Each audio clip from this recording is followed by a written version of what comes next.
ಹೇಗೆ ಒಬ್ಬ ಭಿಕ್ಷುಕ ಒಂದು ರಾತ್ರಿಯಲ್ಲೇ 1200 ಕೋಟಿ ರೂಪಾಯಿ ಸಾಮ್ರಾಜ್ಯದ ಮಾಲೀಕರಾದ, ಏಕೆ ಒಬ್ಬ ಶ್ರೀಮಂತ ಉದ್ಯಮಿ ತನ್ನ ಮಗಳನ್ನು ಒಂದು ಸ್ಲಂನಲ್ಲಿ ವಾಸಿಸುವ ಬಡವನಿಗೆ ಕೊಟ್ಟು ಮದುವೆ ಮಾಡ್ದ ಮತ್ತು ಆ ಬಡವನ ನಿಜವಾದ ಸತ್ಯ ತಿಳಿದಾಗ ನಗರದ ಶ್ರೀಮಂತರೆಲ್ಲ ಭಯಪಟ್ಟಿದ್ದು ಯಾಕೆ?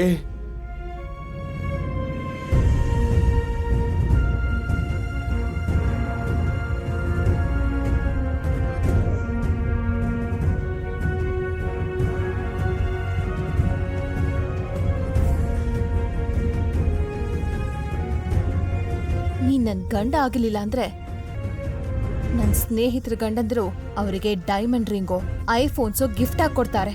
ಮತ್ತೆ ನೀನು ನನಗೆ 10 ರೂಪಾಯಿ ರೋಸ್ ಕೊಡ್ತಾ ಇದ್ಯಾ? ನಿನ್ ಗಂಡ ಅಂತ ಸಹ ಕರೆಯೋಕೆ ನನಗ್ ನಾಚಿಕೆ ಆಗತ್ತೆ.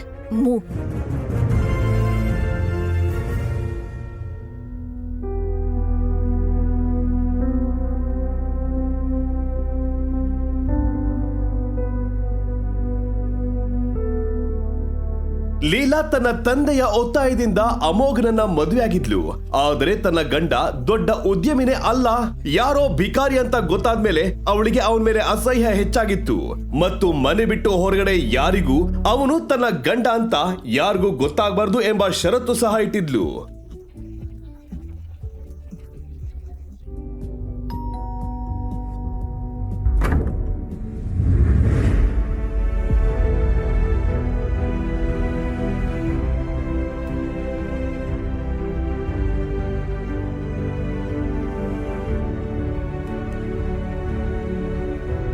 ಅಮೋಘ ಮನೆಯಲ್ಲಿ ಮನೆ ಅಳಿಯನಾಗಿ ಇರ್ತಿದ್ದ.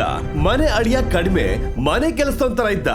ಯಾರು ಅವನಿಗೆ ಮರ್ಯಾದೆ ಕೊಡ್ತಿರ್ಲಿಲ್ಲ, ಅವನಿಗೆ ಸರಿಯಾಗಿ ಊಟ ಸಹ ಕೊಡ್ತಿರ್ಲಿಲ್ಲ. ಅವನ ಬಳಿ ತನ್ನದೇ ರೂಮ್ ಸಹ ಇರ್ಲಿಲ್ಲ. ಕೆಲವೊಮ್ಮೆ ಅವನು ನಾಯಿ ಇರುವ ರೂಮ್ ನಲ್ಲೇ ಮಲಗ್ತಿದ್ದ. ಲೀಲಾ ಅವಳ ಸ್ನೇಹಿತರ ಬಳಿ ಅವನ ಗಂಡ ಒಬ್ಬ ದೊಡ್ಡ ಬಿಸಿನೆಸ್ ಮ್ಯಾನ್, ಅವರು ಲಂಡನ್ ನಲ್ಲಿ ಇರ್ತಾರೆ ಅಂತ ಹೇಳಿದ್ಲು. ಆದ್ರೆ ಯಾವಾಗ ಅವಳ ಸ್ನೇಹಿತರು ಅವರ ಗಂಡಂದ್ರು ಕೊಟ್ಟ ಕಾಸ್ಟ್ಲಿ ಗಿಫ್ಟ್ ಅನ್ನ ತೋರಿಸಿದ್ರು, ಅವಳ ಹೊಟ್ಟೆ ತುಂಬಾ ಉರಿತಿತ್ತು. ವ್ಯಾಲೆಂಟೈನ್ಸ್ ಡೇ ಸಮೀಪ ಬರ್ತಿತ್ತು. ಆಗ ಅಮೋಘ ಅವಳಿಗಾಗಿ ರೆಡ್ ರೋಸ್ ಕೊಟ್ಟ. ಅವಳು ಅದನ್ನ ಸ್ವೀಕರಿಸಲಿಲ್ಲ ಮತ್ತು ಹೀಗೆಂದು ಕೂಗಿದ್ಲು, ನಿನ್ ಬಳಿ ಕೇವಲ 2 ದಿನ ಮಾತ್ರ ಇದೆ ವ್ಯಾಲೆಂಟೈನ್ಸ್ ಡೇಗೆ. ನನಗ್ ತುಂಬಾ ಕಾಸ್ಟ್ಲಿ ಗಿಫ್ಟ್ ಬೇಕು. ಅದ್ರ ಬೆಲೆ ಕಮ್ಮಿ ಅಂದ್ರೂ 1 ಲಕ್ಷ ಇರ್ಬೇಕು. ಇಲ್ಲಿವರೆಗೂ ನಾನು ಅಷ್ಟು ಹಣ ನೋಡೇ ಇಲ್ಲ. ಅಂದ್ಮೇಲೆ ನಾನು ಹೇಗಷ್ಟು ದುಬಾರಿ ಗಿಫ್ಟ್ ತರ್ಲಿ? ಮತ್ತೆ ದಿನ ನನ್ ಮದ್ವೆ ಆಗೋ ಮುಂಚೆ ಯೋಚನೆ ಮಾಡ್ಬೇಕಾಗಿತ್ತು ತಾನೆ. ಒಬ್ಬ ಗಂಡ್ಸಾಗಿ ತನ್ನ ಹೆಂಡತಿ ಡಿಮ್ಯಾಂಡ್ಸ್ ನ ಸಹ ನಿನಗ್ ಪೂರ್ತಿ ಮಾಡೋದಾಗಲ್ವಾ? ಛೀ. 2 ದಿನ ಆದ್ಮೇಲೆ ಅಮೋಘ ತನ್ನ ಹೆಂಡತಿಗೆ ಒಂದು ಗಿಫ್ಟ್ ಬಾಕ್ಸ್ ಅನ್ನ ಕೊಟ್ಟ. ಅದನ್ನ ನೋಡಿದ ತಕ್ಷಣ ಲೀಲಾ ಒಂಥರ ಮುಖ ಮಾಡ್ಕೊಂಡು ಓಪನ್ ಮಾಡಿದ್ಲು. ಆದ್ರೆ ಯಾವಾಗ ಗಿಫ್ಟ್ ಅನ್ನ ನೋಡಿದ್ಲು, ಆಗ ಅವಳಿಗೆ ತುಂಬಾ ಶಾಕ್ ಆಯ್ತು. ಇದು ಜಿಮ್ಮಿ ಶೂ ಸ್ಯಾಂಡಲ್ಸ್. ಇದ್ರ ಬೆಲೆ 10 ಲಕ್ಷ ರೂಪಾಯಿ. ನೀನ್ ಇದನ್ನ ಎಲ್ಲಿಂದ ತಂದೆ? ಅದು ನಿಜ ಹೇಳ್ಬೇಕಂದ್ರೆ ಇವು ಒರಿಜಿನಲ್ ಅಲ್ಲ. ಇವು ಅದೇ ಕಾಸ್ಟ್ಲಿ ಚಪ್ಪಲಿ ಕಾಪಿ ಅಷ್ಟೇ. ನಾನಿದನ್ನ ಮಾರ್ಕೆಟಿಂದ ತಂದೆ. ಇವು ಡ್ಯೂಪ್ಲಿಕೇಟ್. ಲೀಲಾ ಬೇಜಾರ್ ಮಾಡ್ಕೊಂಡು ಆ ಸ್ಯಾಂಡಲ್ಸ್ ನನ್ನೇ ನೋಡ್ತಿದ್ಲು. ಆ ಸ್ಯಾಂಡಲ್ಸ್ ನ ಕ್ವಾಲಿಟಿ ನೋಡಿ ಲೀಲಾಗೆ ಅಮೋಘನ ಮೇಲೆ ಅನುಮಾನ ಬಂತು. ಯಾಕಂದ್ರೆ ಆ ಸ್ಯಾಂಡಲ್ಸ್ ಒರಿಜಿನಲ್ ತರಾನೇ ಕಾಣ್ತಿತ್ತು. ಆಕ್ಚುಲಿ ನೀವು ಮಿಸ್ಟರ್ ಅರಸ್ ಅವರ ಸ್ನೇಹಿತೇನಾ? ಮಿಸ್ಟರ್ ಅರಸ್ ಅಂದ್ರೆ ಅರ್ಸು ಇಂಡಸ್ಟ್ರಿ ಓನರ್ನ? ಆದ್ರೆ ಅವರನ್ನ ಇಲ್ಲಿವರೆಗೂ ಯಾರು ನೋಡಿಲ್ಲ. ಎಷ್ಟು VIP ಗಳ ಅವ್ರ ಜೊತೆ ಮಾತಾಡೋದಕ್ಕೆ ಕಾಯ್ತಿರ್ತಾರೆ. ನನಗವ್ರ ಪರಿಚಯ ಇಲ್ಲ. ಆದ್ರೆ ನೀವ್ಯಾಕ್ ನನ್ನನ್ನ ಹಾಕಿ ಕೇಳಿದ್ರಿ? ಮೇಡಮ್, ನಿಮ್ ಹತ್ರ ಇರೋ ಬ್ಯಾಗ್ ಜಿಮ್ಮಿ ಶೂ ಸ್ಯಾಂಡಲ್ ನ ಬ್ಯಾಗ್. May I? ಇದು ಸ್ಪೆಷಲ್ ಅಡಿಷನ್ ಸ್ಯಾಂಡಲ್ಸ್. ಮೇಡಮ್, ಇದ್ರ ಕಟಿಂಗ್, ಇದ್ರ ಡಿಸೈನ್, ಇದ್ರ ಲೋಗೋ, ಇದನ್ನ ಡ್ಯೂಪ್ಲಿಕೇಟ್ ಮಾಡೋದಕ್ಕೆ ಸಾಧ್ಯನೇ ಇಲ್ಲ. ಇದು ಇಂಡಿಯಾದ 2ನೇ ಪೀಸ್. ಅದನ್ನ ಮಿಸ್ಟರ್ ಅರಸ್ ಅವರು ಖರೀದಿಸಿದ್ದಾರೆ. ಹಾಗಿದ್ರೆ ಅಮೋಘೆ ಮಿಸ್ಟರ್ ಅರಸುನ ಅಥವಾ ಅವನು ಈ ಸ್ಯಾಂಡಲ್ಸ್ ಅನ್ನ ಕದ್ದಿದ್ದಾನ? ಕೆಲಸ ಇಲ್ಲದ ಅಮೋಘನ ಬಳಿ ಇಷ್ಟು ದುಬಾರಿ ಸ್ಯಾಂಡಲ್ಸ್ ಹೇಗ್ ಬಂತು? ಅಮೋಘನ ರಹಸ್ಯವೇನು? ಇಷ್ಟು ಶ್ರೀಮಂತನಾಗಿದ್ರು ಅತ್ತೆ ಮನೆಯಲ್ಲಿ ಯಾಕೆ ಅಳಿಯನಾಗಿ ಇದ್ದಾನೆ? ಈ ಎಲ್ಲಾ ಪ್ರಶ್ನೆಗಳು ಈಗ ಲೀಲಾ ಮೈಂಡ್ ನಲ್ಲಿ ಬರುತ್ತಿದ್ದವು. ಅವಳಿಗೆ ಅನಿಸ್ತಿತ್ತು ಅಮೋಘ ಏನೋ ಮಾಡಿ ಈ ಸ್ಯಾಂಡಲ್ಸ್ ಅನ್ನ ಅವಳಿಗಾಗಿ ತಂದಿದ್ದಾನಂತ. ಕೆಲವು ದಿನಗಳ ನಂತರ ಲೀಲಾ ಆ ಸ್ಯಾಂಡಲ್ಸ್ ಬಗ್ಗೆ ಮರ್ತು ಬಿಟ್ಟಿದ್ಲು. ಒಂದು ದಿನ ಅಮೋಘ ತರಕಾರಿ ತರಲು ಮಾರುಕಟ್ಟೆಗೆ ಹೋಗ್ತಿದ್ದ. ಅದೇ ಸಮಯಕ್ಕೆ ಲೀಲಾ ರೆಡಿಯಾಗಿ ಬಂದು ಹಾಲ್ನಲ್ಲಿ ಜೋರಾಗಿ ಕಿರಿಸ್ತಿದ್ಲು. ಮಮ್ಮಿ, ಅಮೋಘ್ ಎಲ್ಲಿದ್ದಾನೆ? ಈ ಮನುಷ್ಯ ಒಬ್ಬ ಯಾವಾಗ ಕೆಲ್ಸ ಇರುತ್ತೋ ಅವಾಗ ಎಲ್ಲಿಗೆ ಹೋಗ್ತಾನೋ ಗೊತ್ತಿಲ್ಲ. ನಾನು ಅನ್ಕೋತಾ ಇದ್ದೆ ಇವನನ್ನ ಇವತ್ತು ಆಫೀಸ್ ಕರ್ಕೊಂಡು ಹೋಗೋಣ ಅಂತ. ನೋಡಿದ್ರೆ ಇವ್ನ್ ಎಲ್ಲಿ ಹೋಗಿದಾನೋ ಗೊತ್ತೇ ಇಲ್ಲ. ಅಮೋಘ್, ನೀನ್ ಎಲ್ಲಿದ್ದೆ? ಅದು ತರಕಾರಿ. ನಾನ್ ನಿನಗೆ ಒಂದು ಲಾಸ್ಟ್ ಚಾನ್ಸ್ ಕೊಡ್ತಾ ಇದ್ದೀನಿ. ನನ್ ಜೊತೆ ಆಫೀಸಿಗೆ ಬಾ, ಮತ್ತೆ ಕೆಲ್ಸ ಮಾಡು. ಮನೇಲಿ ಕೂತ್ಕೊಂಡು ಅಪ್ರಯೋಜಕ ಆಗ್ಬಿಟ್ಟಿದ್ಯಾ. ನಡಿ ಇವಾಗ. ಈಗಾಗ್ಲೇ ನಿನ್ನಿಂದ ನನಗೆ ಲೇಟ್ ಆಗಿದೆ. ನನ್ ಬ್ಯಾಗ್ ತೆಗೆದುಕೊಂಡ್ ಬಾ.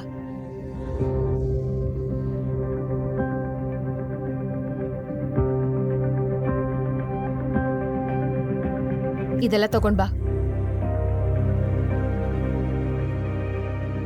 ಹಾಯ್ ಬಾಲಾ. ಹೇ ಲೀಲಾ, ಇಷ್ಟೊತ್ತೆಲ್ಲ ಹೋಗಿದ್ದೆ ನೀನು? ನಿನಗೋಸ್ಕರ 1 ಗಂಟೆಯಿಂದ ಕಾಯ್ತಿದ್ದೀನಿ. I am so sorry Bala. ಯಾರೋ ಒಬ್ರಿಂದ ಬರೋ ತಡ ಆಯ್ತು. ಇದ್ರಲ್ಲಿ ಸಾರಿ ಕೇಳೋದೇನಿದೆ, ಇರ್ಲಿ ಬಿಡು. ಇಲ್ನೋಡು ಲೀಲಾ, ಭವ್ಯ ಸಾಚಿ ಲೆಹೆಂಗ ನಿನಗೋಸ್ಕರ ತಂದಿದ್ದೀನಿ. ದೀಪಿಕಾ ಅವಳು ಮದ್ವೆಲಿ ಹಾಕೊಂಡಿದ್ಲ ಅಲ್ವಾ, ಅದೇ ಲೆಹೆಂಗ ಇದು. ನಿನ್ ಫ್ರೆಂಡ್ ಮದ್ವೆಗೆ ಹೋಗ್ಬೇಕಿತ್ತಲ್ವಾ ನೀನು? ಅಲ್ಲಿಗೆ ಹೋಗ್ಬೇಕಾದ್ರೆ ಇದನ್ನ ಹಾಕೊಂಡೋಗು. ವಾವ್ ಬಾಲಾ, ಇದನ್ನ ನೀನ್ ನನಗಾಗ್ ತಂದಿದ್ಯಾ? ವಾವ್, ಇದು ತುಂಬಾ ಸುಂದರವಾಗಿದೆ. Thank you so much for your gift. ಇದ್ರಲ್ಲಿ ಥ್ಯಾಂಕ್ಸ್ ಕೇಳೋ ಅವಶ್ಯಕತೆ ಏನಿದೆ? ನಿನ್ ಮುಂದೆ ಈ ಗಿಫ್ಟ್ ಏನೂ ಅಲ್ಲ. ನಾನು ನನ್ನ ಫ್ರೆಂಡಿಗೆ ಹೇಳಿ ಈ ಡಿಸೈನ್ನ ರೆಡಿ ಮಾಡಿಸಿದ್ದೀನಿ. ಈ ಲೆಹೆಂಗಾಕ್ಕೆ 20 ಲಕ್ಷ ರೂಪಾಯಿ. ಓ ಮೈ ಗಾಡ್, 20 ಲಕ್ಷ? ಬಾಲಾ, ನನಗೆ ತುಂಬಾ ಇಷ್ಟ ಆಯ್ತು. ನನಗ್ ಬೇಕಾಗಿದ್ದು ಈ ಲೆಹೆಂಗಾನೆ. ನೋಡ್ತಾ ಇರು, ಮದ್ವೆಯಲ್ಲಿ ನಾನು ಹೇಗ್ ಮಿಂಚ್ತೀನಿ ಅಂತ. ಎಲ್ರೂ ಹೇಳ್ತಾರೆ ಲೀಲಾ ಭವ್ಯ ಸಾಚಿ ಲೆಹೆಂಗಾ ಹಾಕೊಂಡಿದ್ದಾಳೆ ಅಂತ. ಸರಿಯಾಗಿ ಹೇಳ್ದೆ ನೀನು. ಅಂದ ಹಾಗೆ ನೀನ್ ಯಾವ ಸೆಲೆಬ್ರಿಟಿಗೂ ಕಮ್ಮಿ ಅಲ್ಲ. ಬಾಲ ಲೀಲಾಳನ್ನ ಇಂಪ್ರೆಸ್ ಮಾಡಲು ತುಂಬಾ ಪ್ರಯತ್ನ ಪಡ್ತಿದ್ದ. ಲೀಲಾ, ಆ ಲೆಹೆಂಗ ನಕಲಿ. ಏನು? ಇದು ಒರಿಜಿನಲ್ನ ಕಾಪಿ. ಏನ್ ಹೇಳ್ತಾ ಇದೀಯ ನೀನು? ನಿನ್ ಸ್ಥಿತಿ ನೋಡಿದ್ರೇನೆ ಗೊತ್ತಾಗುತ್ತೆ ನಿನ್ ಹತ್ರ ಶರ್ಟ್ ತಗೊಳ್ಳೋದಕ್ಕೂ ಯೋಗ್ಯತೆ ಇಲ್ಲ ಅಂತ. ಯಾವತ್ತಾದ್ರೂ ಭವ್ಯ ಸಾಚಿ ಹೆಸರು ಕೇಳಿದ್ಯಾ? ಇದನ್ನ ಡೂಪ್ಲಿಕೇಟ್ ಅಂತ ಹೇಳ್ತಾನೆ. ಒರಿಜಿನಲ್ ಲೆಹೆಂಗಾದಲ್ಲಿ ಸಿಲ್ಕ್ ಬಳಸ್ತಾರೆ. ಇದರ ಫ್ಯಾಬ್ರಿಕ್ಕೇ ಬೇರೆ ಮತ್ತೆ ಡಿಸೈನ್ ಕೂಡ ಬೇರೆ ಇದೆ. ಮತ್ತಿನ್ನೊಂದು ವಿಷಯ, ಈ ಟ್ಯಾಗಲ್ಲಿ ಭವ್ಯ ಸಾಚಿ ಅನ್ನೋ ಹೆಸರಲ್ಲಿ ಬಿ ಕ್ಯಾಪಿಟಲ್ ಅಲ್ಲಿದೆ. ಒರಿಜಿನಲ್ ಅಲ್ಲಿ ಎಲ್ಲ ಸ್ಮಾಲ್ ಅಲ್ಲಿ ಇರುತ್ತೆ. ಈ ರೀತಿಯ ನಕಲಿ ಲೆಹೆಂಗಾಗಳನ್ನ ಮಾರ್ಕೆಟ್ ಅಲ್ಲಿ 5,000ಕ್ಕೆ ಮಾರ್ತಾರೆ. ಲೀಲಾ ಗಮನವಿಟ್ಟು ಅದನ್ನ ನೋಡಿದಾಗ ಅವಳಿಗೂ ಸಹ ಇದು ನಕಲಿ ಎಂದು ತಿಳಿಯಿತು. ಮತ್ತು ಬಾಲ ಸಹ ಸುಮ್ನಾದ ಮತ್ತು ಹೇಳಿದ, ನಂಗೆ ಅನ್ಸುತ್ತೆ ನನ್ನ ಫ್ರೆಂಡ್ ಸುಳ್ಳು ಹೇಳಿದಾನೆ ಅಂತ. ನಾನು ಅವನನ್ನು ಸುಮ್ಮನೆ ಬಿಡಲ್ಲ. ನಿನಗೋಸ್ಕರ ನಾನು ಒರಿಜಿನಲ್ ಭವ್ಯ ಸಾಚಿ ಲೆಹೆಂಗಾ ತರಿಸಿದ್ದೆ. ಲೀಲಾ, ನಾನು ಯಾಕೆ ನಿನಗೆ ಡೂಪ್ಲಿಕೇಟ್ ಲೆಹೆಂಗಾ ಕೊಡಿಸ್ಲಿ ಹೇಳು? ನಾನಿವಾಗ ಹೋಗ್ಬೇಕು. ನಂಗೆ ಸ್ವಲ್ಪ ಕೆಲಸ ಇದೆ.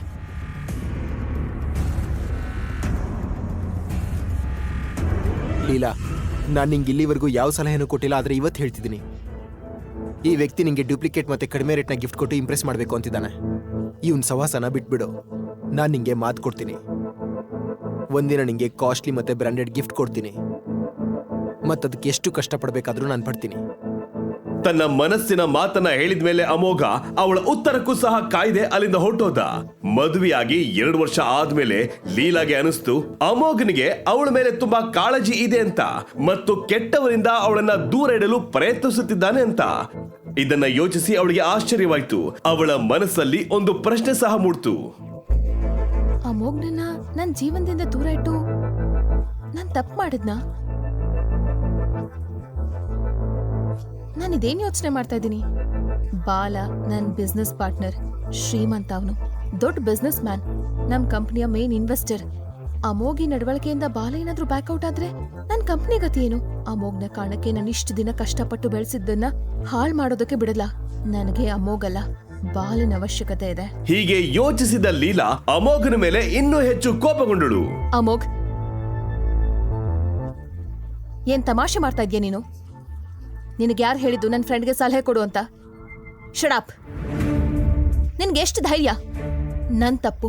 ನಿನ್ನ ಇಲ್ಲಿ ಕರ್ತ್ಕೊಂಡು ಬಂದೆ ಅಲ್ವಾ? ನೀನೀಗ ಇಲ್ಲಿಂದ ಹೊರಟೋಗು. Just leave. ನಿಂತ್ಕೋ. ಎಲ್ಲಿಗೆ ಹೋಗ್ತಾ ಇದೀಯಾ? ನಿಂಗ್ ಕಿವಿ ಕೇಳಿಸಲ್ವಾ? ಯಾವಾಗ್ಲಿಂದ ಕರಿತಾ ಇದ್ದೀನಿ, ಕಿವಿ ಕೇಳಿಸಲ್ವಾ? ನನ್ ಮುಂದೆನೆ ನನ್ ಗಿಫ್ಟ್ನ ಆಡ್ಕೋತೀಯ ನೀನು?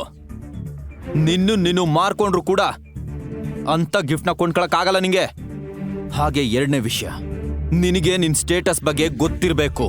ನೀನೊಬ್ಬ ಬಡವ, ಆಫ್ಟರ್ ಆಲ್ ಮನೆ ಅಳಿಯ, ನೀನು ನನ್ನೇ ಕೆಣಕ್ತೀಯಾ? ಅಮೋಘನ್ಗೆ ಎಲ್ಲರ ಮುಂದೆ ಸೀನ್ ಕ್ರಿಯೇಟ್ ಮಾಡಲು ಇಷ್ಟ ಇರಲಿಲ್ಲ. ಆದ್ರೆ ತನ್ನ ತಾಳ್ಮೆಯನ್ನ ಬೇರೆಯವರು ದುರುಪಯೋಗ ಪಡಿಸ್ಕೊಳ್ತಿದ್ದಾರೆ ಅಂದ್ರೆ ಆಗ ನೀನು ಏನಾದ್ರೂ ಮಾಡ್ಲೇಬೇಕು. ಮೊದಲನೇದು, ಇಲ್ಲಿ ನಿಂತಿದ್ದಾಳಲ್ಲ ಅವಳು ನನ್ನ ಹೆಂಡತಿ, ಮತ್ತೆ ನೀನು ಅವಳಿಂದ ದೂರ ಇರು. ಎರಡನೇದು, ನನ್ನ ಹೆಂಡತಿಗೆ ನಿನ್ನಂತವರಿಂದ ಗಿಫ್ಟ್ ತೆಗೆದುಕೊಳ್ಳೋ ಅವಶ್ಯಕತೆ ಇಲ್ಲ. ಅವಳಿಗೆ ನಾನೇ ಗಿಫ್ಟ್ ತಂದ್ಕೊಡ್ತೀನಿ. ನೀನು ನಿನ್ನ ಈ ಡ್ರಾಮಾನ ಸ್ಟಾಪ್ ಮಾಡು. ಮತ್ತೆ ಮೂರನೇದು, ಜೇಬಲ್ಲಿ ನೋಟ್ ಇಲ್ಲ ಅಂತಂದ್ರೆ ಕಾಯಿನ್ಸ್ ತೋರಿಸಿ ಗ್ರೇಟ್ ಅನ್ಸ್ಕೊಳ್ಳೋ ಅವಶ್ಯಕತೆ ಇಲ್ಲ. ಹೀಗಂತ ಹೇಳಿ ಅಮೋಘ ಅಲ್ಲಿಂದ ಹೊರಟೋದ. ಈ ಡ್ರಾಮಾ ಎಲ್ಲ ಆದ್ಮೇಲೆ ಲೀಲಾ ಸಹ ತನ್ನ ಆಫೀಸ್ಗೆ ಹೋದ್ಲು. ಅವಳಿಗೆ ತುಂಬಾ ಕೋಪ ಬಂದಿತ್ತು. ಅವಳ ಕಣ್ಮುಂದೆ ಕೇವಲ ಅಮೋಘ್ ಹೇಳಿದ್ದೆ ಬರ್ತಿತ್ತು. ಅವಳು ಅಮೋಘನ್ ಬಗ್ಗೆ ಎಷ್ಟು ಯೋಚಿಸ್ತಿದ್ಲೋ ಅಷ್ಟೇ ಅವಳ ಕೋಪ ಸಹ ಜಾಸ್ತಿ ಆಗ್ತಿತ್ತು.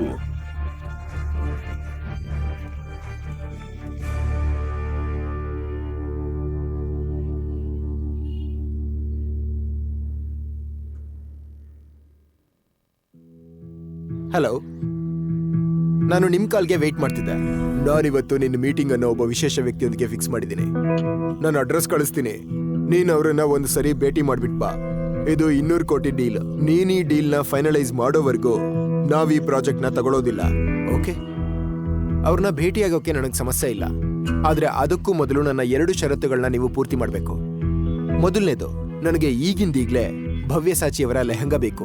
ಅದ್ರ ಬೆಲೆ 1 ಕೋಟಿ ಆಗಿರ್ಬೇಕು. ಮತ್ತೆ ಎರಡನೇದನ್ನ ನಾನು ನಿಮ್ಗೆ ವಾಟ್ಸಪ್ ಮಾಡ್ತೀನಿ. ಇದು ಸಹ ತುಂಬಾ ಮುಖ್ಯ. ಮತ್ತೆ ಈ ಕೆಲಸ ಆಗ್ಬೇಕು. ಓಕೆ? ಫೋನ್ ಇಡುತ್ತಿದ್ದಂತೆ ಅಮೋಘನ ವಾಟ್ಸ್ಆಪ್ ನಲ್ಲಿ ಒಂದು ಅಡ್ರೆಸ್ ಬಂದಿತ್ತು. ಆ ಅಡ್ರೆಸ್ ಗೋಲ್ಡನ್ ಪಾರ್ಕ್ ಸೊಸೈಟಿದಾಗಿತ್ತು. ಮೀಟಿಂಗ್ ಆಗಿ ಅವನು ಅಲ್ಲಿ ಹೋಗ್ಬೇಕಿತ್ತು. ಗೋಲ್ಡನ್ ಪಾರ್ಕ್ ಸೊಸೈಟಿ ಬೆಂಗಳೂರು ಮಾತ್ರ ಅಲ್ಲ, ಇಡೀ ಕರ್ನಾಟಕದಲ್ಲೇ ಅತ್ಯಂತ ಶ್ರೀಮಂತ ಸೊಸೈಟಿ ಆಗಿತ್ತು. ಆದ್ರೆ ಅಮೋಘ ಅಲ್ಲಿ ಯಾರನ್ನ ಭೇಟಿ ಮಾಡಲು ಹೋಗ್ತಿದ್ದಾನೆ ಎಂಬುದು ಅವನಿಗೂ ಸಹ ಗೊತ್ತಿರಲಿಲ್ಲ.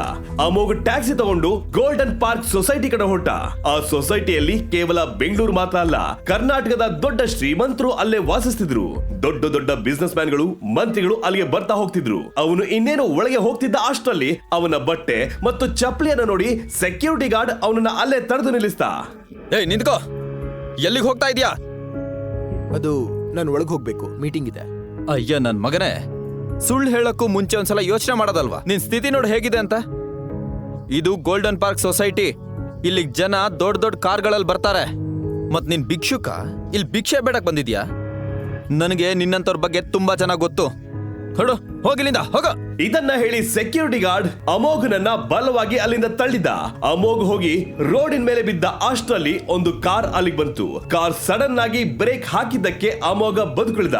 ಬಂದಿದ್ದು ಮತ್ತೆ ಯಾರು ಅಲ್ಲ, ಆ ಗೋಲ್ಡನ್ ಪಾರ್ಕ್ ಸೊಸೈಟಿಯ ಮಾಲೀಕರಾದ ಮಿಸ್ಟರ್ ದೇಸಾಯಿ.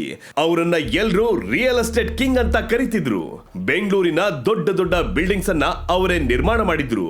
ಇದನ್ನೆಲ್ಲ ನೋಡಿ ದೇಸಾಯಿ ಕಾರಿನಿಂದ ಇಳಿದು ಬಂದು ಗಾರ್ಡ್ ಕಡೆಗೆ ಹೋಗಿ ಹೀಗಂದ್ರು. ಏನಾಗ್ತದೆ ಇಲ್ಲಿ?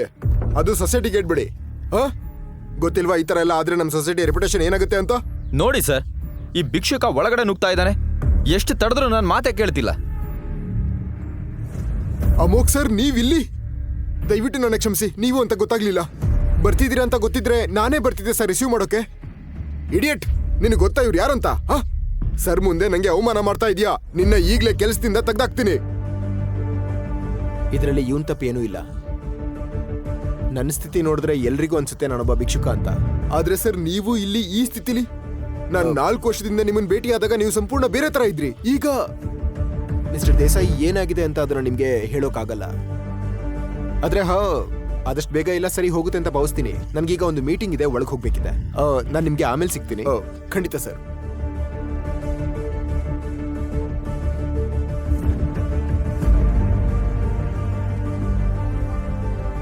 ದೇಸಾಯಿ ಸರ್ ಇವನ್ ಮುಂದೆ ಏನಕ್ಕೆ ಈ ತರ ಬೇಡ್ಕೋತಿದ್ದಾರೆ?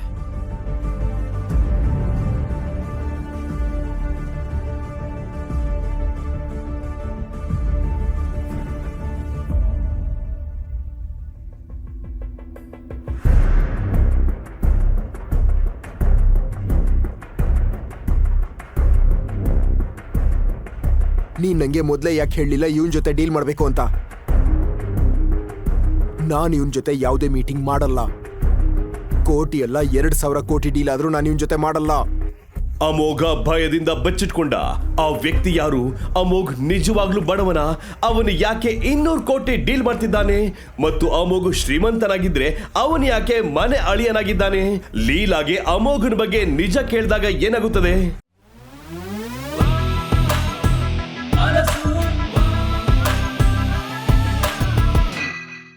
ಅಮೋಘ್ನ ಪ್ರಶ್ನೆಗೆ ಭರತ್ ಏನೂ ಮಾತಾಡದೆ ಸುಮ್ಮನೆ ನಿಂತಿರೋದು ಯದ್ವಿಕಾಗೆ ನೋಡಕ್ಕಾಗ್ಲಿಲ್ಲ. ಅವಳು ಅಮೋಘ್ನ ಹತ್ರ ಬಂದು, ಇವರೊಬ್ರು ಅಸಿಸ್ಟೆಂಟ್ ಆಗಿ ನಿನ್ನ ಕೆಲ್ಸದಿಂದ ಕಿತ್ತಾಕಕ್ ಬರಲ್ಲ, ಆದ್ರೆ ಮ್ಯಾನೇಜರ್ಗೆ ಬರುತ್ತಲ್ಲ, ನಾನೀಗ ಏನ್ ಮಾಡ್ತೀನಿ ಅಂತ ನೋಡ್ತಾ ಇರು ಅಂತ ಎಚ್ಚರಿಕೆ ಕೊಟ್ಟು ಯಾರಿಗೋ ಮೆಸೇಜ್ ಮಾಡಿದ್ಲು. ಯದ್ವಿಕಾ ಹಾಗೆ ಮಾಡಿದ 10 ನಿಮಿಷದಲ್ಲಿ ಅಲ್ಲಿಗೊಬ್ರು ಫಾರ್ಮಲ್ಸ್ ಹಾಕೊಂಡಿರೋ ಲೇಡಿ ನಡ್ಕೊಂಬಂದ್ರು. ಯದ್ವಿಕಾ ಆ ಲೇಡಿ ಬರ್ತಾ ಇರೋ ಕಡೆ ಕೈ ಮಾಡಿ ಅಮೋಘಂಗೆ ತೋರಿಸ್ತಾ, ಅಲ್ಲಿ ಬರ್ತಾ ಇರೋದು ಯಾರು ಗೊತ್ತಾ? ಅಂಕಿತಾ ಅಂತ, ನನ್ನ ಆಂಟಿ. ಅಷ್ಟೇ ಅಲ್ಲ, ಈ ಕಂಪ್ನಿಲಿ ಮ್ಯಾನೇಜರ್. ಈಗಿದೆ ನೋಡು ನಿಂಗೆ ಹಬ್ಬ ಅಂತ ಹೇಳಿ ಅವ್ರ ಕಡೆ ಓಡೋದ್ಲು. ಅಂಕಿತಾ ತೋಳನ್ನ ಗಟ್ಟಿಯಾಗಿ ಹಿಡ್ಕೊಂಡ ಯದ್ವಿಕಾ ಪಾಪದವಳ ತರ ಮುಖ ಮಾಡ್ತಾ ಅಮೋಘನ್ ವಿರುದ್ಧ ಕಂಪ್ಲೇಂಟ್ ಮಾಡಕ್ಕೆ ಸ್ಟಾರ್ಟ್ ಮಾಡಿದ್ಲು. ಅವಳ ಮಾತುಗಳನ್ನ ಪೂರ್ತಿಯಾಗಿ ಕೇಳಿಸ್ಕೊಂಡ ಅಂಕಿತಾ ಕಣ್ಣು ಕೆಂಪು ಮಾಡ್ಕೊಳ್ತಾ, ಯದ್ವಿಕಾ ಕಾರ್ಗೆ ಆಕ್ಸಿಡೆಂಟ್ ಮಾಡಿದ್ದು ನೀನಾ? ಇಮಿಡಿಯೇಟ್ ಆಗಿ ಅವಳ ಹತ್ರ ಸಾರಿ ಕೇಳು, ಇಲ್ಲಾಂದ್ರೆ ನಾನು ಪೊಲೀಸವ್ರಿಗೆ ಫೋನ್ ಮಾಡಬೇಕಾಗುತ್ತೆ ಅಂತ ವಾರ್ ಮಾಡಿದ್ರು. ಅವ್ರ ಮಾತನ್ನ ಕೇಳಿ ಅಮೋಘಂಗೆ ನಗು ಬಂತು. ಅವನು ವ್ಯಂಗ್ಯವಾಗಿ ನಗ್ತಾ, ಏನು ಪೊಲೀಸ್ಗೆ ಫೋನ್ ಮಾಡ್ತೀರಾ? ಮಾಡಿ, ಯಾರು ಬೇಡ ಅಂದಿದ್ದು? ನನಗೇನೂ ಪ್ರಾಬ್ಲಮ್ ಇಲ್ಲಪ್ಪ. ಅಷ್ಟಕ್ಕೂ ನಾನೇನು ಅವಳ ಕಾರಿಗೆ ಆಕ್ಸಿಡೆಂಟ್ ಮಾಡಿದ್ದಲ್ಲ, ಅವಳೇ ಬಂದು ನನ್ನ ಬೈಕು ಗುದ್ದಿದ್ದು. ಸೊ ನಾನೇಗೆ ಸಾರಿ ಕೇಳಿ? ನನಗೆ ಯಾರ ಭಯನೂ ಇಲ್ಲ, ನಾನು ಸಾರಿನೂ ಕೇಳಲ್ಲ ಅಂತ ಫರ್ಮ್ ಆಗಿ ಹೇಳ್ದ. ಅಮೋಘ್ ಹಾಗೆ ಹೇಳಿದ್ ಕೇಳಿ ಅಂಕಿತಾ ಕೋಪ ಬಂತು. ಒಬ್ಬ ವಾಚ್ಮ್ಯಾನ್ ಅಷ್ಟೇ ನೀನು, ನನಗೆ ಎದುರು ವಾಚಿಸುವಷ್ಟು ಧೈರ್ಯನಾ ನಿಂಗೆ? ಲಾಸ್ಟ್ ಟೈಮ್ ವಾರ್ ಮಾಡ್ತಾ ಇದ್ದೀನಿ, ಅವಳ ಹತ್ರ ಸಾರಿ ಕೇಳು, ಇಲ್ಲಿಂದ ಜಾಗ ಖಾಲಿ ಮಾಡು, ಇಲ್ಲಾಂದ್ರೆ ನಾನು ಪೊಲೀಸಿಗೆ ಫೋನ್ ಮಾಡ್ಬೇಕಾಗುತ್ತೆ. ಅಮೋಘ್ ಈಗ್ಲೂ ಏನೂ ರಿಯಾಕ್ಟ್ ಮಾಡದೆ ನಿಂತಿರೋದನ್ನ ನೋಡಿ ಯದ್ವಿಕಾಗ್ ಸಿಕ್ಕಾಪಟ್ಟೆ ಕೋಪ ಬಂತು. ಅವಳು ಜೋರಾಗಿ, ಏಯ್ ಅಮೋಘ್, ನಿಂಗೇನ್ ಕನ್ನಡ ಬರಲ್ವಾ? ಅಥವಾ ನನ್ನ ಆಂಟಿ ಹೇಳಿದ್ ಕೇಳಿಸ್ತಿಲ್ವಾ? ನೋಡು ನನ್ನ ಕಾರಿಗೆ ಎಷ್ಟು ಡ್ಯಾಮೇಜ್ ಮಾಡಿದ್ಯಾ ಅಂತ. ಇದನ್ನ ನಿನ್ ಕೈಯಲ್ಲಿ ಅಫೋರ್ಡ್ ಮಾಡಕ್ ಆಗುತ್ತೆ ಅನ್ಕೊಂಡಿದ್ಯಾ? ಸುಮ್ಮನೆ ಹೊರಟೋಗು ಇಲ್ಲಿಂದ, ನಿನ್ನ ಒಳ್ಳೆದಕ್ಕೆ ಹೇಳ್ತಾ ಇದ್ದೀನಿ ಅಂತ ಕಿರ್ಚಿದ್ಲು. ಆದರೆ ಅದೇ ಸಮಯಕ್ಕೆ ಅಲ್ಲೊಂದು ಕಾಸ್ಟ್ಲಿ ಕಾರು ಜೋರಾಗಿ ಹಾರ್ನ್ ಮಾಡ್ತಾ ಫಾಸ್ಟ್ ಆಗಿ ಬಂತು. ಎಲ್ಲರೂ ಅದ್ರ ಕಡೆ ನೋಡ್ತಾ ಇದ್ದಾಗಲೇ ಕಾರಿಂದ ಒಬ್ಳು ಹುಡುಗಿ ಇಳಿದು ಬೇಗ ವಾಕ್ ಮಾಡ್ತಾ ಅಮೋಘ್ ಇರೋಲ್ಗೆ ಬಂದ್ಲು. I am so sorry sir, ನಾನೇ ಫಸ್ಟ್ ಬಂದು ನಿಮ್ಮನ್ನ ವೆಲ್ಕಮ್ ಮಾಡಬೇಕಿತ್ತು, ಆದರೆ ನಿಮಗೆ ಈ ವರ್ಷದ ಕಂಪ್ನಿ ರಿಪೋರ್ಟ್ಸ್ ಎಲ್ಲ ಬೇಕಾಗ್ಬೋದು ಅಂತ ಅದನ್ನ ತರಕ್ ಹೋಗಿದ್ದೆ, ಬರುವಾಗ ಲೇಟ್ ಆಗೋಯ್ತು, ಇನ್ಯಾವತ್ತೂ ಹೀಗಾಗಲ್ಲ sir, I am so sorry ಅಂತ ರಿಕ್ವೆಸ್ಟ್ ಮಾಡ್ಕೊಂಡ್ಲು. ಆ ಹುಡುಗಿ ಮಾತಾಡ್ತಾ ಇರೋ ರೀತಿ ನೋಡೆ ಅಮೋಘಂಗೆ ಇವಳು ಯಾರು ಅನ್ನೋದು ಅರ್ಥ ಆಯ್ತು. ಆದ್ರೂ ಅವನು ಕನ್ಫರ್ಮೇಶನ್ಗೆ ಅಂತ, ಹಾಗಾದ್ರೆ ನಿಮ್ಮ ಹೆಸರು ಭಾವನಾ ಅನ್ಸುತ್ತೆ ಹೌದಾ ಅಂತ ಕೇಳ್ದ. ಆ ಹುಡುಗಿ, ಹೌದು ಸರ್, ನಾನೇ ಭಾವನಾ, ಟೆಂಪ್ರರಿ ಆಗಿ ನಿಮ್ಮ ಸೆಕ್ರೆಟರಿಯಾಗಿ ಕೆಲಸ ಮಾಡ್ತಾ ಇದ್ದೀನಿ ಅಂತ ತನ್ನ ಪರಿಚಯ ಮಾಡ್ಕೊಂಡ್ಲು. ಅಲ್ಲಿರೋರು ಯಾರಿಗೂ ಅವರಿಬ್ರು ಏನ್ ಮಾತಾಡ್ಕೊಳ್ತಾ ಇದ್ದಾರೆ ಅಂತಾನೆ ಅರ್ಥ ಆಗ್ಲಿಲ್ಲ. ಆದ್ರೆ ಭಾವನಾ ಎಷ್ಟು ಪೊಲೈಟ್ ಆಗಿ ಅದು ಅಮೋಘಂಗೆ ಸರ್ ಅಂತೆಲ್ಲ ಕರೀತಾ ಇರೋದು ನೋಡಿ ಅವ್ರಿಗೆ ಯಾಕೋ ಕನ್ಫ್ಯೂಷನ್ ಆಗಕ್ಕೆ ಶುರುವಾಯ್ತು. ಭರತ್ ಅಂತೂ ಭಾವನಾ ಕಡೆನೆ ನರ್ವಸ್ ಆಗಿ ನೋಡ್ತಾ ನಿಂತ್ಕೊಂಡ. ಅದನ್ನ ಅಬ್ಸರ್ವ್ ಮಾಡಿದ ಭಾವನಾ ಅವನ ಹತ್ರನೂ ಅಪಾಲಜಿ ಕೇಳಿದ್ಲು. I am sorry Bharat sir, ಬರ್ತಾ ತುಂಬಾ ಟ್ರಾಫಿಕ್ ಇತ್ತು, ಅದಕ್ಕೆ ಟೈಮಿಗೆ ಸರಿಯಾಗಿ ರೀಚ್ ಆಗಕ್ಕಾಗಲಿಲ್ಲ. ನನ್ನಿಂದಾಗಿ ಹೊಸ CEO ಸರ್ ವೇಟ್ ಮಾಡೋ ಹಾಗಾಯ್ತು, ಇನ್ಯಾವತ್ತೂ ಇಂಥ ಮಿಸ್ಟೇಕ್ ಆಗಲ್ಲ. ಅವಳ ಬಾಯಿಂದ CEO ಅಂತ ಬಂದಿದ್ದೆ ಎಲ್ಲರೂ ಸ್ಟನ್ ಆದ್ರು. ಅಂಕಿತಾ ಅಂತೂ ಭಾವನಾ ಕೈ ಹಿಡಿದು ತನ್ನ ಕಡೆ ಹೇಳ್ಕೊತಾ, ಏನ್ ಮಾತಾಡ್ತಾ ಇದೀಯ ಅಂತ ಅರ್ಥ ಆಗ್ತಿದೆ ನಿನಗೆ? ಯಾರಿಗೆ CEO ಅಂತ ಹೇಳಿದ್ದು ನೀನು? ಅವನು CEO ಅಲ್ಲ, ನಮ್ಮ ಕಂಪ್ನಿ ಹೊಸ ಸೆಕ್ಯೂರಿಟಿ ಗಾರ್ಡ್. ನೀನು ತಪ್ಪು ತಿಳ್ಕೊಂಡಿದ್ಯಾ ಭಾವನಾ ಅಂತ ಅನ್ಲು. ಆದರೆ ಭಾವನಾ ಅವಳ ಮಾತಿಗೆ ಇಲ್ಲ ಅಂತ ತಲೆ ಆಡಿಸ್ತಾ, ನಾನೇನೋ ತಪ್ಪು ತಿಳ್ಕೊಂಡಿಲ್ಲ, ನಿನ್ನೆ ಅಷ್ಟೇ ಧೀರಜ್ ಸರ್ ನನ್ನನ್ನು ಕರೆದು ಈ ಡಾಕ್ಯುಮೆಂಟ್ಸ್ ಎಲ್ಲ ಕೊಟ್ಟಿದ್ದಾರೆ. ಅಷ್ಟೇ ಅಲ್ಲ, ನಮ್ಮ ಹೊಸ CEO ಫೋಟೋ ಸೆಂಡ್ ಮಾಡಿ ಇವ್ರನ್ನ ವೆಲ್ಕಮ್ ಮಾಡಬೇಕು ಅಂತಲೂ ಹೇಳಿದರು. ನೀವೇ ನೋಡಿ ಬೇಕಿದ್ರೆ, ಈ ಫೋಟೋದಲ್ಲಿರೋದು ಇವರೇ ಅಂತ ಮೊಬೈಲ್ ತೆಗೆದು ಅಮೋಘನ್ ಫೋಟೋ ತೋರಿಸಿದ್ಲು. ಅಂಕಿತಾ, ಯದ್ವಿಕಾ ಇಬ್ಬರು ಆ ಫೋಟೋ ನೋಡಿದ್ರು. ಅದರಲ್ಲಿರೋ ವ್ಯಕ್ತಿ ನೋಡೋಕೇನೋ ಸುಮಾರಾಗಿ ಅಮೋಘನ್ ಥರನೇ ಕಾಣಿಸ್ತಾ ಇದ್ದ. ಆದರೆ ಇಷ್ಟು ದೊಡ್ಡ ಮೀಡಿಯಾ ಕಂಪನಿ CEO ಇಷ್ಟು ಸಿಂಪಲ್ ಆಗಿ ಒಂದು ಮುರಿದೋಗಿರೋ ಬೈಕಲ್ಲಿ ಬರಕ್ಕೆ ಹೇಗೆ ಸಾಧ್ಯ? ಇದು ಮಾತ್ರ ಯಾರಿಗೂ ಅರ್ಥವಾಗಲಿಲ್ಲ.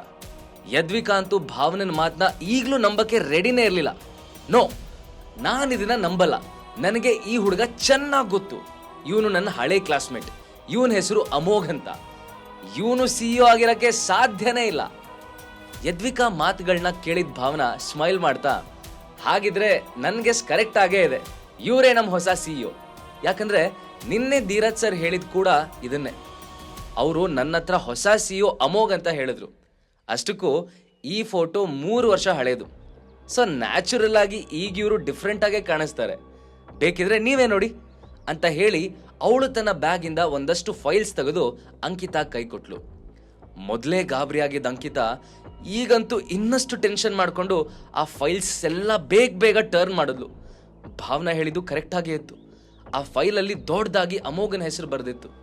ಅದನ್ನ ನೋಡಿದ ಮೇಲಂತೂ ಅಂಕಿತಾ ಮುಖ ಪೂರ್ತಿಯಾಗಿ ಬೆಳಚ್ಕೊಂತು. ಅವಳ ಹತ್ರ ಈಗ ತಮ್ಮ ಎದುರಿಗೆ ನಿಂತಿರೋ ವ್ಯಕ್ತಿನೇ ಹೊಸ CEO ಅಂತ ನಂಬೋದನ್ನ ಬಿಟ್ಟು ಬೇರೆ ಆಪ್ಷನ್ನೇ ಇರಲಿಲ್ಲ. ಅವಳು ಸ್ಲೋಲಿ ಅಮೋಘನ ಹತ್ರ ಹೋಗಿ ತಲೆ ತಗ್ಸಿ ನಿಂತ್ಕೊಂಡ್ಲು. I am so sorry sir, ನೀವು ಯಾರು ಅಂತ ಗೊತ್ತಿಲ್ಲದೇನೆ ನಾನು ಏನೇನೋ ಮಾತಾಡ್ಬಿಟ್ಟೆ. ಪ್ಲೀಸ್ ಇದೊಂದ್ಸಲ ಕ್ಷಮಿಸಿ ಸರ್, ಇನ್ಯಾವತ್ತೂ ನನ್ನಿಂದ ಇಂಥ ತಪ್ಪು ನಡೆಯಲ್ಲ ಅಂತ ಭಾವನಾ ಅಪಾಲಜಿ ಕೇಳಿದ್ಲು. ಅವಳು ಹಾಗೆ ಮಾಡಿದ್ದು ನೋಡಿದ್ದೆ ಯದ್ವಿಕಾ ಕೂಡ ಅಮೋಘನ ಹತ್ರ ಓಡ್ ಬರ್ತಾ, mister Aras, I am sorry, ಏನೋ ತಿಳಿದೆ ತಪ್ಪು ಮಾಡಿಬಿಟ್ಟೆ, ಪ್ಲೀಸ್ ನನ್ನ ಮೇಲೆ ಕೋಪ ಮಾಡ್ಕೋಬೇಡಿ, ಇನ್ನು ಮುಂದೆ ನಾನು ಯಾವತ್ತೂ ಹೀಗೆ ಮಾಡಲ್ಲ ಅಂತ ಅಂದ್ಲು. ಅಮೋಘ್ ಅವ್ರು ಯಾರ ಮಾತಿಗೂ ರಿಯಾಕ್ಟ್ ಮಾಡಲಿಲ್ಲ. ಬದಲಿಗೆ ಟೈಮ್ ನೋಡಿ ಭಾವನಾ ಜೊತೆ ಆಫೀಸ್ ಕಡೆ ಹೊರಟ. ಅವನು ಹಾಗೆ ಹೊರಟಿದ್ ನೋಡಿ ಉಳಿದವರು ಕೂಡ ಅವನನ್ನೇ ಫಾಲೋ ಮಾಡಿದ್ರು. 2 ವರ್ಷದ ಹಿಂದೆ ಅರಸ್ ಫ್ಯಾಮಿಲಿಯಿಂದ ಹೊರಗೆ ಬಿದ್ದಾಗಿಂದ ಅಮೋಘ್ ಇವತ್ತೇ ಫಸ್ಟ್ ಟೈಮ್ ಇಂಥ ದೊಡ್ಡ ಜಾಗಕ್ಕೆ ಬಂದಿದ್ದ. ಆ ಕಂಪನಿ ಅವನ ಫ್ಯಾಮಿಲಿಗೆ ಸೇರಿದ್ರು ಇವತ್ತದು ಅವನಿಗೆ ತುಂಬಾ ಡಿಫ್ರೆಂಟ್ ಆಗಿ ಕಾಣ್ತಾ ಇತ್ತು. ಅವನು ಆಫೀಸ್ ಎಂಟ್ರೆನ್ಸ್ ನಲ್ಲಿ ನಿಂತ್ಕೊಂಡು ಸುತ್ತಲೂ ಒಂದ್ಸಲ ತಿರುಗಿ ನೋಡ್ದ. ಅರಸು ಮೀಡಿಯಾ ಈ ದೇಶದಲ್ಲೇ ಅತ್ಯಂತ ದೊಡ್ಡ ಮೀಡಿಯಾ ಕಂಪನಿ ಅಂತ ಹೆಸರಾಗಿತ್ತು. ಅದಕ್ಕೆ ತಕ್ಕಂತೆ ಅದರ ಇಂಟೀರಿಯರ್ ಡಿಸೈನ್ಸ್, ಅಲ್ಲಿ ಬಳಕೆಗೆ ಇಟ್ಟಿರೋ ಎಕ್ಸ್ಪೆನ್ಸಿವ್ ವಸ್ತುಗಳು ಎಲ್ಲ ಸ್ಟನ್ನಿಂಗ್ ಆಗಿತ್ತು. ಅದಾಗ್ಲೇ ಅವತ್ತು ಹೊಸ CEO ಕಂಪನಿಗೆ ಜಾಯಿನ್ ಆಗ್ತಾ ಇದ್ದಾರೆ ಅನ್ನೋ ಸುದ್ದಿ ಎಲ್ಲರಿಗೂ ಗೊತ್ತಾಗಿದ್ರಿಂದ ಸಾಕಷ್ಟು ಜನ ಸೇರಿದ್ರು. ಯಾರ್ಯಾರು ಅಮೋಘಂಗೆ ಒಬ್ಬೊಬ್ಬರೇ ಬಂದು ವಿಶ್ ಮಾಡೋದನ್ನ ನೋಡಿದ್ರೋ ಅದರಂತೆ ತಾವು ಕೂಡ ವಿಶ್ ಮಾಡಿ ಒಳ್ಳೆ ಇಂಪ್ರೆಷನ್ ಬರೋ ಹಾಗೆ ಮಾಡ್ತಿದ್ರು. ಒಂದಷ್ಟು ಜನಕ್ಕೆ ಅವನು ಸಿಂಪಲ್ ಲುಕ್ ನೋಡಿ ಆಶ್ಚರ್ಯ ಆದ್ರೂ ಅದನ್ನ ಹೊರಗೆ ಹೇಳದೆ ಅವನನ್ನ ಗ್ರೀಟ್ ಮಾಡಿದ್ರು. ಎಲ್ಲರೂ ಪರಿಚಯ ಮಾಡ್ಕೊಂಡ ಅಮೋಘ್ ಡೈರೆಕ್ಟ್ ಆಗಿ ತನ್ನ ಕ್ಯಾಬಿನ್ ಕಡೆ ಹೊರಟ. ಅವನನ್ನ ಯದ್ವಿಕಾ ಮತ್ತೆ ಅಂಕಿತಾ ಕೂಡ ಫಾಲೋ ಮಾಡ್ತಾ ಕ್ಯಾಬಿನ್ಗೆ ಬಂದ್ರು. ಅವರಿಬ್ರು ತನ್ನ ಹಿಂದೆನೆ ಇಲ್ಲಿ ತನಕ ಬಂದಿರೋದನ್ನ ನೋಡಿದ್ದ ಅಮೋಘ್ ಹುಬ್ಬೇರೆಸ್ತಾ, ನಿಮ್ಮಿಬ್ಬರಿಗೂ ಇನ್ನೂ ಏನಾದ್ರೂ ನನ್ನ ಹತ್ರ ಮಾತಾಡೋದಿದ್ಯಾ ಅಂತ ಕೇಳ್ದ. ಅಂಕಿತಾಗೆ ಮುಜುಗರ ಆದ್ರೂ ಕೂಡ ಅದನ್ನ ತೋರಿಸ್ಕೊಳ್ದೆ, ಅದು ಸರ್, ಆಗ ನನ್ನಿಂದ ತುಂಬಾ ದೊಡ್ಡ ತಪ್ಪಾಗೋಯ್ತು, I am really sorry sir, ಇನ್ಯಾವತ್ತೂ ಇಂಥ ಮಿಸ್ಟೇಕ್ ಆಗಲ್ಲ. ಮತ್ತೆ ಯದ್ವಿಕಾ ಕಾಂಟ್ರಾಕ್ಟ್ ಸೈನ್ ಮಾಡೋದ್ರ ಬಗ್ಗೆ ಅಂತ ಹೇಳಿ ತನ್ನ ಮಾತನ್ನ ಅಲ್ಲೇ ಪಾಸ್ ಮಾಡಿ ಅಮೋಘನ್ ಮುಖ ನೋಡಿದ್ಲು. ಅಮೋಘ್ ಏನೂ ಅರ್ಥ ಆಗದಿರೋ ಥರ, ಕಾಂಟ್ರಾಕ್ಟ್ ಸೈನಾ? ಯಾವ ಕಾಂಟ್ರಾಕ್ಟ್ ಅಂತ ಕೇಳ್ದ. ಆಗ ಯದ್ವಿಕಾ ಮಧ್ಯೆ ಬಾಯಿ ಹಾಕಿ, ಮಿಸ್ಟರ್ ಅರಸ್, ಇಷ್ಟು ಬೇಗ ಮರ್ತ್ಬಿಟ್ರಾ? ಆಗ್ಲೇ ಹೇಳಿದ್ನಲ್ಲ ಇವತ್ತು ನನ್ನ ಕಾಂಟ್ರಾಕ್ಟ್ ಸೈನ್ ಇದೆ ಅಂತ. ಇನ್ಫ್ಯಾಕ್ಟ್ ನಾನಿವತ್ತು ಇಲ್ಲಿಗೆ ಬಂದಿದ್ದೆ ಆ ಕೆಲ್ಸಕ್ಕೆ ಅಂತ ನೆನಪು ಮಾಡೋದಕ್ಕೆ ಟ್ರೈ ಮಾಡಿದ್ಲು. ಅಷ್ಟೊತ್ತು ಟೇಬಲ್ ಮೇಲಿದ್ದ ಒಂದೊಂದೇ ಫೈಲ್ಸ್ನ ಚೆಕ್ ಮಾಡ್ತಿದ್ದ ಅಮೋಘ್ ಅವಳು ಮಾತು ಕೇಳಿ ಅದನ್ನ ಕ್ಲೋಸ್ ಮಾಡ್ದ. ಅವನು ಏನೂ ಮಾತಾಡದೇ ಇದ್ರು ತನ್ನ ಚೇರಿಗೆ ಹೊರಗಿ ಅವರಿಬ್ಬರನ್ನೇ ನೋಡ್ತಾ ಸ್ಮೈಲ್ ಮಾಡ್ದ. ಆದ್ರೆ ಆ ಸ್ಮೈಲ್ ಅರ್ಥ ಏನು ಅಂತ ಅವರಿಬ್ರಿಗೂ ಗೊತ್ತಾಗ್ಲಿಲ್ಲ. ಅಂಕಿತಾ ಅಂತೂ ಹೇಗಾದ್ರೂ ಮಾಡಿ ಅವನನ್ನ ಒಪ್ಪಿಸ್ಲೇಬೇಕು ಅಂತ ಡಿಸೈಡ್ ಮಾಡಿದ್ಲು. ಹಾಗಾಗಿ ಪ್ಲೀಸ್ ಸರ್, ನನ್ನ ಕಡೆಯಿಂದ ತಪ್ಪಾಗಿದೆ ಅಂತ ನಾನು ಒಪ್ಕೋತೀನಿ, ಆದ್ರೆ ನಾನು ಮಾಡಿದ ತಪ್ಪಿಗೆ ಯದ್ವಿಕಾ ಶಿಕ್ಷೆ ಕೊಡ್ಬೇಡಿ. ಒಂದು ಕೆಲಸ ಮಾಡೋಣ, ನಿಮ್ಗೆ ಏನ್ ಪನಿಷ್ಮೆಂಟ್ ಕೊಡಬೇಕು ಅನ್ಸುತ್ತೋ ಅದನ್ನ ನನಗೆ ಕೊಡಿ, ಆದ್ರೆ ಯದ್ವಿಕಾ ಕಾಂಟ್ರಾಕ್ಟ್ಗೆ ಪ್ಲೀಸ್ ಸೈನ್ ಮಾಡಿ ಸರ್ ಅಂತ ರಿಕ್ವೆಸ್ಟ್ ಮಾಡ್ಕೊಂಡ್ಲು. ಅದೇ ಸಮಯಕ್ಕೆ ಯಾರೋ ಅಮೋಘ್ನ ಕ್ಯಾಬಿನ್ಗೆ ನಾಕ್ ಮಾಡಿದ ಸೌಂಡ್ ಆಯ್ತು. ಅಮೋಘ್ ಪರ್ಮಿಷನ್ ಕೊಟ್ಟಿದ್ದೆ ಡೋರ್ ಓಪನ್ ಮಾಡಿ ಒಳಗ್ ಬಂದ Bhavana, sorry to interrupt you sir, but ನಿಮ್ಮನ್ನ ನೋಡಕ್ಕಂತ ಚಕ್ರವರ್ತಿ ಗ್ರೂಪ್ಸ್ ಇಂದ ಪ್ರೀತಮ್ ಚಕ್ರವರ್ತಿ ಅವ್ರು ಬಂದಿದ್ದಾರೆ, ಅರ್ಜೆಂಟ್ ಆಗಿ ನಿಮ್ಮನ್ನ ಮೀಟ್ ಮಾಡಬೇಕು ಅಂತ ರಿಕ್ವೆಸ್ಟ್ ಮಾಡ್ಕೊಳ್ತಾ ಇದ್ದಾರೆ ಅಂತ ಹೇಳಿದ್ಲು. ಪ್ರೀತಮ್ ಚಕ್ರವರ್ತಿ ಹೆಸರು ಕೇಳಿದ್ದೆ ಅಮೋಘನ್ ಮುಖದಲ್ಲಿ ಸಿಟ್ ಕಾಣಿಸ್ಕೊಂತು. ಅವನು ಕೋಪದಲ್ಲಿ, ಪ್ರೀತಮ್ ಚಕ್ರವರ್ತಿನ ಮೊದಲು ಆ ಇಡಿಯಟ್ನ ಹೊರಗೆ ಹಾಕಿ, ನನಗೆ ಅವನ ಜೊತೆ 1 ಸೆಕೆಂಡು ಮಾತಾಡಕ್ ಇಷ್ಟ ಇಲ್ಲ. ಹಾಗೆ ಇನ್ಮುಂದೆ ಚಕ್ರವರ್ತಿ ಗ್ರೂಪ್ಸ್ ಅವರಿಗೆ ನಮ್ ಜೊತೆ ಡೀಲ್ ಮಾಡ್ಕೋಬೇಕು ಅಂದ್ರೆ ಪ್ರೀತಮ್ ಬಿಟ್ಟು ಬೇರೆ ಯಾರನ್ನಾದ್ರೂ ಕಳ್ಸಕ್ ಹೇಳಿ ಅಂತ ಆರ್ಡರ್ ಮಾಡ್ದ. ಭಾವನಾ ಈ ಮೆಸೇಜ್ ಪ್ರೀತಮ್ಗೆ ಪಾಸ್ ಮಾಡಿದ್ದೆ ಅವನಿಗೆ ಕೋಪ ತಡ್ಕೊಳಕ್ಕಾಗ್ಲಿಲ್ಲ. ಅವನಿಗೆ ಬಂದಿದ್ದ ಕೋಪಕ್ಕೆ ಡೈರೆಕ್ಟ್ ಆಗಿ ಅಮೋಘನ್ ಕ್ಯಾಬಿನ್ಗೆ ನುಗ್ಗಿ ಗಲಾಟೆ ಮಾಡಬೇಕು ಅನ್ನಿಸ್ತಾ ಇತ್ತು. ಆದ್ರೆ ಹಾಗೆಲ್ಲ ಮಾಡೋದು ಸೇಫ್ ಅಲ್ಲ ಅಂತ ಅವ್ರು ನೆನಪಾಗಿ ಏನು ರಿಯಾಕ್ಟ್ ಮಾಡದೆ ಆಫೀಸಿಂದ ಹೊರಗೆ ಬಂದ. ರುಕ್ಮಿಣಿ ದೇವಿಗೆ ಪ್ರೀತಮ್ ವಿಷಯ ಗೊತ್ತಾಗಿದ್ದೆ ಅವರು ಇಮಿಡಿಯೇಟ್ ಆಗಿ ಎಮರ್ಜೆನ್ಸಿ ಮೀಟಿಂಗ್ ಕರೆದ್ರು. ಸ್ವಲ್ಪ ಸಮಯಕ್ಕೆ ಎಲ್ಲರೂ ಒಂದ್ ಕಡೆ ಬಂದು ಸೇರ್ತಿದ್ದಂಗೆ ಮಾತು ಶುರು ಮಾಡಿದ ರುಕ್ಮಿಣಿ ದೇವಿ, ನಿಮ್ಗೆಲ್ಲ ಈಗಾಗಲೇ ವಿಷಯ ಗೊತ್ತಾಗಿರ್ಬೋದು. ಇವತ್ತು ಪ್ರೀತಮ್ ಅರಸು ಮೀಡಿಯಾಗೆ ಹೋಗಿದ್ದ, ಆದ್ರೆ ಅವನು ಹೋಗಿದ್ ಕೆಲ್ಸ ಸಕ್ಸಸ್ ಆಗ್ಲಿಲ್ಲ ಅಂತ ಹೇಳಿದ್ರು. ಆಗಷ್ಟೇ ಮನೆಯೊಳಗೆ ಬರ್ತಾ ಇದ್ದ ಪ್ರೀತಮ್ ಈ ಮಾತು ಕೇಳಿದ್ದೇ ಸಿಟ್ಟಾಗಿ, ಏನೋ ಸಕ್ಸಸ್ ಆಗದ ಅಜ್ಜಿ, ಅವ್ರು ನನ್ನನ್ನ ಮೀಟ್ ಮಾಡಕ್ಕೆ ಒಪ್ಲಿಲ್ಲ. ಆ ಹೊಸ CEO ತನ್ನನ್ನ ತಾನು ಏನ್ ಅನ್ಕೊಂಡ್ಬಿಟ್ಟಿದ್ದಾನೆ, ನನ್ನನ್ನ ಈಡಿಯಟ್ ಅಂತ ಹೇಳ್ದ ಗೊತ್ತಾ. ಅಷ್ಟೇ ಅಲ್ಲ, ಇಮಿಡಿಯೇಟ್ ಆಗಿ ಆಫೀಸಿಂದ ಹೊರಗೆ ಕಳ್ಸಕ್ ಹೇಳ್ದ. ಇನ್ಯಾವತ್ತೂ ನಾನು ಆ ಕಡೆ ಮುಖ ಹಾಕ್ಬಾರ್ದಂತೆ, ಹಾಗೆ ಹೇಳಿ ಕಳ್ಸಿದಾನವನು ಅಂತ ಕೂಗಾಡಕ್ ಶುರು ಮಾಡ್ದ. ಪ್ರೀತಮ್ ಮುಖ ಅಂತೂ ಸಿಟ್ಟಲ್ಲಿ ಕೆಂಪಾಗ್ಬಿಟ್ಟಿತ್ತು. ಆದ್ರೂ ಅಲ್ಲಿರೋರು ಯಾರಿಗೂ ಅವನಿಗಾಗಿರೋ ಅವಮಾನಕ್ಕೆ ಅರಸು ಮೀಡಿಯಾದಿಂದ ಎಕ್ಸ್ಪ್ಲನೇಷನ್ ಕೇಳೋ ಧೈರ್ಯ ಇರಲಿಲ್ಲ. ರುಕ್ಮಿಣಿ ದೇವಿ ಕೂಡ ಈಗ ಪ್ರೀತಮ್ನ ಸಮಾಧಾನ ಮಾಡೋ ಬದಲು ಬೇರೆ ಯಾವ ದಾರಿನೂ ಕಾಣಲಿಲ್ಲ. ಐ ಆಮ್ ಸಾರಿ ಪ್ರೀತು, ನಿಂಗೆ ಇವತ್ತು ತುಂಬಾ ಹರ್ಟ್ ಆಗಿರ್ಬೇಕಲ್ಲ ಅಂತ ಅವರು ಪ್ರೀತಮ್ ಭುಜ ಸವರ್ತಾ ಅವರನ್ನ ಸಮಾಧಾನ ಮಾಡಕ್ ಟ್ರೈ ಮಾಡಿದ್ರು. ನಂತರ ಮೀಟಿಂಗ್ಗೆ ಬಂದಿರೋ ಎಲ್ಲಾರನ್ನೂ ಉದ್ದೇಶಿಸ್ತಾ, ನನಗ್ ಬಂದಿರೋ ಮಾಹಿತಿ ಪ್ರಕಾರ ಹೊಸ CEO ಇನ್ನೂ ಚಿಕ್ಕ ಹುಡುಗ, ಹಾಗಾಗಿ ನ್ಯಾಚುರಲಿ ಅವನಲ್ಲಿ ತನ್ನ ಪೊಸಿಷನ್ ಬಗ್ಗೆ ಸ್ವಲ್ಪ ಅಹಂಕಾರ ಇದ್ದೇ ಇರುತ್ತೆ. ಆದ್ರೆ ಇಲ್ಲೊಂದು ಒಳ್ಳೆ ಸೈನ್ ಕೂಡ ಇದೆ. ಯಾವಾಗ ನಾವು ಒಳ್ಳೆ ರೆಪ್ರೆಸೆಂಟೇಟಿವ್ಸ್ ನ ಕಳಿಸ್ತೀವೋ ಆಗ ಅವರು ಕೂಡ ನಮ್ಮ ಜೊತೆ ಡೀಲ್ ಮಾಡಕ್ ರೆಡಿ ಆಗ್ತಾರೆ ಅಂತ ಹೇಳಿದ್ದಾರೆ. ಹಾಗಾಗಿ ನಾನ್ ನಿಮ್ಮ ಹತ್ರ ಕೇಳ್ತಾ ಇದ್ದೀನಿ, ಈ ಕೆಲಸ ಮಾಡೋದಕ್ಕೆ ನಿಮ್ಮಲ್ಲಿ ಯಾರು ಸೂಟೇಬಲ್ ಅನ್ಸುತ್ತೆ ಅಂತ ನೀವೇ ಹೇಳ್ಬೇಕು ಅಂತ ಹೇಳ್ತಾ ಎಲ್ರೂ ನೋಡಿದ್ರು. ಲಾಸ್ಟ್ ಟೈಮ್ ಇದೇ ರೀತಿ ರುಕ್ಮಿಣಿ ದೇವಿ ಅವರು ಪ್ರಶ್ನೆ ಮಾಡಿದಾಗ ಎಲ್ಲರೂ ಈ ಕೆಲಸಕ್ಕೆ ಮುಂದೆ ಬಂದಿದ್ರು. ಆದ್ರೆ ಈ ಸಲ ಪ್ರೀತಮ್ಗಾದ ಗತಿ ನೋಡಿ ಬೇರೆ ಯಾರಿಗೂ ಮುಂದೆ ಬರಕ್ ಧೈರ್ಯನೇ ಬರಲಿಲ್ಲ. ಅವರೆಲ್ಲ ಟೆನ್ಷನ್ ಅಲ್ಲಿ ಒಬ್ರು ಮುಖ ಇನ್ನೊಬ್ರು ನೋಡ್ತಾ ಕೂತ್ಕೊಂಡ್ರು. ಆದ್ರೆ ಅಷ್ಟರಲ್ಲಿ ಏನೋ ಯೋಚನೆ ಮಾಡಿದ ಪ್ರೀತಮ್ ಎದ್ದು ನಿಂತ್ಕೊಂಡು, ಅಜ್ಜಿ, ಈ ಕೆಲ್ಸಕ್ಕೆ ಯಾರು ಸೂಟೇಬಲ್ ಅಂತ ನನಗ್ ಗೊತ್ತು. ನೀವು ಯಾವುದೇ ಟೆನ್ಷನ್ ಇಲ್ಲದೆ ಲೀಲಾನ ಡೀಲ್ ಮಾಡಕ್ ಕಳಿಸಿ, ಅವಳು ಈ ಕೆಲ್ಸದಲ್ಲಿ ಪಕ್ಕಾ ಸಕ್ಸಸ್ ಆಗ್ತಾಳೆ, ನೋಡ್ತಾ ಇರಿ ಅಂತ ಹೇಳ್ದ. ಪ್ರೀತಮ್ ಮಾತ್ ಕೇಳಿದ್ದೆ ಲೀಲಾ ಎದೆ ಧಸಕ್ಕಂತು. ಅವಳಿಗೆ ಮೊದ್ಲಿಂದಾನು ಈ ಪ್ರೀತಮ್ಗೆ ತನ್ನ ಕಂಡ್ರೆ ಅಷ್ಟಕ್ಕಷ್ಟೇ ಅನ್ನೋ ವಿಷಯ ಗೊತ್ತಿತ್ತು. ಆದ್ರೆ ಅವಳು ಯಾವತ್ತೂ ಇವನಿಂದ ಇಂಥ ನಡತೆ ಎಕ್ಸ್ಪೆಕ್ಟ್ ಮಾಡಿರ್ಲಿಲ್ಲ. ಈಗ ಎಲ್ಲರ ಕಣ್ಣು ತನ್ನ ಮೇಲೆ ಇದೆ ಅನ್ನೋದು ಗೊತ್ತಾಗಿ ಅವಳಿಗೆ ಹೇಗ್ ರಿಯಾಕ್ಟ್ ಮಾಡ್ಬೇಕು ಅಂತಾನೆ ಗೊತ್ತಾಗ್ಲಿಲ್ಲ. ಅವಳು ರುಕ್ಮಿಣಿ ದೇವಿ ಹತ್ರ ತನ್ನಿಂದ ಈ ಕೆಲಸ ಆಗಲ್ಲ ಅಂತ ಹೇಳಕ್ ಟ್ರೈ ಮಾಡಿದ್ಲು. ಆದ್ರೆ ಅವಳಿಗಾಗ್ತಿರೋ ಗಾಬರಿಗೆ ಬಾಯಿಂದ ಒಂದು ಪದನೂ ಹೊರಡ್ಲಿಲ್ಲ. ಲೀಲಾ ಹೇಗಾದ್ರೂ ಮಾಡಿ ಈ ಸಮಸ್ಯೆಯಿಂದ ಹೊರಗೆ ಬರ್ಬೇಕು ಅಂತ ಯೋಚನೆ ಮಾಡ್ತಾ ಇರುವಾಗ್ಲೇ ಪ್ರೀತಮ್ ಮತ್ತೆ ಬಾಯ್ ಹಾಕ್ದ. ಐ ನೋ ಲೀಲಾ, ನಿನಗಿದನ್ನ ಮಾಡೋದಕ್ಕೆ ಕಷ್ಟ ಅನ್ನಿಸ್ಬಹುದು, ಆದ್ರೆ ಅಜ್ಜಿ ನಿನಗೊಂದು ಚಾನ್ಸ್ ಕೊಡ್ಬೇಕು ಅಂತ ಅನ್ಕೊಂಡಿದ್ದಾರೆ. ನಿನ್ನ ಕಂಪನಿ ದಿವಾಳಿ ಆಗಕ್ ಬಂದಿರೋ ವಿಷಯ ನಮ್ಮೆಲ್ರಿಗೂ ಗೊತ್ತು. ಇನ್ನು ನಿನಗೆ ಅದೆಷ್ಟೋ ಕೋಟಿ ಹಣ ಬೇಕಂತ ಹೇಳ್ತಿದ್ದಲ್ಲ, ಅದನ್ನ ನಾವು ಕೊಡ್ತೀವಿ. ಅದರ ಬದಲಾಗಿ ನೀನು ಈ ಡೀಲ್ ಕ್ರ್ಯಾಕ್ ಮಾಡಬೇಕು. ಒಂದ್ ವೇಳೆ ನೀನೇನಾದ್ರೂ ಇದರಲ್ಲಿ ಸಕ್ಸಸ್ ಆದ್ರೆ ನಿನ್ನ ಕಂಪ್ನಿನ ಉಳಿಸ್ಕೊಡೋ ಜವಾಬ್ದಾರಿ ನಮ್ದು ಅಂತಂದ ಪ್ರೀತಮ್. ಹಾಗಾದ್ರೆ ಪ್ರೀತಮ್ನ ಈ ಆಫರ್ಗೆ ಲೀಲಾ ಉತ್ತರ ಏನು? ಕೊನೆಗೂ ಅವಳಿಗೆ ಅರಸು ಮೀಡಿಯಾದ ಹೊಸ CEO ಯಾರು ಅಂತ ಗೊತ್ತಾಗುತ್ತಾ?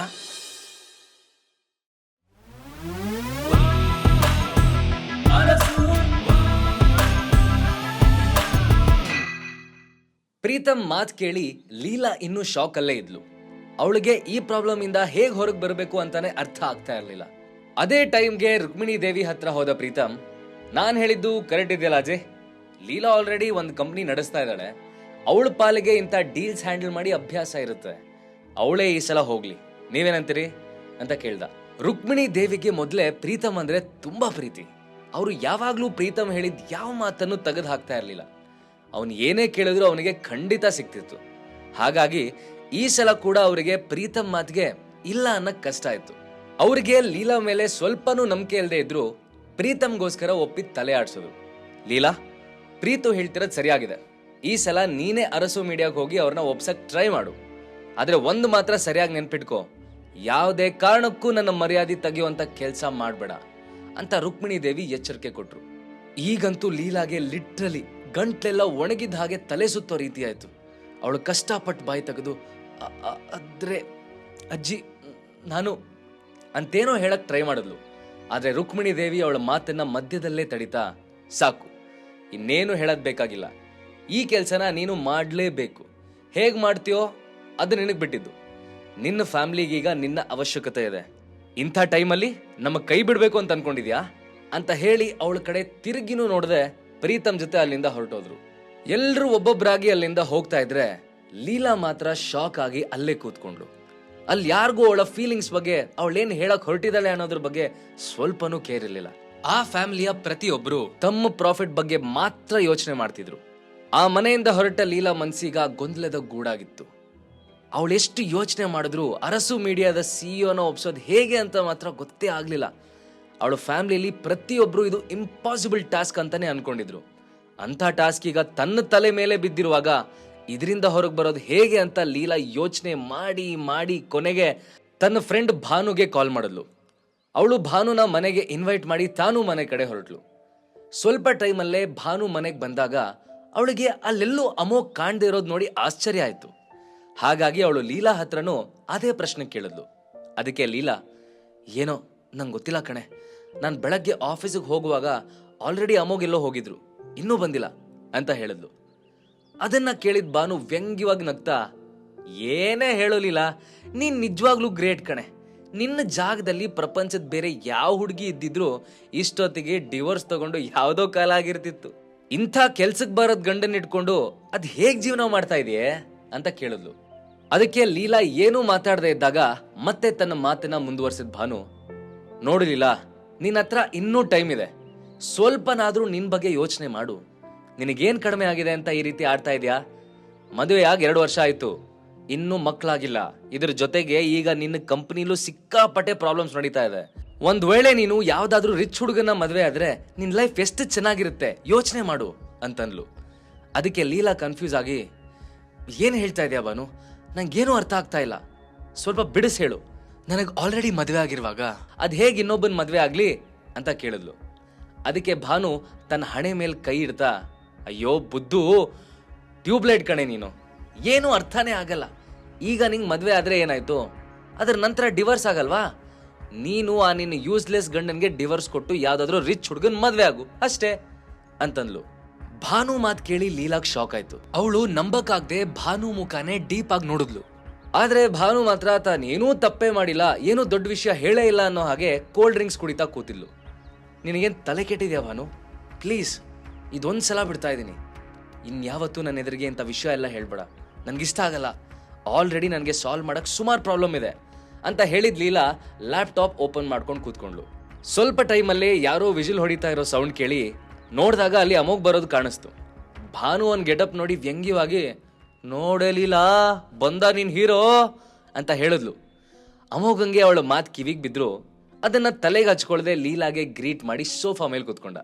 ಲೀಲಾ, ನಿನ್ನ ಕಂಪ್ನಿಗೆ ಈಗಲೂ 50 ಕೋಟಿ ಬೇಕಲ್ವಾ ಅಂತ ಅಮೋಘ್ ಕೇಳ್ದ. ಅದಕ್ಕೆ ಸಿಟ್ಟಾದ ಭಾನು, ಯಾಕೆ ಅದನ್ನ ಯಾಕೆ ಪದೇ ಪದೇ ಕೇಳೋದು ನೀವು? ಅವಳು ಇನ್ನೂ 50 ಕೋಟಿ ಅರೇಂಜ್ ಮಾಡಿಲ್ಲ ಅಂತ ನಿನಗೆ ಖುಷಿ ಆಗ್ತಾ ಇದೆಯಾ, ಅಥವಾ ಎಲ್ಲಾದ್ರೂ ಅವಳು ಅರೇಂಜ್ ಮಾಡಿಬಿಟ್ರೆ ಅಂತ ಭಯ ಆಗ್ತಾ ಇದೆಯಾ ಅಂತ ಕೇಳಿದ್ಲು. ಅವಳು ಹೀಯಾಳಿಕೆ ಮಾತು ಕೇಳಿದ್ ಲೀಲಾ, ಭಾನು ಜಸ್ಟ್ ಶಟ್ ಅಪ್ ಅಂತ ಗದರಿದ್ರು. ಆದ್ರೆ ಅಮೋಘ್ ಇದ್ಯಾವುದನ್ನು ತಲೆಗೆ ಹಾಕೊಳ್ದೆ, ಡೋಂಟ್ ವರಿ ಲೀಲಾ, ನನಗೇನಿದೆಲ್ಲ ಹೊಸದಲ್ಲ, ನೀನ್ ಇದನ್ನ ತಗೋ, ಇದರಲ್ಲಿ ಕರೆಕ್ಟಾಗಿ 50 ಕೋಟಿ ಇದೆ. ನಾನಿದನ್ನ ಮೊನ್ನೆ ಕ್ಯಾಶಲ್ಲೇ ತಗೋಬರ್ಬೇಕು ಅಂತ ಅನ್ಕೊಂಡಿದ್ದೆ, ಆದ್ರೆ ಅಷ್ಟೊಂದು ಅಮೌಂಟ್ ಕ್ಯಾರಿ ಮಾಡೋದಕ್ಕೆ ಅಲೋ ಮಾಡಲ್ಲ ಅಂತ ಆ ಕಾರ್ಡಲ್ಲಿ ಹಾಕೊಂಡ್ಬಂದಿದ್ದೀನಿ.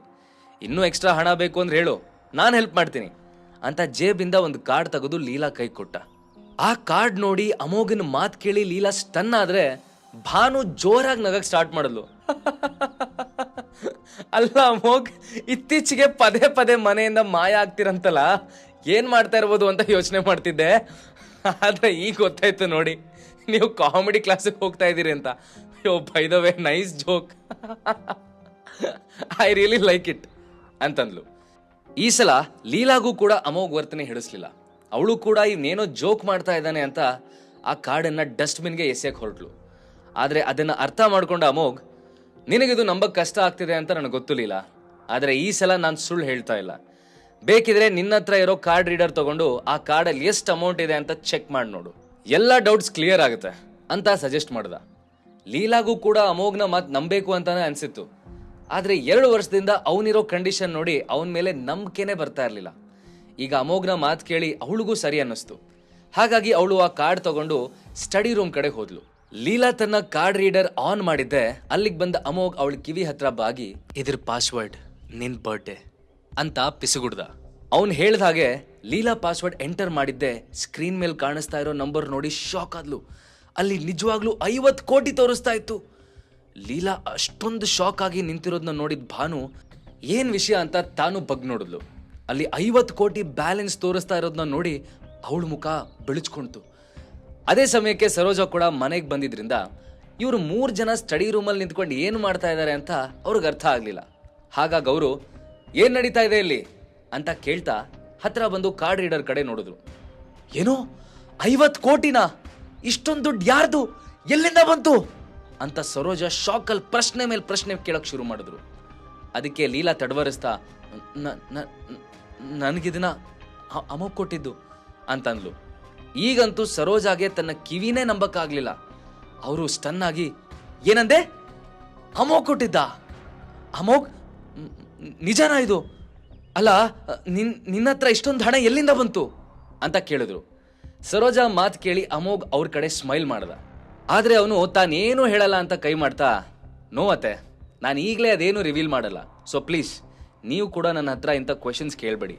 ಆದರೆ ಒಂದು ಮಾತ್ರ ಕನ್ಫರ್ಮ್ ಮಾಡ್ತಾ ಇದ್ದೀನಿ ಲೀಲಾ, ಈ ಹಣ ಯಾವುದೇ ಕೆಟ್ಟ ಕೆಲಸ ಮಾಡಿ ಬಂದಿದ್ದಲ್ಲ. ಹಾಗಾಗಿ ನೀನು ಸ್ವಲ್ಪನೂ ಮುಜುಗರ ಪಡೆದೇ ಯೂಸ್ ಮಾಡ್ಕೊ ಅಂತ ಅಂದ. ಅಲ್ಲಿರೋರು ಯಾರಿಗೂ ಇಷ್ಟೆಲ್ಲ ಆದರೂ ಅಮೋಘನ್ ಮಾತಿನ ಮೇಲೆ ನಂಬಿಕೆನೇ ಬಂದಿರಲಿಲ್ಲ. ಲೀಲಾ ಇನ್ನೂ ಏನಾದರೂ ಸೀನ್ ಕ್ರಿಯೇಟ್ ಆಗೋಕ್ಕೂ ಮುಂಚೆ ಅಮೋಘನ್ ಕೈ ಹಿಡಿದು ತನ್ನ ರೂಮಿಗೆ ಎಳ್ಕೊಂಡು ಹೋದ್ಲು. ಅವಳು ಇಮಿಡಿಯೇಟ್ ಆಗಿ ರೂಮಿನ ಡೋರ್ ಲಾಕ್ ಮಾಡಿ, ಈಗ ಹೇಳು, ಇಲ್ಲಿ ನಮ್ಮಿಬ್ಬರನ್ನ ಬಿಟ್ಟು ಬೇರೆ ಯಾರೂ ಇಲ್ಲ. ಸೊ ನೀನೀಗ ಎಲ್ಲ ವಿಷಯ ಶೇರ್ ಮಾಡ್ಬೋದು. ಇಷ್ಟೊಂದು ಹಣ ಎಲ್ಲಿಂದ ಬಂತು ಅಂತ ಕೇಳಿದ್ಲು. ಅಮೋಘ್ ಲೀಲಾ ಬಿಹೇವಿಯರ್ನ ಪ್ರೀತಿಯಿಂದ ನೋಡ್ತಾ ನಿಂತಿದ್ದ. ಅವನಿಗೆ ಸ್ವಲ್ಪ ಟೈಮ್ ಅವಳು ಕ್ವೆಶನ್ಗೆ ಆನ್ಸರ್ ಮಾಡಬೇಕಲ್ಲ ಅನ್ನೋ ವಿಷಯನೂ ಮರ್ತು ಹೋಗಿತ್ತು. ಇಷ್ಟೆಲ್ಲ ಆದ್ಮೇಲೂ ಕೂಡ ಲೀಲಾ ಇನ್ನೂ ತನ್ನ ಬಗ್ಗೆ ಕನ್ಸರ್ನ್ ಇದ್ದಾಳೆ ಅಂತ ನೋಡಿ ಅಮೋಘನ್ಗೆ ಖುಷಿ ಆಗ್ತಾ ಇತ್ತು. ಅವನು ಲೀಲಾ ಕಡೆನೆ ಪ್ರೀತಿಯಿಂದ ನೋಡ್ತಾ ಸಾಫ್ಟ್ ಆಗಿ, ನಿಜ ಹೇಳ್ಬೇಕಾ? ಓಕೆ, ಜಸ್ಟ್ ಇಮ್ಯಾಜಿನ್, ಈಗೇನಾದರೂ ನಿನ್ನ ಗಂಡ ಬಡವ ಅಲ್ಲ, ಆ್ಯಕ್ಚುಲಿ ಅವನೊಬ್ಬ ತುಂಬ ರಿಚ್ ಫ್ಯಾಮ್ಲಿಯಿಂದ ಬಂದವನು. ಈಗ ನಿನಗೆ ಕೊಟ್ಟಿದ್ದ ದುಡ್ಡು ಅವನ ಅಕೌಂಟ್ ಬ್ಯಾಲೆನ್ಸ್ಗೆ ಹೋಲಿಸಿದ್ರೆ ಏನೂ ಅಲ್ಲ ಅಂತ ಗೊತ್ತಾದ್ರೆ ನೀನೇನು ಮಾಡ್ತೀಯಾ ಅಂತ ಕೇಳ್ದ. ಅಮೋಘ್ ಪ್ರಶ್ನೆ ಕೇಳಿ ಲೀಲಾ ಮುಖ ಸಪ್ಪಗಾಯ್ತು. ನಾನು ಇಷ್ಟೆಲ್ಲ ರಿಕ್ವೆಸ್ಟ್ ಮಾಡಿದ್ರು ನೀನು ನಿಜ ಹೇಳಲ್ಲ ಅಲ್ವಾ?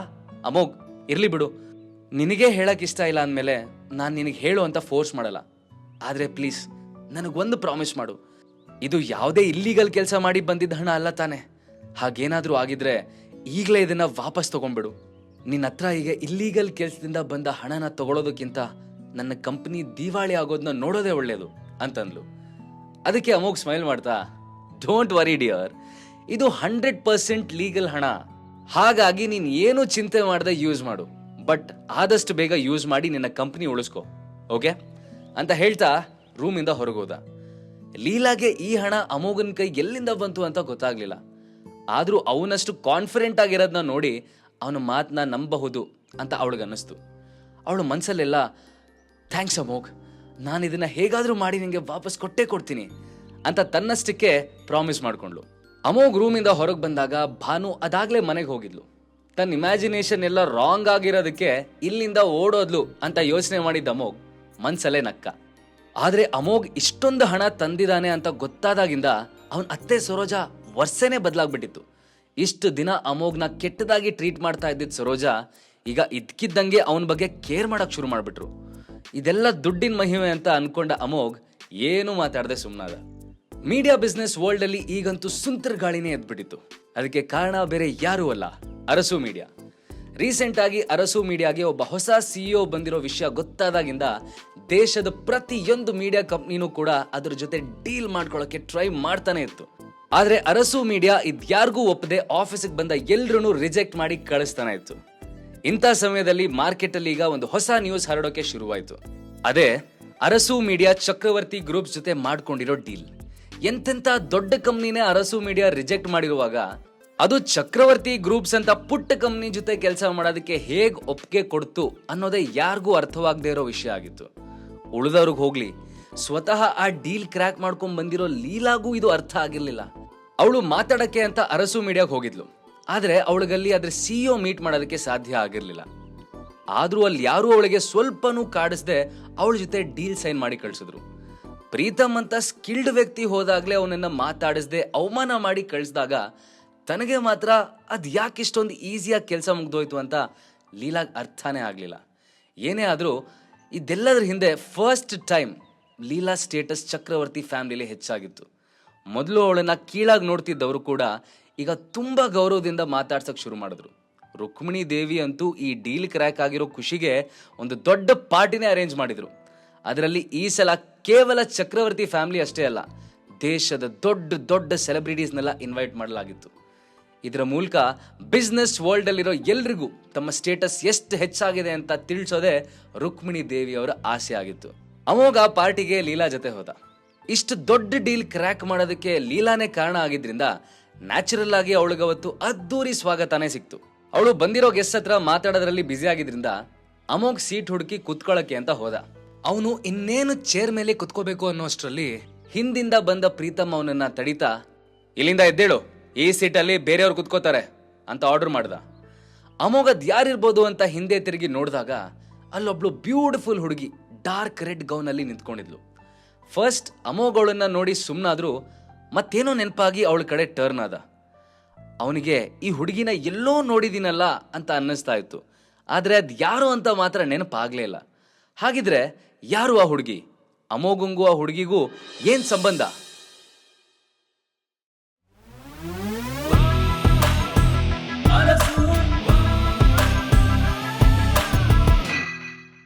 ಅಮೋಘ್ ಇನ್ನೇನ್ ಚೇರ್ ಮೇಲೆ ಕುತ್ಕೋಬೇಕು ಅನ್ನುವಾಗ ಅವನನ್ನ ಪ್ರೀತಮ್ ತಡೆದು, ನೀನ್ ಇಲ್ಲಿ ಕುತ್ಕೋಬೇಡ, ಇಲ್ಲಿ ಮೇಘ ಕೂರ್ತಾಳೆ, ನೀನ್ ಹೋಗಿ ಬೇರೆ ಎಲ್ಲಾದ್ರೂ ಕೂತ್ಕೋ ಅಂತ ಆರ್ಡರ್ ಮಾಡ್ದ. ಪ್ರೀತಮ್ ಮಾತು ಕೇಳಿ ಅಮೋಘ್ ಒಂದ್ಸಲ ಹಿಂದೆ ತಿರುಗ್ದ. ಅಲ್ಲೊಬ್ಳು ಬ್ಯೂಟಿಫುಲ್ ಹುಡುಗಿ ಡಾರ್ಕ್ ರೆಡ್ ಗೌನ್ ನಲ್ಲಿ ಮಿಂಚ್ತಾ ಇದ್ಲು. ಅವಳು ನೋಡಕ್ಕೆ ಎಷ್ಟು ಚೆನ್ನಾಗಿದ್ಲೋ ಅವಳು ನೋಟ ಅಷ್ಟೇ ಕೋಲ್ಡ್ ಆಗಿತ್ತು. ಆ ಹುಡುಗಿನ ನೋಡಿದ ತಕ್ಷಣ ಅಮೋಘ್ ಅವಳ ಮುಖ ತುಂಬಾ ಫೆಮಿಲಿಯರ್ ಅಂತ ಅನ್ಸಕ್ ಶುರುವಾಯ್ತು.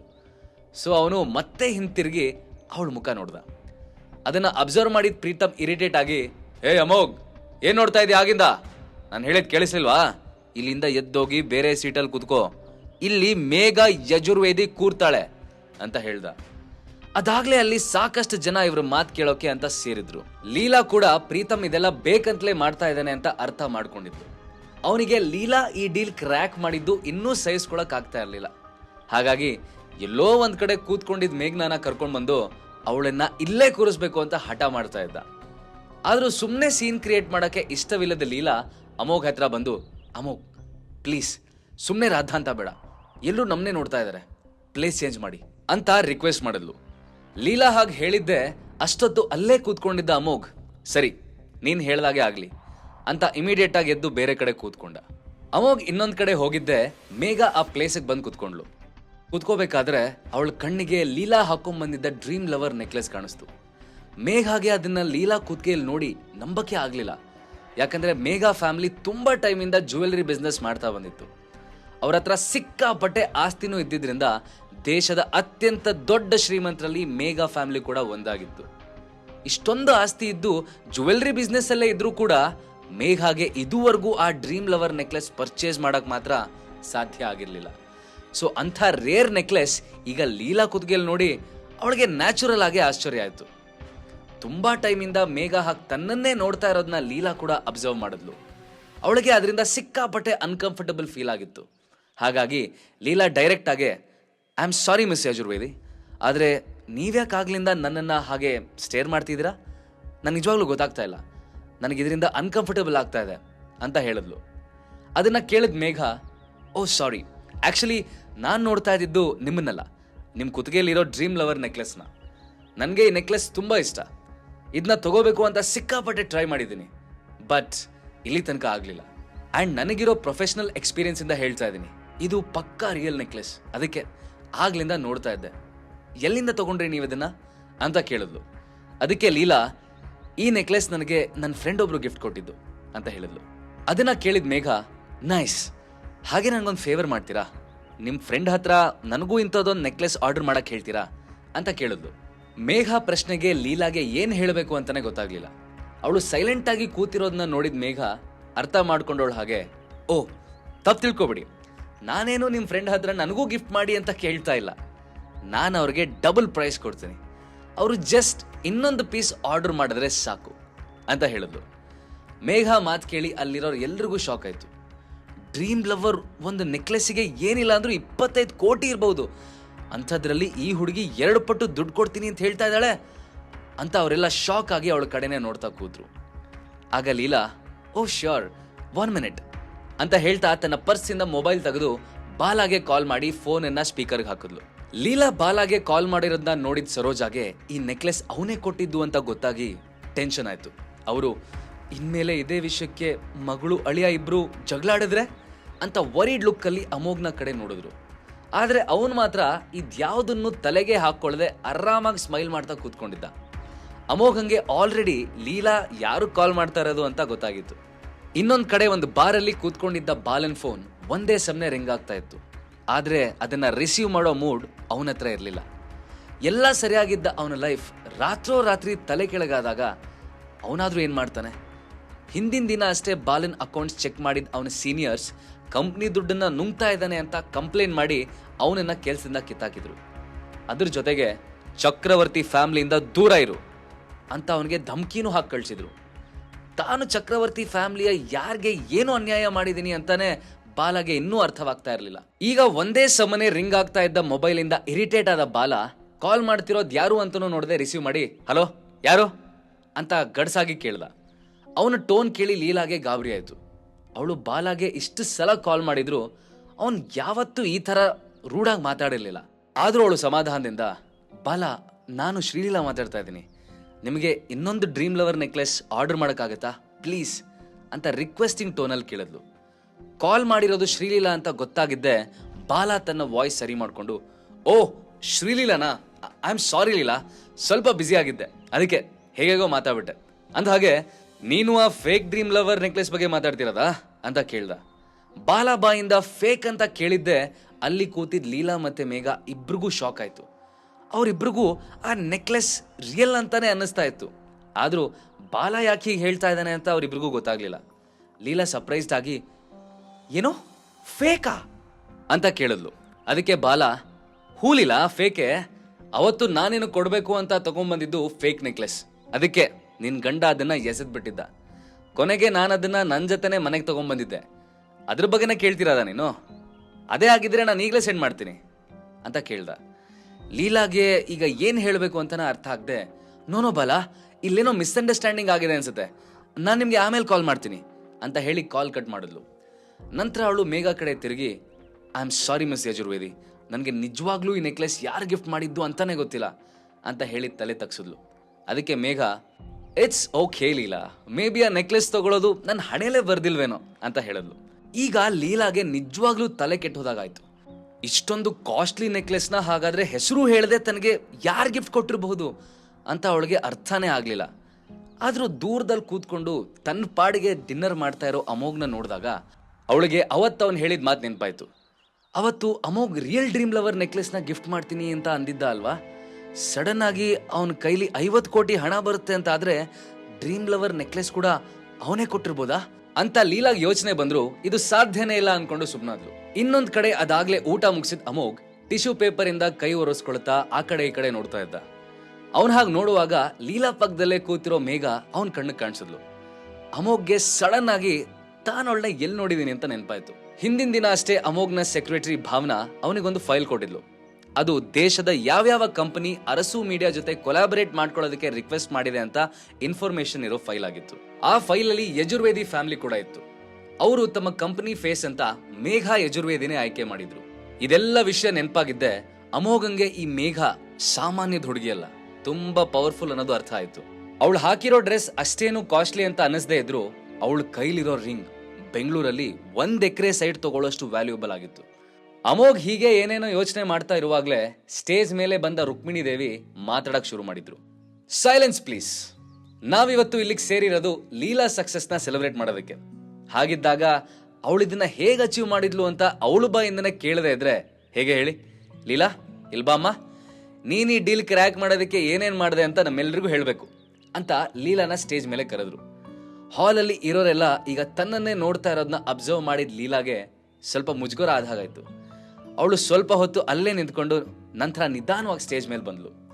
ಆ್ಯಕ್ಚುಲಿ ನಾನಷ್ಟೇನು ಕೆಲಸ ಮಾಡಲೇ ಇಲ್ಲ. ನಾನು ಮಾತಾಡೋಕ್ಕೆ ಅರಸು ಮೀಡಿಯಾಗೆ ಹೋದಾಗ ಅಲ್ಲಿ ಹೊಸ CEO ಇರಲಿಲ್ಲ. ಅವ್ರ ಸೆಕ್ರೆಟರಿ ನನ್ನನ್ನು ಒಳಗೆ ಕರ್ಕೊಂಡು ಹೋಗಿ ಡೀಲ್ ಪೇಪರ್ಸ್ ತಂದು ಸೈನ್ ಮಾಡಕ್ಕೆ ಹೇಳಿದ್ರು ಅಂತ ಹೇಳಿದ್ಲು. ಲೀಲಾ ಮಾತು ಕೇಳಿ ಹಾಲಲ್ಲಿರೋ ಎಲ್ರಿಗೂ ಶಾಕ್ ಆಯ್ತು. ಅವರೆಲ್ಲ ಏನು ಅಂದ್ರೆ ನಮ್ಮ ಪ್ರೀತಮ್ ಥರ ಲೀಲಾಗೂ CEOನ ಮೀಟ್ ಮಾಡಕ್ ಆಗ್ಲೇ ಇಲ್ವಾ? ಹಾಗಿದ್ರೆ ಅವರು ಡೀಲ್ಗೆ ಹೇಗೆ ಒಪ್ಪಿದ್ರು? ಇದ್ರ ಅರ್ಥ ಇಲ್ಲಿ ಲೀಲಾ ಹಾರ್ಡ್ ವರ್ಕ್ ಏನೂ ಇಲ್ಲ, ಅವತ್ತು ಆ CEO ಮೂಡ್ ಚೆನ್ನಾಗಿತ್ತು ಅಂತ ಮನಸ್ಸಿಗೆ ಬಂದ ರೀತಿಲಿ ಕಾಮೆಂಟ್ ಮಾಡಕ್ ಸ್ಟಾರ್ಟ್ ಮಾಡಿದ್ರು. ಇದನ್ನೆಲ್ಲ ಕೇಳಿಸ್ಕೊಂಡ ಪ್ರೀತಮ್ ವ್ಯಂಗ್ಯವಾಗಿ ನಗ್ತಾ, ಹೇ ನೋಡಿದ್ರ ಅಜ್ಜಿ, ಎಲ್ಲರೂ ಸುಮ್ಮನೆ ನನಗೆ ಸರಿಯಾಗಿ ಕೆಲಸ ಮಾಡಕ್ ಬರಲ್ಲ ಅಂತ ಹೇಳ್ತಿದ್ರು. ಆದರೆ ಆಗಿದ್ರಲ್ಲಿ ನಂದೇನು ತಪ್ಪಿರಲಿಲ್ಲ ಅಂತ ಈಗ ಗೊತ್ತಾಗ್ತಾ ಇದೆ. ಅವತ್ತು ನಾನು ಹೋದಾಗ ಆ CEO ಮೂಡ್ ಸರಿ ಇರಲಿಲ್ಲ ಅನ್ಸುತ್ತೆ, ಅದಕ್ಕೆ ನನ್ನನ್ನು ಆಫೀಸಿಂದ ಹೊರಗೆ ಹಾಕಿಸ್ದ.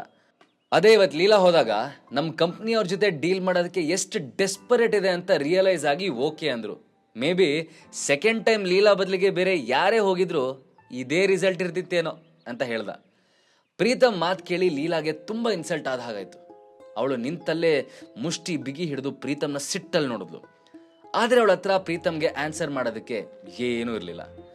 ಮೊದಲೇ ಪ್ರೀತಮ್ ಅಂದರೆ ಪಂಚಪ್ರಾಣ ಆಗಿದ್ದ ರುಕ್ಮಿಣಿ ದೇವಿಗೆ ಈಗ ಅವನ ಮಾತು ಕೇಳಿ ಸರಿ ಅನ್ನಿಸ್ತು. ಅವರು ಅವನ ಮಾತಿಗೆ ಸಪೋರ್ಟ್ ಮಾಡ್ತಾ, ನೀನು ಹೇಳಿದ್ದು ಸರಿ ಪ್ರೀತು, ಇದರಲ್ಲಿ ನಿನ್ನ ತಪ್ಪು ಏನೂ ಇಲ್ಲ. ಹಾಗೆ ಲೀಲಾ, ನಿಂಗೆ ಈ ಡೀಲ್ ತುಂಬ ಈಸಿಯಾಗಿ ಸಿಕ್ತು, ಆದರೆ ಇದೆಲ್ಲ ನೀನು ಕಷ್ಟಪಟ್ಟಿದ್ದಕ್ಕೇನು ಸಿಕ್ಕಿದ್ದಲ್ಲ, ಹಾಗಾಗಿ ಇದರ ಅರ್ಧ ಕ್ರೆಡಿಟ್ಸ್ ಪ್ರೀತಮ್ಗೂ ಸೇರುತ್ತೆ ಅಂತ ಹೇಳಿದ್ರು. ಇದನ್ನ ಕೇಳಿಸ್ಕೊಂಡ ಪ್ರೀತಮ್ ಲೀಲಾ ಕಡೆ ನೋಡಿ ನಗ್ತಾ, ಥ್ಯಾಂಕ್ ಯು ಅಜ್ಜಿ, ಆದರೆ ಇದರ ಅವಶ್ಯಕತೆ ಇಲ್ಲ. ನಮ್ಮ ಚಕ್ರವರ್ತಿ ಫ್ಯಾಮಿಲಿಯ ಕಂಪ್ನಿಗೆ ಒಳ್ಳೇದಾಗತ್ತೆ ಅನ್ನೋದಾದರೆ ನಾನು ಈ ಥರ 1000 ಅವಮಾನ ಬೇಕಾದರೂ ಸಹಿಸ್ಕೋತೀನಿ. ಡೀಲ್ ಯಾರೇ ಕ್ರ್ಯಾಕ್ ಮಾಡಿದ್ರು ಪ್ರಾಫಿಟ್ ಆಗಿದ್ದು ನಮಗೆ ತಾನೆ, ಅದು ಇಂಪಾರ್ಟೆಂಟು. ಹಾಗೆ ಅರಸು ಮೀಡಿಯಾ ಸ್ವಲ್ಪ ದಿನದ ಹಿಂದೆ ಯದ್ವಿಕಾ ಅನ್ನೋ ಮಾಡೆಲ್ ಜೊತೆ ಕಾಂಟ್ರಾಕ್ಟ್ ಸೈನ್ ಮಾಡಿದ್ದಾರೆ. ನಾನು ಈ ಮಾಡೆಲ್ನ ಕಾಂಟ್ಯಾಕ್ಟ್ ಮಾಡಿ ಅವಳ ಜೊತೆ ನೆಗೋಷಿಯೇಟ್ ಮಾಡಕ್ಕೆ ಟ್ರೈ ಮಾಡ್ತೀನಿ, ನೀವೇನು ವರಿ ಮಾಡಬೇಡಿ ಅಂತ ಪ್ರೀತಿಯಿಂದ ಹೇಳ್ದ. ಪ್ರೀತಮ್ ಮಾತು ಕೇಳಿ ರುಕ್ಮಿಣಿ ದೇವಿಗೆ ಸಿಕ್ಕಾಬಡೆ ಖುಷಿ ಆಯಿತು. ಅವರು, ನನಗೆ ಗೊತ್ತು ಪ್ರೀತು, ಇಲ್ಲಿರೋರಲ್ಲಿ ನಿನ್ನಷ್ಟು ಹಾರ್ಡ್ ವರ್ಕಿಂಗ್ ಬೇರೆ ಯಾರೂ ಇಲ್ಲ ಅಂತ. ನೀನು ಯಾವುದಾದ್ರೂ ಕೆಲಸ ವಹಿಸ್ಕೊಂಡ್ರು ಅದ್ರ ಬಗ್ಗೆ ನಾನು ವರಿ ಮಾಡೋದೇ ಬಿಟ್ಬಿಟ್ಟಿದ್ದೀನಿ. ನೀನು ಹೇಳ್ದಾಗೆ ಆಗಲಿ, ಇನ್ನು ಈ ಎಲ್ಲ ಜವಾಬ್ದಾರಿ ನಿಂಗೆ ಕೊಡ್ತೀನಿ, ನೀನೇ ಹ್ಯಾಂಡಲ್ ಮಾಡು ಅಂತ ಹೇಳಿದ್ರು. ಅಜ್ಜಿ ಮೊಮ್ಮಗನ ಮಾತು ಕೇಳ್ತಾ ನಿಂತಿದ್ದ ಲೀಲಾಗೆ ತುಂಬ ಹಿಂಸೆ ಆಗ್ತಾ ಇತ್ತು. ಅವಳು ಸೈಲೆಂಟಾಗಿ ಬಂದು ಸರೋಜಾ ಅವ್ರ ಪಕ್ಕ ಕೂತ್ಕೊಂಡ್ಳು. ಲೀಲಾಗೆ ಇವತ್ತು ತುಂಬ ಇನ್ಸಲ್ಟ್ ಫೀಲ್ ಆಗ್ತಾ ಇದೆ ಅಂತ ಅರ್ಥ ಮಾಡಿಕೊಂಡ್ರು ಸರೋಜಾ. ಅವರು ಅವಳ ಕೈ ಮೇಲೆ ಕೈ ಇಟ್ಟು ಸಮಾಧಾನ ಮಾಡಕ್ಕೆ ಟ್ರೈ ಮಾಡಿದ್ರು. ಅದನ್ನು ನೋಡಿ ಸರೋಜಾ ಕಡೆ ತಿರುಗಿದ್ ಲೀಲಾ, ಈ ಅಜ್ಜಿಗೆ ನಾವು ಏನು ಅನ್ಯಾಯ ಮಾಡಿದೀವಮ್ಮ, ನಮ್ಮ ಕಂಡ್ರೆ ಯಾಕಿಷ್ಟು ನೆಗ್ಲೆಕ್ಟ್ ಮಾಡ್ತಾರೆ, ಪ್ರೀತಮ್ ಮೇಲೆ ಯಾಕಿಷ್ಟು ಪ್ರೀತಿ ಅವ್ರಿಗೆ, ಅವನೇನು ಹೇಳಿದ್ರು ಕಣ್ಣು ಮುಚ್ಕೊಂಡು ಒಪ್ತಾರಲ್ಲ ಅಂತ ಕಣ್ಣಲ್ಲಿ ನೀರು ತುಂಬ್ಕೊಂಡು ಹೇಳಿದ್ಲು. ಸಿಕ್ಕಿದ ಚಾನ್ಸ್ ಮಿಸ್ ಮಾಡ್ಕೊಳ್ಳೋದ ಪ್ರೀತಮ್ ಇವತ್ತು ಎಲ್ಲರ ಎದುರಿಗೆ ಒಳ್ಳೆ ಒಂಥರ ತೋರಿಸ್ಕೋಬೇಕು ಅಂತ ಟ್ರೈ ಮಾಡ್ತಾ ಇದ್ದ. ಅವನು ಎದ್ದು ನಿಂತ್ಕೊಂಡು, ಇದೇ ಖುಷಿಗೆ ಇವತ್ತು ಎಲ್ರಿಗೂ ನನ್ನ ಕಡೆಯಿಂದ ಟ್ರೀಟ್, ಯಾರ್ಯಾರಿಗೆ ಏನೇನು ಬೇಕೋ ಆರ್ಡ್ರ್ ಮಾಡಿ ನಾನು ಪೇ ಮಾಡ್ತೀನಿ ಅಂತ ಜೋರಾಗಿ ಹೇಳ್ತಾ ಒಬ್ಬ ವೇಟರ್ನ ಕರೆದು ತನ್ನ ಕ್ರೆಡಿಟ್ ಕಾರ್ಡ್ ಕೊಟ್ಟು, ನಿಮ್ಮ ಹೋಟೆಲಲ್ಲಿ ಮೋಸ್ಟ್ ಎಕ್ಸ್ಪೆನ್ಸಿವ್ ವೈನ್ ಯಾವುದಿದೆಯೋ ಅದನ್ನು ಎಲ್ರಿಗೂ ಸರ್ವ್ ಮಾಡು, ಯಾರ ಗ್ಲಾಸು ಖಾಲಿ ಇರಬಾರ್ದು, ಓಕೆ ಅಂತ ಆರ್ಡರ್ ಮಾಡ್ದ. ಸ್ವಲ್ಪ ಹೊತ್ತಲ್ಲೇ ಅಲ್ಲಿರೋ ಆಲ್ಮೋಸ್ಟ್ ಎಲ್ಲರೂ ಟೈಟ್ ಆಗಿರೋ ಥರ ಕಾಣಿಸ್ತಾ ಇದ್ರು. ಪ್ರೀತಮ್ ಕಣ್ಣಂತೂ ಕೆಂಪಾಗಿ ಸರಿಯಾಗಿ ಎದ್ ನಿಲ್ಲಕ್ಕೂ ಆಗ್ತಾ ಇರಲಿಲ್ಲ. ಆದರೂ ಅವ್ನು ಕಷ್ಟಪಟ್ಟು ಟೇಬಲ್ ಹಿಡ್ಕೊಂಡು ನಿಂತ್ಕೋತಾ, ಎಲ್ಲರೂ ಚೆನ್ನಾಗಿ ಡ್ರಿಂಕ್ಸ್ ಮಾಡಿ, ಇವತ್ತು ಎಲ್ರ ಬಿಲ್ಲು ನಾನೇ ಪೇ ಮಾಡ್ತೀನಿ, ವೇಟರ್ ಇವತ್ತು ಆ ಲಾಸ್ಟ್ ಟೇಬಲ್ ಒಂದು ಬಿಟ್ಟು ಯಾರ ಹತ್ರನೂ ಬಿಲ್ ಕೇಳ್ಬೇಡ ಅಂತ ಹೇಳ್ದ. ಪ್ರೀತಮ್ ಹಾಗೆ ಪಾಯಿಂಟ್ ಮಾಡಿದ ಕಡೆ ಕೂತಿದ್ದಿದ್ದು ಅಮೋಘ್ ಆಗಿದ್ದ. ಅಮೋಘಂಗೆ ಇದು ಯಾವುದರಿಂದನೂ ಬೇಜಾರೇ ಆಗಿರಲಿಲ್ಲ. ಆದರೂ ಅವನಿಗೆ ಅವಮಾನ ಮಾಡಲೇಬೇಕು ಅಂತ ಹಠ ಹಿಡ್ದಿದ್ದ ಪ್ರೀತಮ್ ತನ್ನ ಮಾತನ್ನ ಕಂಟಿನ್ಯೂ ಮಾಡ್ತಾ, ಏನಪ್ಪ ಅಮೋಘ್, ನನ್ನ ಮಾತು ಕೇಳಿ ಬೇಜಾರಾಯ್ತಾ? ನಿನಗೆ ಬೇಜಾರಾದರೂ ನೀನೇ ಪೇ ಮಾಡಬೇಕು. ಅಷ್ಟಕ್ಕೂ ಪೇ ಮಾಡೋದಕ್ಕೆ ನಿನ್ನ ಹತ್ರ ಹಣ ಇದೆ ತಾನೆ, ಅಥವಾ ಈಗಲೂ ನಿನ್ನ ಪಾಕೆಟ್ ಮನಿ ನಿನ್ನ ಹೆಂಡ್ತಿನ ಕೊಡ್ತಾಳ ಅಂತ ಕೇಳ್ದ. ಪ್ರೀತಮ್ ಮಾತು ಕೇಳಿದ ಎಲ್ಲರೂ ಕುತೂಹಲದಿಂದ ಅಮೋಘನ್ನೇ ನೋಡಕ್ಕೆ ಸ್ಟಾರ್ಟ್ ಮಾಡಿದ್ರು. ಹಾಗಿದ್ರೆ ಬೇಕಂತಲೇ ಅವಮಾನ ಮಾಡ್ತಿರೋ ಪ್ರೀತಮ್ ಮಾತಿಗೆ ಅಮೋಘ್ ಏನಂತ ಉತ್ತರ ಕೊಡ್ತಾನೆ?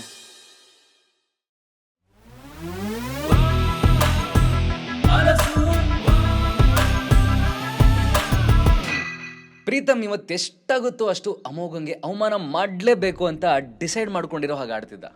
ಅದಕ್ಕೆ ಅವನು ಎಲ್ಲರ ಮುಂದೆ ಒಂದೊಂದೇ ವಿಷಯ ಕೆದಕಿ ಅಮೋಘಂಗೆ ಕಾಟ ಕೊಡ್ತಾ ಇದ್ದ. ಪ್ರೀತಮ್ ವ್ಯಂಗ್ಯವಾಗಿ, ಏ ಬ್ರದರ್, ನಾನಂತೂ ಇವತ್ತು ಇಲ್ಲಿರೋರು ಎಲ್ರಿಗೂ ಪೇ ಮಾಡ್ತಾ ಇದ್ದೀನಿ, ಆದರೆ ನಿನ್ನ ಬಿಲ್ಲು ಪೇ ಮಾಡೋಕ್ಕೆ ನಂಗೆ ಯಾಕೋ ಮನಸ್ಸೇ ಇಲ್ಲ, ಸೊ ಅದೊಂದನ್ನು ನೀನೇ ಮಾಡ್ಬಿಡು ಆಯಿತಾ? ಅಯ್ಯೋ, ನಾನು ಕೇಳೋಕ್ಕೆ ಮರ್ತೋದೆ ನೋಡು, ನಿನ್ನ ಹತ್ರ ಬಿಲ್ ಪೇ ಮಾಡೋಕ್ಕೆ ದುಡ್ಡಿದೆ ತಾನೆ? ನಾನು ಯಾಕೆ ಕೇಳ್ತಾ ಇದ್ದೀನಿ ಅಂದರೆ, ನಿನ್ನ ಹತ್ರ ಮೊದಲೇ ಕೆಲಸ ಏನೂ ಇರಲಿಲ್ಲ, ಪಾಪ ನಿನ್ನ ಪಾಕೆಟ್ ಮನಿನೂ ನಿನ್ನ ಹೆಂಡ್ತಿನೇ ಕೊಡ್ತಾ ಇದ್ಲು, ಈಗಲಾದರೂ ನೀನು ದುಡಿತಾ ಇದ್ದೆ ಅಥವಾ ಈಗಲೂ ಅವಳೇ ಕೊಡ್ತಾಳ ಅಂತ ಕೇಳ್ದ. ಪ್ರೀತಮ್ ಅಮೋಘಂಗೆ ಎಷ್ಟೇ ಅವಮಾನ ಮಾಡಕ್ಕೆ ಟ್ರೈ ಮಾಡಿದ್ರು ಅವನು ಮಾತ್ರ ಅದ್ಯಾವುದನ್ನು ಮನ್ಸಿಗೆ ಹಚ್ಕೊಳ್ಳದೆ ಸುಮ್ಮನೆ ಕೂತಿದ್ದ. ಮೇಘ ಕಡೆ ಟರ್ನ್ ಆದ ಪ್ರೀತಮ್, ಮಿಸ್ ಯಜುರ್ವೇದಿ, ನೀವಾಗಲೇ ಡ್ರೀಮ್ ಲವರ್ ನೆಕ್ಲೆಸ್ ಬೇಕು ಅಂತ ಹೇಳಿದ್ರಲ್ಲ, ಡೋಂಟ್ ವರಿ, ಅದನ್ನ ತಂದು ಕೊಡೋ ರೆಸ್ಪಾನ್ಸಿಬಿಲಿಟಿ ಇಟ್ಸ್ ಮೈನ್. ನನ್ನ ಹತ್ರ ತುಂಬಾ ಕಾಂಟ್ಯಾಕ್ಟ್ಸ್ ಇವೆ, ನಾನು ನಿಮಗೆ ಅದನ್ನ ಗಿಫ್ಟ್ ಮಾಡ್ತೀನಿ ಅಂತ ಕೂಗ್ದ. ಪ್ರೀತಮ್ ಇಷ್ಟು ದೊಡ್ಡ ಆಫರ್ ಮಾಡಿದ್ರು ಮೇಘ ಮಾತ್ರ ಅದರಿಂದ ಏನು ಇಂಪ್ರೆಸ್ ಆದಂಗೆ ಕಾಣಿಸ್ಲಿಲ್ಲ. ಅವಳೀಗ್ಲೂ ಅದೇ ಕೋಲ್ಡ್ ಲುಕ್ ಅಲ್ಲಿ ಥ್ಯಾಂಕ್ ಯು ಮಿಸ್ಟರ್ ಚಕ್ರವರ್ತಿ ಅಂತ ಹೇಳಿದ್ಲು. ಅಷ್ಟರಲ್ಲಿ ಪ್ರೀತಮ್ ಇದ್ದ ಕಡೆ ಒಬ್ಬ ವೇಟರ್ ಬಂದು ಅವನ ಕೈಗೆ ಗೋಲ್ಡ್ ಕಾರ್ಡ್ ಕೊಡ್ತಾ, I am extremely sorry sir, ಆದ್ರೆ ಈ ಕಾರ್ಡಲ್ಲಿರೋ ಲಿಮಿಟ್ ಇವತ್ತಿನ ಬಿಲ್ ಪೇ ಮಾಡೋದಕ್ಕೆ ಸಾಕಾಗಲ್ಲ ಅಂತ ಹೇಳ್ದ. ಆ ವೇಟರ್ ಮಾತು ಕೇಳಿದ್ದೆ ಮೊದಲೇ ನಶೆಯಲ್ಲಿದ್ದ ಪ್ರೀತಮ್ನ ಸಿಟ್ಟು ನೆತ್ತಿಗೇರ್ತಾ ವೇಟರ್ ಕಾಲರ್ನ ಹಿಡಿದು, ನಿನಗೇನ್ ತಲೆಗಿಲ್ಲ ಕೆಟ್ಟಿದ್ಯಾ? ನಮ್ದು ಗೋಲ್ಡ್ ಕಾರ್ಡ್, ಇದ್ರ ಲಿಮಿಟ್ ಎಷ್ಟು ಗೊತ್ತಾ? 10 ಲಕ್ಷ ರೂಪಾಯಿ. ಇದು ಇವತ್ತಿನ ಡಿನ್ನರ್ಗೆ ಸಾಕಾಗಲ್ವಾ ಅಂತ ಕಿರಿಚ್ದ. ಪ್ರೀತಮ್ ಸಿಟ್ ನೋಡಿ ಅವನ್ ಸುತ್ತ ಇದ್ದವರೆಲ್ಲ ಓಡ್ಕೊಂಡು ಅವನನ್ನ ವೇಟರ್ನ ದೂರ ಮಾಡಿದ್ರು. ಆಗ ವೇಟರ್ ಭಯದಿಂದ ನಡುಕ್ತಾ, ಐ ಆಮ್ ಸಾರಿ ಸರ್, ಆದರೆ ಇವತ್ತು ನೀವು ಟೋಟಲ್ ಆಗಿ 11 ಲಕ್ಷ ಖರ್ಚು ಮಾಡಿದ್ದೀರಾ, ನಿಮ್ಮ ಗೋಲ್ಡ್ ಕಾರ್ಡ್ ಲಿಮಿಟ್ ಇರೋದು 10 ಲಕ್ಷ, ಅದಕ್ಕೆ ಇನ್ನೂ 1 ಲಕ್ಷ ಬಾಕಿ ಇದೆ ಅಂತ ಹೇಳ್ದ. ವೇಟರ್ ಹೇಳ್ತಾ ಇದ್ದಿದ್ದ ಅಮೌಂಟ್ ಕೇಳಿ ಪ್ರೀತಮ್ ನಶೆ ಎಲ್ಲ ಎಳೆದೋಯ್ತು. ಅವನು ಶಾಕಲ್ಲಿ, ಒಂದು ಡಿನ್ನರ್ಗೆ 10.5 ಲಕ್ಷನಾ? ನೀವೇನೆಲ್ರಿಗೂ ಊಟ ಸರ್ವ್ ಮಾಡಿದ್ದೀರಾ ಅಥವಾ ಗೋಲ್ಡ್ ಸರ್ವ್ ಮಾಡಿದ್ದೀರಾ? ನನಗೆ ಇದಕ್ಕೆ ಎಕ್ಸ್ಪ್ಲನೇಷನ್ ಬೇಕು, ಇಮಿಡಿಯೇಟ್ ಆಗಿ ನಿನ್ನ ಮ್ಯಾನೇಜರ್ನ ಕರಿ ಅಂತ ತಾಕೀತ್ ಮಾಡ್ದ. ಪ್ರೀತಮ್ ಹಾರಾಟ ನೋಡೆ ವೇಟರ್ಗೂ ಅವನ ಜೊತೆ ವಾದ ಮಾಡೋ ಮೂಡ್ ಹೋಗ್ಬಿಟ್ಟಿತ್ತು. ಅದಕ್ಕೆ ಅವನು ಡೈರೆಕ್ಟ್ ಆಗಿ ಮ್ಯಾನೇಜರ್ನೇ ಅಲ್ಲಿಗೆ ಕರ್ಕೊಂಬರಕ್ ಹೊರಟೋದ. ಆದ್ರೆ ಇದೆಲ್ಲ ನೋಡ್ತಾ ದೂರದಲ್ಲೇ ನಿಂತ್ಕೊಂಡಿದ್ದ ಅಮೋಘಂಗೆ ನಗು ತಡೆಯಕ್ಕಾಗ್ಲಿಲ್ಲ. ಅವನಿಗೆ ಈ ಸಿಚುವೇಶನ್ ಹೇಗ್ ಕ್ರಿಯೇಟ್ ಆಯ್ತು ಅಂತ ಚೆನ್ನಾಗಿ ಗೊತ್ತಿತ್ತು.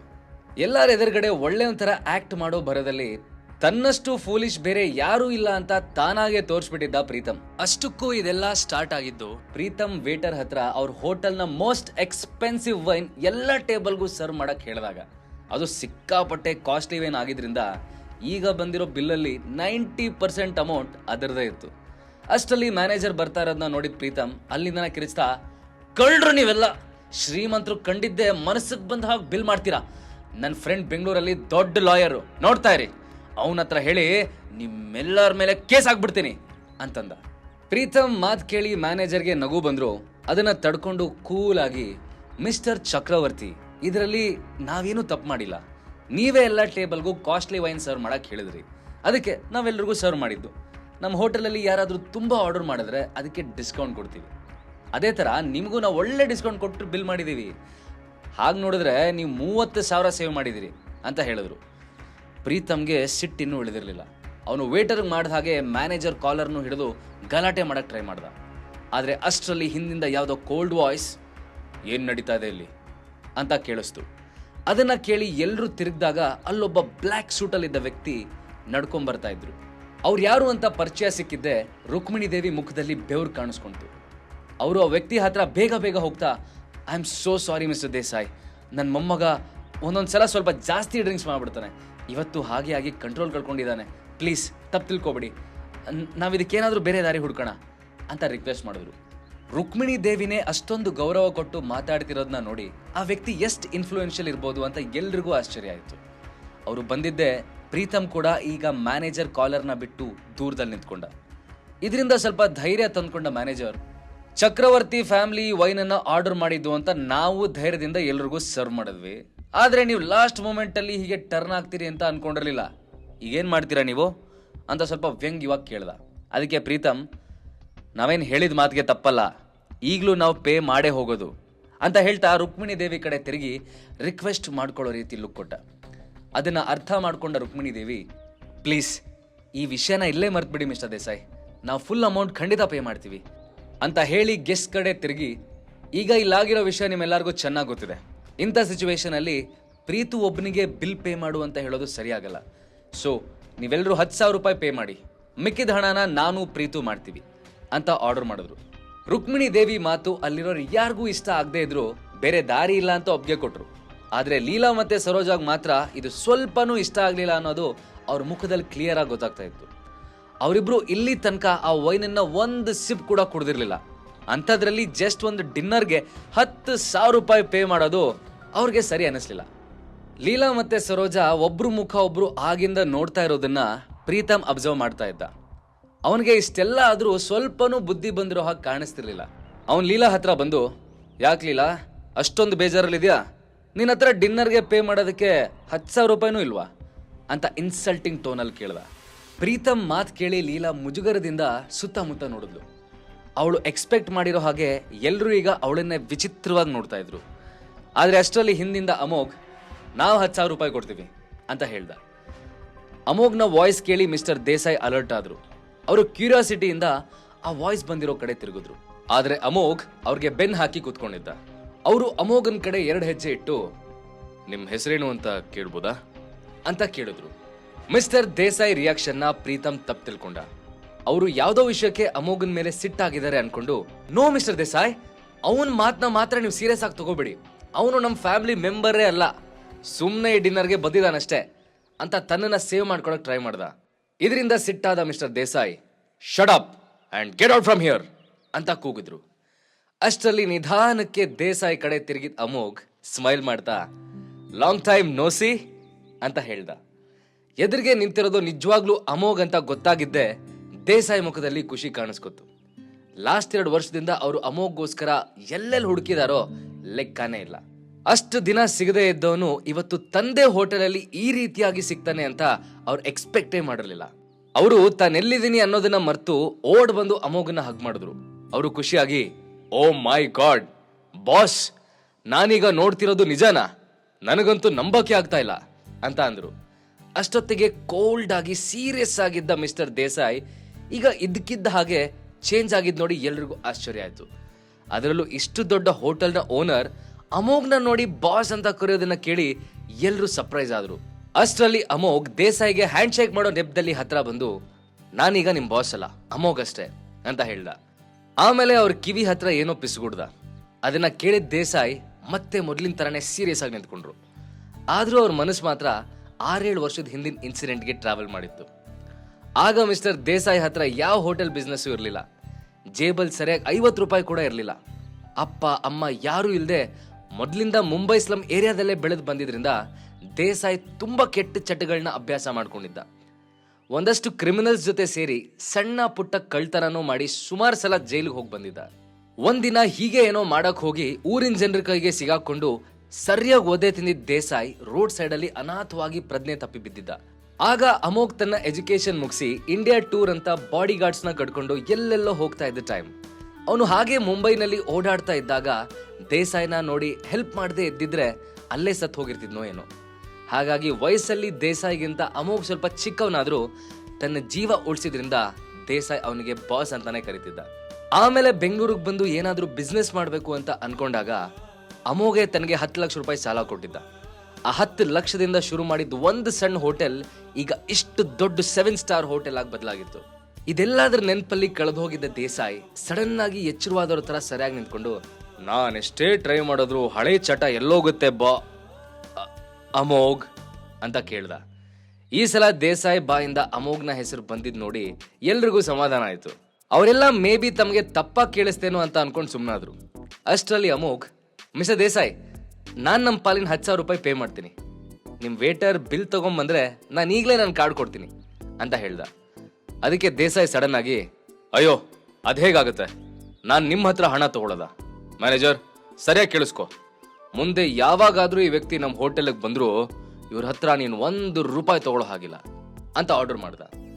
ಆದ್ರೆ ಇಮಿಡಿಯೇಟ್ ಆಗಿ ಅಮೋಘ್ನ ಎಕ್ಸ್ಪ್ರೆಷನ್ ನೋಡಿ ಅರ್ಥ ಮಾಡ್ಕೊಂಡ ದೇಸಾಯಿ ತನ್ನ ಮಾತನ್ನ ಚೇಂಜ್ ಮಾಡ್ತಾ, ಐ ಮೀನ್ ನೀವೆಷ್ಟಂದ್ರೂ ನನ್ನ ಫ್ರೆಂಡ್ ಅಲ್ವಾ, ಸೊ ನಾನು ನಿಮಗೆ 50% ಡಿಸ್ಕೌಂಟ್ ಕೊಡ್ತೀನಿ, ನೀವು ಜಸ್ಟ್ ಬಾಕಿ ಹಣನ ಪೇ ಮಾಡಿದ್ರೆ ಸಾಕು ಅಂತ ಹೇಳಿ ವೇಟರ್ ಹತ್ರ ಬಿಲ್ ತಗೊಂಡ್ ಬರಕ್ ಹೇಳ್ದ.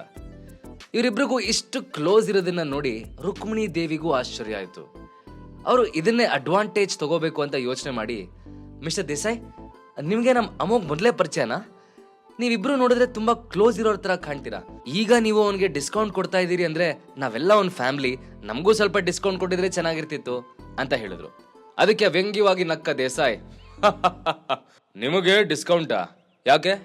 ಈಗ ಸ್ವಲ್ಪ ಟೈಮ್ ಮುಂಚೆ ಅಮೋಘಂಗೂ ನಿಮ್ಗೂ ಯಾವ ಸಂಬಂಧನೂ ಇಲ್ಲ ಅಂತ ನಿಮ್ಮ ಮೊಮ್ಮಗ ಹೇಳಿದ್ದ ತಾನೆ. I am so sorry ma'am, ಆದ್ರೆ ನೀವೆಲ್ಲ ಸಪರೇಟ್ ಆಗಿ ಬಿಲ್ ಪೇ ಮಾಡಬೇಕು ಅಂತ ಹೇಳ್ದ. ವೇಟರ್ ಹಾಕಿದ 50% ಡಿಸ್ಕೌಂಟ್ ಸೇರಿ ಈಗ ಬರೀ 5,000 ರೂಪಾಯಿ ಪೇ ಮಾಡೋದು ಉಳಿದಿತ್ತು. ಸೊ ಅಮೋಘ್ ಜೇಬಿಂದ ಡೆಬಿಟ್ ಕಾರ್ಡ್ ತೆಗೆದು ವೇಟರ್ ಕೈ ಕೊಟ್ಟ. ಎಲ್ಲರ ಥರ ಅವನು ಕ್ರೆಡಿಟ್ ಕಾರ್ಡ್ ತೆಗೆದೆ ಡೆಬಿಟ್ ಕಾರ್ಡ್ ಕೊಟ್ಟಿದ್ದು ನೋಡಿ ಪ್ರೀತಮಗೆ ನಗು ಬಂತು.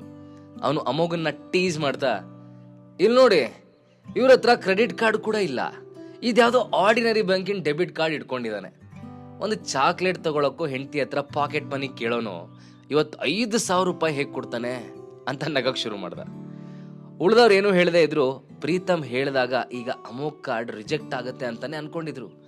ಆದ್ರೆ ಅಷ್ಟರಲ್ಲಿ ವೇಟರ್ ಬಂದು ಅಮೋಘನ್ ಕೈ ಕಾರ್ಡು ರಿಟರ್ನ್ ಮಾಡ್ತಾ ಥ್ಯಾಂಕ್ ಯು ಸರ್, ನಿಮ್ ಪೇಮೆಂಟ್ ಸಕ್ಸಸ್ಫುಲ್ ಆಗಿದೆ ಅಂತ ಹೇಳ್ದ. ಅದನ್ನ ಕೇಳಿ ಎಲ್ಲಾರ ತರ ಲೀಲಾಗೂ ಈ ಸಲ ಸರ್ಪ್ರೈಸ್ ಆಯ್ತು. ಅವಳು ಕೂಡ ಎಲ್ಲಿ ಕಾರ್ಡ್ ರಿಜೆಕ್ಟ್ ಆಗುತ್ತೋ ಅನ್ನೋ ಭಯದಲ್ಲಿದ್ಲು. ಈಗ ಪೇಮೆಂಟ್ ಸಕ್ಸಸ್ಫುಲ್ ಆಗಿರೋದು ನೋಡಿ ಆಶ್ಚರ್ಯದಿಂದ ನಿಮ್ಮ ಹತ್ರ ಇಷ್ಟೊಂದು ಹಣ ಹೇಗ್ ಬಂತು ಅಮೋಘ್ ಅಂತ ಕೇಳಿದ್ಲು. ಅದಕ್ಕೆ ಅಮೋಘ್ ಕೂಲಾಗಿ ಚಿಲ್ಲಿಲ್ಲ, ಅದ್ರ ಬಗ್ಗೆ ವರಿ ಮಾಡಬೇಡ, ನೀನ್ ಖುಷಿಯಿಂದ ಊಟ ಮಾಡಿದಿಲ್ಲ ಅಷ್ಟು ಸಾಕು ನನಗೆ ಅಂತ ಹೇಳಿ ಮತ್ತೆ ತನ್ನ ಮಾತು ಕಂಟಿನ್ಯೂ ಮಾಡ್ತಾ ನಂಗೀಗ ಸ್ವಲ್ಪ ಕೆಲಸ ಇದೆ, ಮನೆಗೆ ಬರೋದು ಲೇಟ್ ಆಗುತ್ತೆ, ನೀನು ಮತ್ತೆ ಹುಷಾರಾಗಿ ಮನೆಗೆ ಹೋಗಿರಿ ಅಂತ ಹೇಳಿ ದೇಸಾಯಿ ಜೊತೆ ಎಲ್ಲಿಗೋ ಹೊರಟ. ಹಳೆ ಫ್ರೆಂಡ್ ದೇಸಾಯಿ ಜೊತೆಗಿನ ಭೇಟಿ ಅಮೋಘನ್ ಬಾಳಲ್ಲಿ ಏನ್ ಟರ್ನ್ ತಗೊಂಡ್ ಬರುತ್ತೆ. ಇವತ್ತು ನಡೆದಿರೋ ಇನ್ಸಿಡೆಂಟ್ ಇಂದ ಲೀಲಾಗೆ ಅಮೋಘ್ನ ಮೇಲೆ ಡೌಟ್ ಬರುತ್ತಾ? ಅವಳಿಗೆ ಅಮೋಘನ್ ರಿಯಲ್ ಐಡೆಂಟಿಟಿ ಗೊತ್ತಾಗೋದು ಯಾವಾಗ?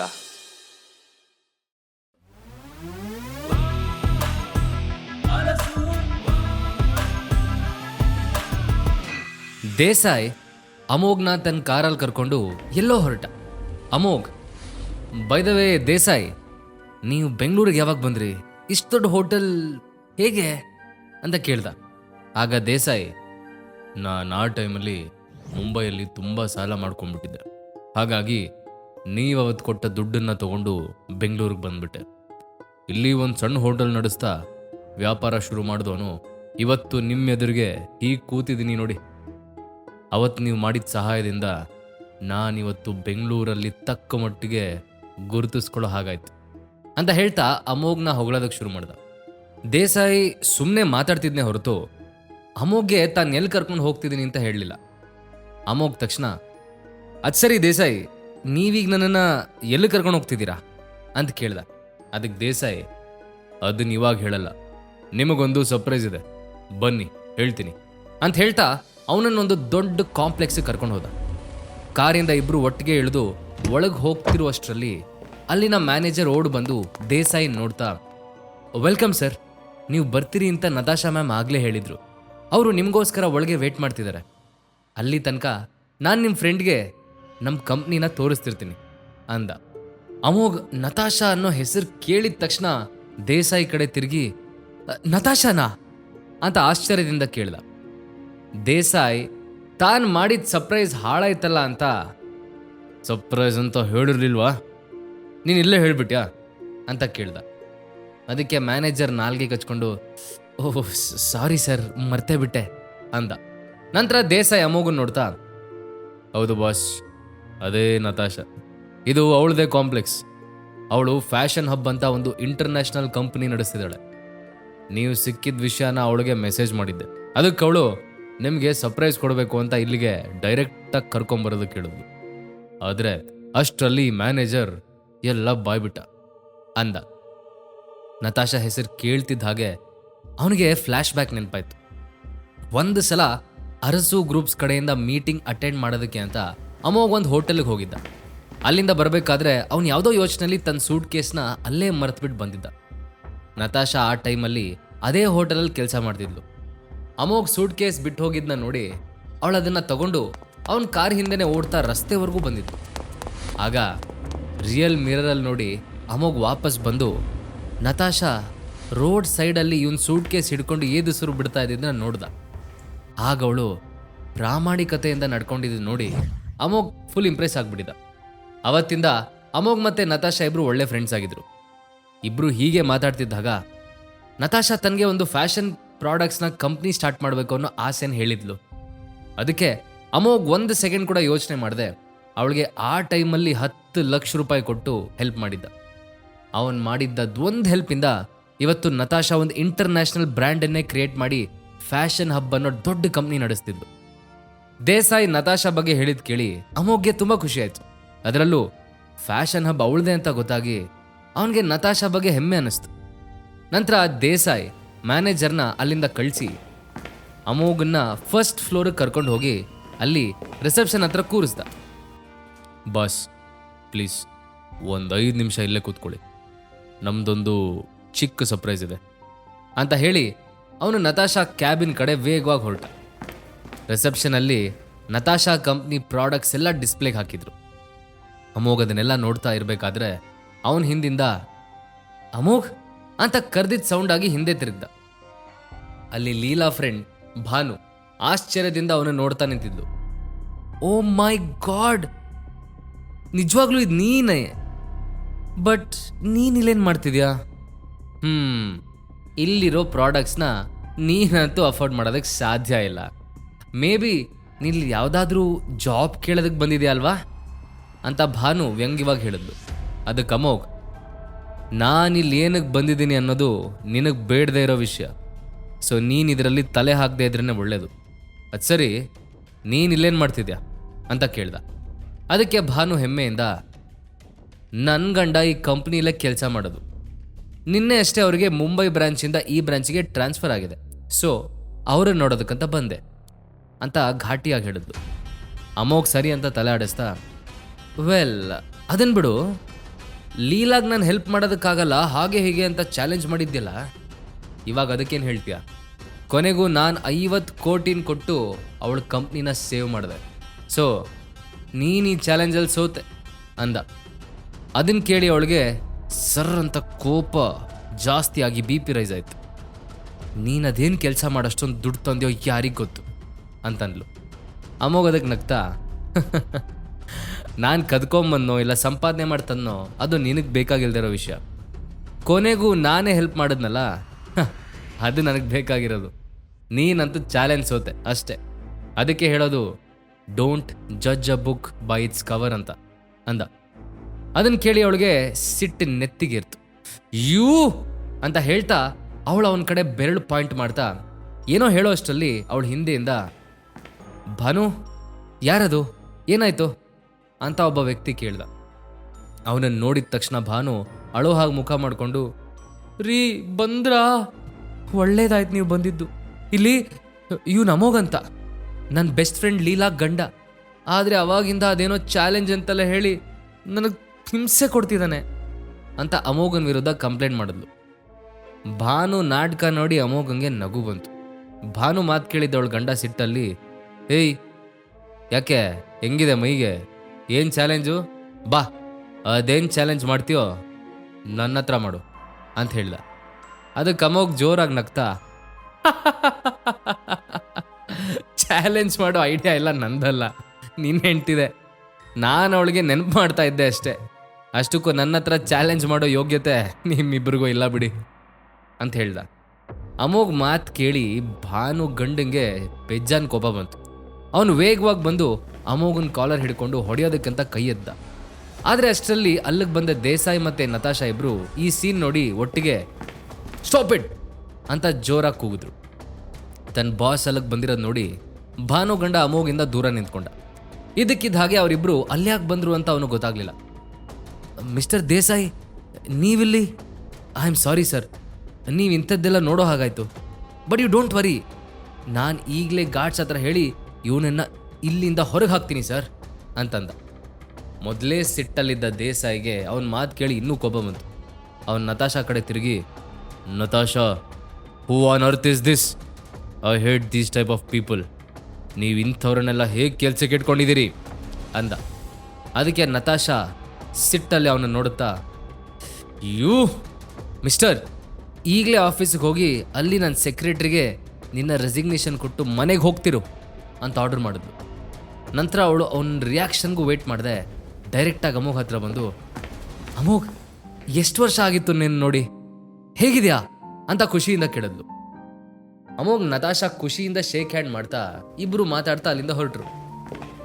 ನತಾಶಾ ಸ್ವಲ್ಪ ಎಮೋಷನಲ್ ಆಗಿ, ಇದೆಲ್ಲ ನಿನ್ನಿಂದಾನೇ ಆಗಿದ್ದು ಅಮೋಘ್. ನೀನು ಆ ಟೈಮಲ್ಲಿ ಹೆಲ್ಪ್ ಮಾಡಲಿಲ್ಲ ಅಂದಿದ್ರೆ ನಾನು ಇದು ಯಾವುದನ್ನು ಅಚೀವ್ ಮಾಡೋದಕ್ಕೆ ಆಗ್ತಿರ್ಲಿಲ್ಲ. All thanks to you. ಹಾಗೆ ನಿಂಗೊಂದು ಸರ್ಪ್ರೈಸ್ ಇದೆ, ನಾನು ನಿನಗೆ ಇನ್ನೂ ಇಬ್ಬರನ್ನ ಮೀಟ್ ಮಾಡಿಸ್ಬೇಕು ಅಂತ ಅನ್ಕೊಂಡಿದ್ದೀನಿ, ಬಾ ನನ್ನ ಜೊತೆ ಅಂತ ಅವನ ಕೈ ಹಿಡ್ಕೊಂಡು ಅಲ್ಲಿಂದ ಹೊರಗಡೆ ಹೊರಟ್ಲು. ಹಿಂದೆಯಿಂದ ಅವ್ರು ಮಾತಾಡಿದ್ನೆಲ್ಲ ಕೇಳಿಸ್ಕೊಂಡು ಭಾನು ಮತ್ತು ಅವಳ ಗಂಡ ಕರೆಂಟ್ ಹೊಡೆದು ಕಾಗೆ ಥರ ನಿಂತ್ಕೊಂಡ್ಬಿಟ್ಟಿದ್ರು. ಆಮೇಲೆ ಇಬ್ಬರು ನತಾಶಾ ಕಡೆ ಗಾಬರಿ ನೋಡಿದ್ರು. ಭಾನು ಗಂಡ ಟೆನ್ಷನಲ್ಲಿ, ಮ್ಯಾಮ್ ಪ್ಲೀಸ್ ಮ್ಯಾಮ್, ನನಗೆ ನನ್ನ ತಪ್ಪೇನು ಅಂತ ಗೊತ್ತಾಗಿದೆ, ಇನ್ಯಾವತ್ತೂ ನಾನು ಇಂಥ ತಪ್ಪು ಮಾಡಲ್ಲ, ಪ್ಲೀಸ್ ನನಗಿನ್ನೊಂದು ಚಾನ್ಸ್ ಕೊಡಿ, ನನ್ನ ಜಾಬಿಂದ ತೆಗಿಬೇಡಿ ಅಂತ ಬೇಡ್ಕೊಂಡ. ಅವನಿಗೆ ದೇಸಾಯಿ ಮತ್ತು ನತಾಶಾ ಪವರ್ ಏನು ಅಂತ ಚೆನ್ನಾಗಿ ಗೊತ್ತಿತ್ತು. ಅದರಲ್ಲೂ ಈಗ ಅಮೋಘ್ ಅವರಿಬ್ಬರಿಗೂ ಇಷ್ಟೊಂದು ಕ್ಲೋಸ್ ಇದ್ದಾನೆ ಅಂತ ಗೊತ್ತಾಗಿ ಅವನ ತಲೆ ಚಿತ್ತಿಡ್ಬಿಟ್ಟಿತ್ತು. ಇನ್ ಕೇಸ್ ಅವನ ಕೆಲಸ ಇವತ್ತು ಹೋಯಿತು ಅಂದರೆ ಇನ್ನೆಲ್ಲೂ ಅವನು ಕೆಲಸ ಸಿಗೋದಕ್ಕೆ ಅವರಿಬ್ಬರು ಬಿಡಲ್ಲ ಅಂತ ಅವ್ನು ಚೆನ್ನಾಗಿ ಅರ್ಥ ಮಾಡ್ಕೊಂಡಿದ್ದ. ಇದನ್ನೆಲ್ಲ ನೋಡಿ ಭಾನುಗೆ ತನ್ನ ಗಂಡಂಗಿಂತಲೂ ಜಾಸ್ತಿ ಶಾಕ್ ಆಗಿತ್ತು. ಯಾಕಂದರೆ ಯಾವಾಗಲೂ ಮನೆಯಲ್ಲಿ ಒಂದು ಮೂಲೆಯಲ್ಲಿ ಸುಮ್ಮನೆ ಕೂತ್ಕೊಂಡಿರ್ತಿದ್ದ, ಏನೂ ಕೆಲಸ ಗಿಲ್ಸ ಇಲ್ದ ಅಮೋಘು ಇಂಥ ದೊಡ್ಡ ಜನರಿಗೆ ಕ್ಲೋಸ್ ಇದ್ದಾನೆ ಅನ್ನೋದೊಳಗೆ ಅರ್ಗಿಸ್ಕೊಳ್ಳೋದಕ್ಕೆ ಆಗಲಿಲ್ಲ. ಆದರೂ ಭಾನು ಅವಳ ಗಂಡನಿಗಿಂತ ಜಾಸ್ತಿ ಇಂಟೆಲಿಜೆಂಟ್ ಇದ್ಲು. ಅವಳಿಗೆ ಈಗೇನು ಮಾಡಿದ್ರೆ ತನ್ನ ಗಂಡನ ಕೆಲಸ ಉಳಿಬೋದು ಅಂತ ಚೆನ್ನಾಗಿ ಓದಿತ್ತು. ಸೊ ಅವಳು ಡೈರೆಕ್ಟಾಗಿ ಅಮೋಘನ ಹತ್ರನೇ ಹೋಗಿ ಅವನ ಕೈ ಹಿಡ್ಕೊಂಡು, ಅಮೋಘ್, ಐ ಆಮ್ ಸೋ ಸಾರಿ, ನೀನು ಹೇಳಿದ್ದೆ ಸರಿ, ಆ ಚಾಲೆಂಜಲ್ಲಿ ನೀನೇ ಗೆದ್ದೆ, ನಾನು ಸೋತೆ, ಐ ಅಗ್ರಿ, ಪ್ಲೀಸ್ ನೀನೇ ನತಾಶಾ ಮ್ಯಾಮ್ ಹತ್ರ ನನ್ನ ಗಂಡನ ಬಗ್ಗೆ ಮಾತಾಡು, ಅವ್ರಿಗೆ ನಿನ್ನೆ ಅಷ್ಟೇ ಪ್ರಮೋಷನ್ ಆಗಿ ಇಲ್ಲಿಗೆ ಟ್ರಾನ್ಸ್ಫರ್ ಆಗಿದೆ, ಈ ಟೈಮಲ್ಲಿ ಕೆಲಸ ಹೋದರೆ ತುಂಬ ಪ್ರಾಬ್ಲಮ್ ಆಗಿಬಿಡುತ್ತೆ, ಪ್ಲೀಸ್ ಅಂತ ರಿಕ್ವೆಸ್ಟ್ ಮಾಡಿಕೊಂಡ್ಳು. ಭಾನು ಮಾತು ಕೇಳಿ ಅಮೋಘ್ ಶಾಕ್ ಆಗಿ, ಏನೋ ಸಾರಿನಾ, ಸರಿಯಾಗಿ ಕೇಳಿಸ್ತಿಲ್ಲ, ಕಿವಿಲಿ ಗುಗ್ಗೆ ಪಗ್ಗೆ ಹೋಗಿದೆ ಅನ್ಸುತ್ತೆ, ಇನ್ನೊಂದ್ಸಲ ಕರೆಕ್ಟಾಗಿ ಹೇಳ ಅಂತ ಹೇಳ್ದ. ಈಗಂತೂ ಅಲ್ಲಿರೋರೆಲ್ಲರೂ ಭಾನುನೇ ನೋಡ್ತಿದ್ರು. ಅವಳಿಗಿದರಿಂದ ತುಂಬ ಎಂಬ್ಯಾರಸ್ ಆಗ್ತಿದ್ರು.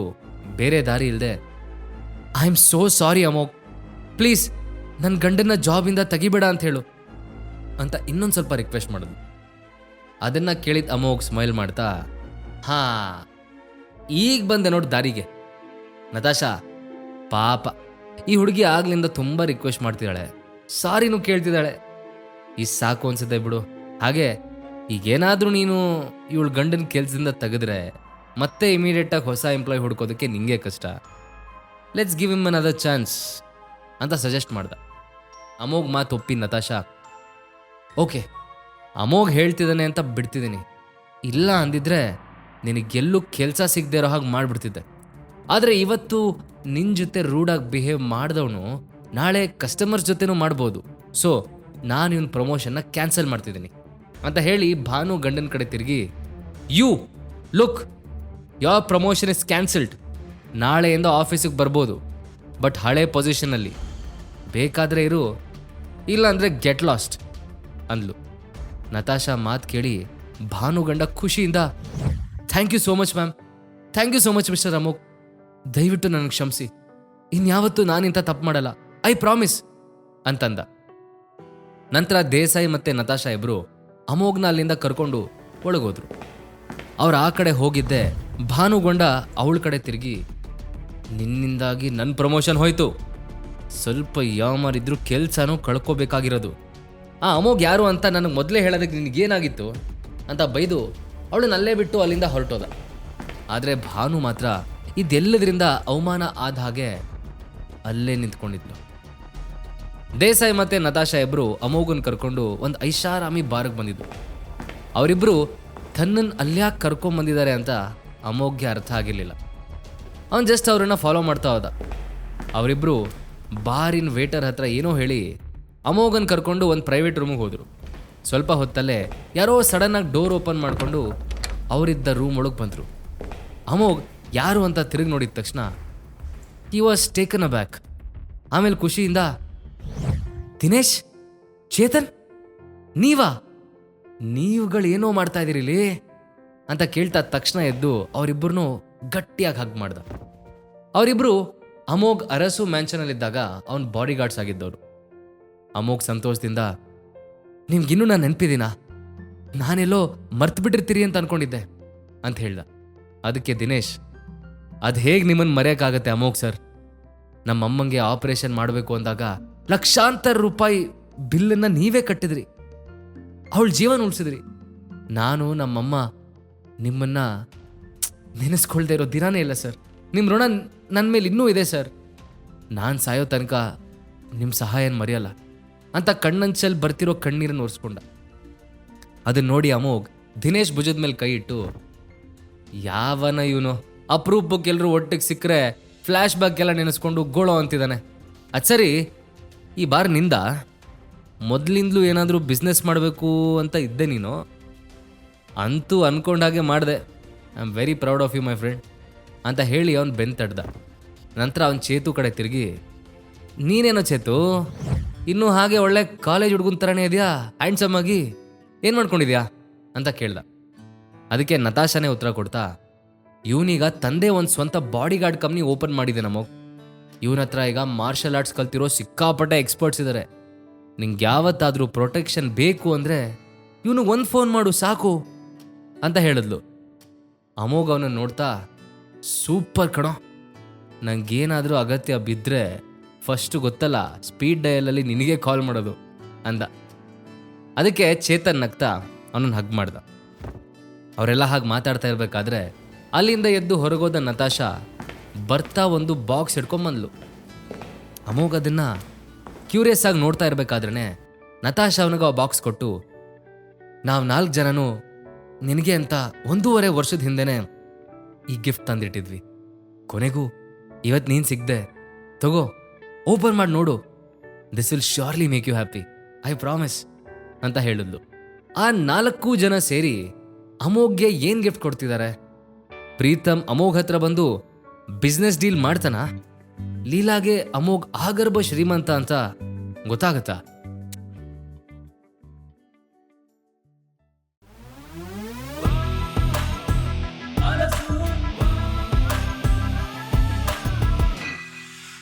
ಅಮೋಘ್ ಅಪರೂಪಕ್ಕೆ ತನ್ನ ಹಳೆ ಫ್ರೆಂಡ್ಸನ್ನ ಮೀಟ್ ಆಗಿದ್ದ. ಅದೇ ಸಮಯಕ್ಕೆ ಆ 4 ಜನ ಹಳೆ ಫ್ರೆಂಡ್ಸ್ ಸೇರಿ ಅಮೋಘ್ಗೇನೋ ಗಿಫ್ಟ್ ಪ್ರೆಸೆಂಟ್ ಮಾಡಿದ್ರು. ಅಮೋಘ್ ಆಶ್ಚರ್ಯದಿಂದ ಗಿಫ್ಟ್ ಏನಿರ್ಬೋದು ಅಂತ ಓಪನ್ ಮಾಡಿ ನೋಡಿದಾಗ ಅದರಲ್ಲಿ ಒಂದು ಆಂಟಿಕ್ ರಿಂಗ್ ಇತ್ತು. ಮೊದಲೇ ಇಂಥ ಪುರಾತನ ವಸ್ತುಗಳು ಅಂದರೆ ಇಷ್ಟ ಇರೋ ಅಮೋಘ್ಗೆ ಆ ರಿಂಗ್ ತುಂಬ ಇಷ್ಟ ಆಯಿತು. ಅಮೋಘನ ಎಕ್ಸೈಟ್ಮೆಂಟ್ ಅವ್ನ ಮುಖದಲ್ಲಿ ಕ್ಲಿಯರ್ ಆಗಿ ಕಾಣ್ತಿತ್ತು. ಅಮೋಘ್ಗೆ ಇವರೆಲ್ಲ ತನ್ನ ಫ್ರೆಂಡ್ಸ್ ಅಂತ ಯೋಚನೆ ಮಾಡಿ ತುಂಬ ಪ್ರೌಡ್ ಫೀಲ್ ಆಯಿತು. ಅವರೆಲ್ಲ ಅವತ್ತು ರಾತ್ರಿ ಇಡೀ ಅಲ್ಲೇ ಪಾರ್ಟಿ ಮಾಡಿದ್ರು. ಎಲ್ಲರೂ ಮೊದಲೇ ಸುಸ್ತಾಗಿದ್ರಿಂದ ದಿನೇಶ್ ಅದೇ ಬಾರ್ನ VIP ರೂಮಲ್ಲಿ ಅವ್ರಿಗೆಲ್ಲ ಮಲ್ಗೋದಕ್ಕೆ ವ್ಯವಸ್ಥೆ ಮಾಡ್ದ. ಅಮೋಘ್ ಮಲ್ಕೊಳ್ಳೋ ಮೊದಲು ಟೈಮ್ ನೋಡ್ಕೊಂಡ. ಆಗಲೇ ರಾತ್ರಿ 1 ಗಂಟೆ ಆಗಿತ್ತು. ಲೀಲಾಗ್ ಫೋನ್ ಮಾಡೋಣ ಅಂದರೆ ಮಲ್ಗಿರ್ತಾಳೆ ಅಂತ ಅನ್ಕೊಂಡು ಸೀಲಿಂಗ್ ನೋಡ್ತಾ ಅವನನ್ನೇ ನೆನೆಸ್ಕೊಂಡ. ನಂತರ ಮನಸ್ಸಲ್ಲೇ, ನಮ್ಮ ಮದುವೆ ಆಗಿ ಆಗಲೇ 2 ವರ್ಷ ಆಯ್ತಲ್ವಾ, ನಂಬಕ್ಕೆ ಆಗ್ತಿಲ್ಲ. ನನಗೆ ಈಗಲೂ ನಿನ್ನೆ ಮೊನ್ನೆ ನಿಂಗೆ ಲವ್ ಪ್ರಪೋಸ್ ಮಾಡ್ದಾಗ ಅನ್ನಿಸ್ತಿದೆ ಅಂತ ಯೋಚಿಸ್ತಾ ಹಾಗೆ ಫ್ಲ್ಯಾಶ್ ಬ್ಯಾಕಿಗೆ ಹೊರಟೋದ. ಆಗ ಅಮೋಘ್ ಮತ್ತೆ ಲೀಲಾ ಆ ಟೈಮಲ್ಲಿ ಕ್ಲೋಸ್ ಫ್ರೆಂಡ್ಸ್ ಆಗಿದ್ರು. ಅವತ್ತು ಕಾಲೇಜ್ ಟ್ರಿಪ್ ಇತ್ತು. ಮಾಮೂಲಿ ಟ್ರಿಪ್ಪಲ್ಲಿ ಇಬ್ರು ಜೊತೆಗೆ ಇದ್ರು. ಅಮೋಘ್ ಹೇಗಾದರೂ ಮಾಡಿ ಇವತ್ತು ಲೀಲಾಗೆ ಪ್ರಪೋಸ್ ಮಾಡಲೇಬೇಕು ಅಂತ ಡಿಸೈಡ್ ಮಾಡ್ಕೊಂಡಿದ್ದ. ಆದರೆ ಅವಳು ತನ್ನ ಪ್ರಪೋಸಲ್ನ ಒಪ್ಕೋತಾಳೋ ಇಲ್ವೋ ಅವನಿಗೆ ಗೊತ್ತಾಗದೆ ಟೆನ್ಷನ್ ಮಾಡ್ಕೊಂಡ್ಬಿಟ್ಟಿದ್ದ. ಎಲ್ಲಕ್ಕಿಂತ ಜಾಸ್ತಿ ಎಲ್ಲವಳು ತನ್ನ ಜೊತೆ ಫ್ರೆಂಡ್ಶಿಪ್ನ ಬ್ರೇಕ್ ಮಾಡ್ಕೊಂಡ್ಬಿಡ್ತಾಳೋ ಅಂತ ಅವನು ಒಳೊಳಗೆ ಭಯ ಆಗ್ತಿತ್ತು. ಆದರೂ ಹಂಗೋ ಹಿಂಗೋ ಧೈರ್ಯ ಮಾಡಿ ಪ್ರಪೋಸ್ ಮಾಡೋಣ ಅಂತ ಅನ್ಕೊಂಡು ಸರಿಯಾದ ಟೈಮ್ಗೋಸ್ಕರ ವೇಟ್ ಮಾಡ್ತಿದ್ದ. ಆಗ ಅವನ ಫ್ರೆಂಡ್ಸ್ ಎಲ್ಲ ಸ್ಕೈ ಡೈವ್ ಮಾಡ್ತಿರೋದು ನೋಡಿ ಅಮೋಘ್ ಅವಳನ್ನ ಅಲ್ಲಿ ಕರ್ಕೊಂಡು ಹೋದ. ಲೀಲಾಗೆ ಸ್ಕೈ ಡೈವ್ ಮಾಡೋದಕ್ಕೆ ತುಂಬ ಭಯ ಆಗ್ತಿತ್ತು. ಲೀಲಾ, ಸ್ಕೈ ಡೈವ್ ಮಾಡನ್ವಾ ಅಂತ ಅಮೋಘ್ ತುಂಬ ಎಕ್ಸೈಟ್ ಆಗಿ ಕೇಳ್ದ. ಅಮೋಘ್, ನಂಗೆ ಸ್ಕೈ ಡೈವ್ ಅಂದರೆ ತುಂಬ ಭಯ, ನನ್ನ ಕೈಯಲ್ಲಿ ಇದಾಗಲ್ಲಪ್ಪ ಅಂತ ಗಾಬರಿಯಿಂದ ಹೇಳಿದ್ಲು. ಅಮೋಘ ಡೈಲಾಗ್ನ ಎಕ್ಸ್ಪೆಕ್ಟ್ ಮಾಡಿದ್ದ.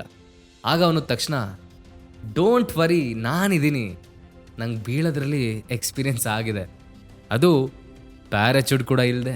ಆವಾಗ ನಾನು ತೇಲಾಡೋದಕ್ಕೆ ಶುರು ಮಾಡಿದ್ದು, ಇವಾಗಲೂ ಹಾಗೆ ಅನ್ನಿಸ್ತಿದೆ ಅಂದ. ಲೀಲಾ ಪಜಲ್ಡ್ ಆಗಿ, ಯಾವಾಗ ಅಂದ್ಲು. ಅದಕ್ಕೆ ಅಮೋಘ್, ನಾನು ನಿನ್ನ ಪ್ರೀತಿಲಿ ಬಿದ್ದಾಗ ಅಂದ. ಅದನ್ನು ಕೇಳಿ Leela, Amogh what do you mean ಅಂತ ಮತ್ತೆ ಕೇಳಿದ್ಲು. ಆಗ Amogh, I love you Leela, I love you so much ಅಂದ. ಇನ್ಫ್ಯಾಕ್ಟ್ ಲೀಲಾ ಮನಸ್ಸಲ್ಲಿ ಮೊದಲಿಂದಲೂ ಅಮೋಘೆ ತುಂಬ್ಕೊಂಡಿತ್ತು. ಆದರೆ ಅವನ ಮನಸ್ಸಲ್ಲಿ ಏನಿದೆಯೋ ಅಂತ ತಿಳ್ಕೊಳ್ಳೋದಕ್ಕೆ ಅವಳು ಚಡಪಡಿಸ್ತಿದ್ಲು. ಯಾವಾಗ ಅಮೋಘ್ ಪ್ರಪೋಸ್ ಮಾಡಿದ್ನೋ ತಕ್ಷಣ ಓಡ್ ಬಂದು ಅವನ ಗಟ್ಟಿಯಾಗಿ ಹಗ್ ಮಾಡಿಕೊಂಡು, ಇಷ್ಟು ದಿವಸ ಬೇಕಾಯ್ತಾ ನಿಂಗೆ ಇದು ಹೇಳೋದಕ್ಕೆ, idiot, I love you too ಅಂತ ಅಳ್ತಾ ಇದ್ಲು. ಅದನ್ನ ನೋಡಿ ಅಲ್ಲಿದ್ದ ಅವ್ರ ಕ್ಲಾಸ್ಮೇಟ್ಸ್ ಎಲ್ಲ ಜೋರಾಗಿ ಕೂಗ್ತಾ ಚಪ್ಪಾಳೆ ತಟ್ಟಿದ್ರು. ನಂತರ ಇಬ್ರು ಒಟ್ಟಿಗೆ ಸ್ಕೈ ಡೈವ್ ಮಾಡಿದ್ರು. ಅಮೋಘ್ಗೆ ಈ ಸೀನ್ಗಳೆಲ್ಲ ಜಸ್ಟ್ ಕಣ್ಮುಂದೆ ಪಾಸ್ ಆಗಿ ಹೋದ್ರು. ನಂತರ ಅವನು ವಾಸ್ತವಕ್ಕೆ ಬಂದು ಮುಗುಳ್ನಗ್ತಾ ಅವಳನ್ನೇ ನೆನೆಸ್ಕೊಳ್ತಾ ಅವನಿಗೆ ಯಾವಾಗ ನಿದ್ದೆ ಬಂತೋ ಅವನಿಗೆ ಗೊತ್ತಾಗ್ಲಿಲ್ಲ. ನೆಕ್ಸ್ಟ್ ಡೇ ಅಮೋಘ್ ನಿದ್ದೆಯಿಂದ ಹೇಳೋದು ಆಲ್ರೆಡಿ ಲೇಟ್ ಆಗಿತ್ತು. ಸೊ ಅವನ ಮನೆಗೆ ಹೋಗದೆ ಡೈರೆಕ್ಟಾಗಿ ಅರಸು ಮೀಡಿಯಾಗೆ ಹೋದ. ಸ್ವಲ್ಪ ಫ್ರೆಶ್ ಆದ ನಂತರ ಅವನು ಇನ್ನೇನು ಲೀಲಾ ಕಾಲ್ ಮಾಡಿ ಇನ್ಫಾರ್ಮ್ ಮಾಡಬೇಕು ಅನ್ಕೋತಿರ್ಬೇಕಾದ್ರೆ ಅವನತ್ತೆ ಸರೋಜಾ ಕಾಲ್ ಬರೋದಕ್ಕೆ ಸ್ಟಾರ್ಟ್ ಆಯ್ತು. ಅಮೋಘ್ ಕಾಲ್ ರಿಸೀವ್ ಮಾಡಿ, ನಿನ್ನೆ ಇಬ್ಬರು ಸೇಫಾಗಿ ಮನೆಗೆ ಹೋದ್ರಾತೆ ಅಂತ ಕನ್ಸರ್ನ್ಡಾಗಿ ಕೇಳ್ದ. ಅದಕ್ಕೆ ಸರೋಜಾ, ನಾವೇನೋ ಸೇಫಾಗಿ ಬಂದ್ವಿ, ಆದರೆ ನೀನು ಎಲ್ಲಿಗೆ ಹಾಳಾಗಿ ಹೋದೆ, ರಾತ್ರಿ ಮನೆಗೆ ಬಂದಿಲ್ವಂತೆ, ಲೀಲಾ ಹೇಳ್ತಿದ್ರು, ರಾತ್ರಿ ಎಲ್ಲ ಎಲ್ಲಿದ್ದೆ ನೀನು ಅಂತ ಅವಳು ಮಾಮೂಲಿ ಟೋನಲ್ಲಿ ಕೇಳಿದ್ಲು. ಅಮೋಘ್ಗೆ ತನ್ನ ಫ್ರೆಂಡ್ಸ್ ಬಗ್ಗೆ ಎಲ್ಲ ಅವಳ ಹತ್ರ ಹೇಳೋದಕ್ಕೆ ಇಷ್ಟ ಇರಲಿಲ್ಲ. ಇನ್ಫ್ಯಾಕ್ಟ್ ಈ ದೇಸಾಯಿ ನತಾಶಾ ತನ್ನ ಫ್ರೆಂಡ್ಸ್ ಅಂತ ಹೊರಗೆ ಗೊತ್ತಾಗಬಾರ್ದು ಅಂತಾನೆ ಅನ್ಕೊಂಡಿದ್ದ. ಅದಕ್ಕೆ ಅವನ ತಕ್ಷಣ ಹೇಳ್ತಾ, ಏನಿಲ್ಲ ಅತ್ತೆ, ನೆನ್ನೆ ನನ್ನ ಹಳೆ ಫ್ರೆಂಡ್ ಒಬ್ಬ ಸಿಕ್ಕಿದ್ದ, ತುಂಬ ಫೋರ್ಸ್ ಮಾಡಿ ಮನೆಗೆ ಕರ್ಕೊಂಡು ಹೋಗ್ಬಿಟ್ಟ, ರಾತ್ರಿ ಅಲ್ಲೇ ಇದ್ದೆ ಅಂದ. ಆಗ ಸರೋಜಾ, ನಿನ್ನ ಫ್ರೆಂಡ್ಸ್ ಬಿಡು, 3 ಕಾಸಿಗೂ ಪ್ರಯೋಜನ ಬಾರದೇ ಇರೋರು, ಅವ್ರು ಕರೆದ್ರು ಅಂತ ಹೋಗ್ಬಿಡೋದಾ?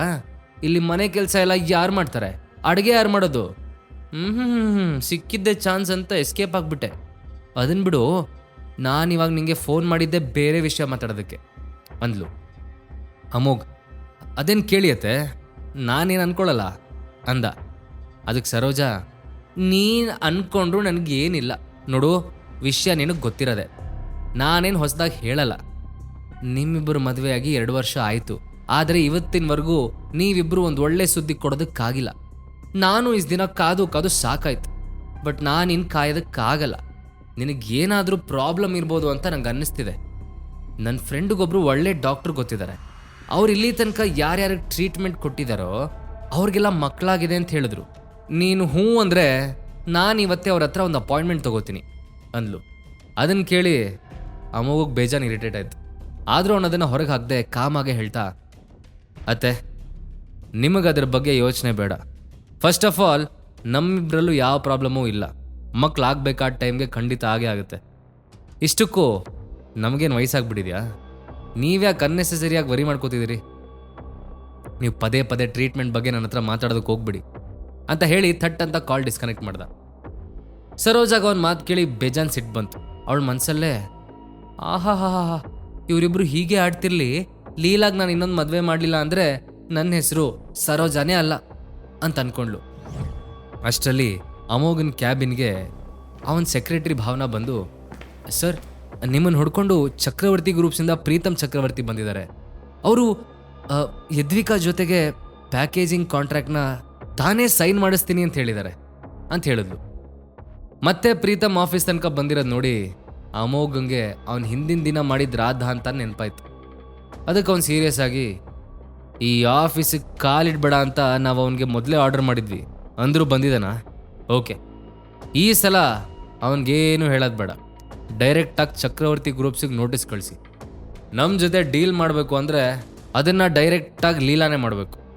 ಇಷ್ಟು ಹೇಳಿದ ಮೇಲೂ ಪ್ರೀತಮ್ನ ಇಲ್ಲಿಗೆ ಇನ್ನೊಂದು ಸಲ ಕಳಿಸಿದ್ರೆ ನಮ್ಮ ಅಗ್ರಿಮೆಂಟ್ ಕ್ಯಾನ್ಸಲ್ ಆಗುತ್ತೆ. ಮುಂದಿನ ವಿಷಯ ಏನೇ ಮಾತಾಡಬೇಕು ಅಂದರೂ ಲೀಲಾ ಚಕ್ರವರ್ತಿನೇ ಬರಬೇಕು, ಈ ಥರ ನೋಟಿಸಲ್ಲಿ ಮೆನ್ಷನ್ ಮಾಡಿ ಅಂತ ಆರ್ಡ್ರ್ ಮಾಡ್ದ. ಅಮೋಘನ್ ಮಾತು ಕೇಳಿ ಭಾವನಾ ಕನ್ಫ್ಯೂಸ್ಡ್ ಆದ್ಲು. ಅವಳು, ಅಲ್ಲ ಸರ್, ಮತ್ತೀಗ ಮಿಸ್ಟರ್ ಚಕ್ರವರ್ತಿ ಇಲ್ಲೇ ಇದ್ದಾರಲ್ಲ, ಹಾಗಿದ್ರೆ ಅವ್ರಿಗೆ ಚಕ್ರವರ್ತಿ ಗ್ರೂಪ್ಸಿಂದ ಕಾಲ್ ಬಂದ ಮೇಲೆ ಇಲ್ಲಿಂದ ಹೋಗ್ಬೇಕಾ ಅಂತ ಅರ್ಥ ಆಗದೆ ಕೇಳಿದ್ಲು. ಅಮೋಘ್, ಎಸ್, ಅಲ್ಲಿವರೆಗೂ ಅವನು ಹಾಗೆ ಕಾಯ್ತಾ ಕೂತಿರ್ಲಿ ಅಂತ ಹೇಳ್ತಾ ಚೇರಿಗೆ ಹೋಗಿ ಕಣ್ಮುಚ್ತ. ಇನ್ನೊಂದು ಕಡೆ ರಿಸೆಪ್ಷನ್ ಹತ್ರ ಕೂತ್ಕೊಂಡಿದ್ದ ಪ್ರೀತಮ್ ತುಂಬ ಟೈಮಿಂದ CEO ಕ್ಯಾಬಿನ್ ಒಳಗೆ ಹೋಗೋದಕ್ಕೆ ವೇಟ್ ಮಾಡ್ತಿದ್ದ. ಆದರೆ ಯಾರೂ ಅವನನ್ನು ಕರ್ಕೊಂಡು ಹೋಗೋದಕ್ಕೆ ಬರಲೇ ಇಲ್ಲ. ಅವನ ಸುತ್ತಲೂ ಸಾಕಷ್ಟು ಜನ ಓಡಾಡ್ತಾ ಇದ್ರು. ಅವರೆಲ್ಲ ಪ್ರೀತಮ್ ಕಣ್ಗೆ ಕಾಣ್ತಾ ಇಲ್ಲ ಅನ್ನೋ ರೀತಿ ಇಗ್ನೋರ್ ಮಾಡಿ ಹೋಗ್ತಿದ್ರು.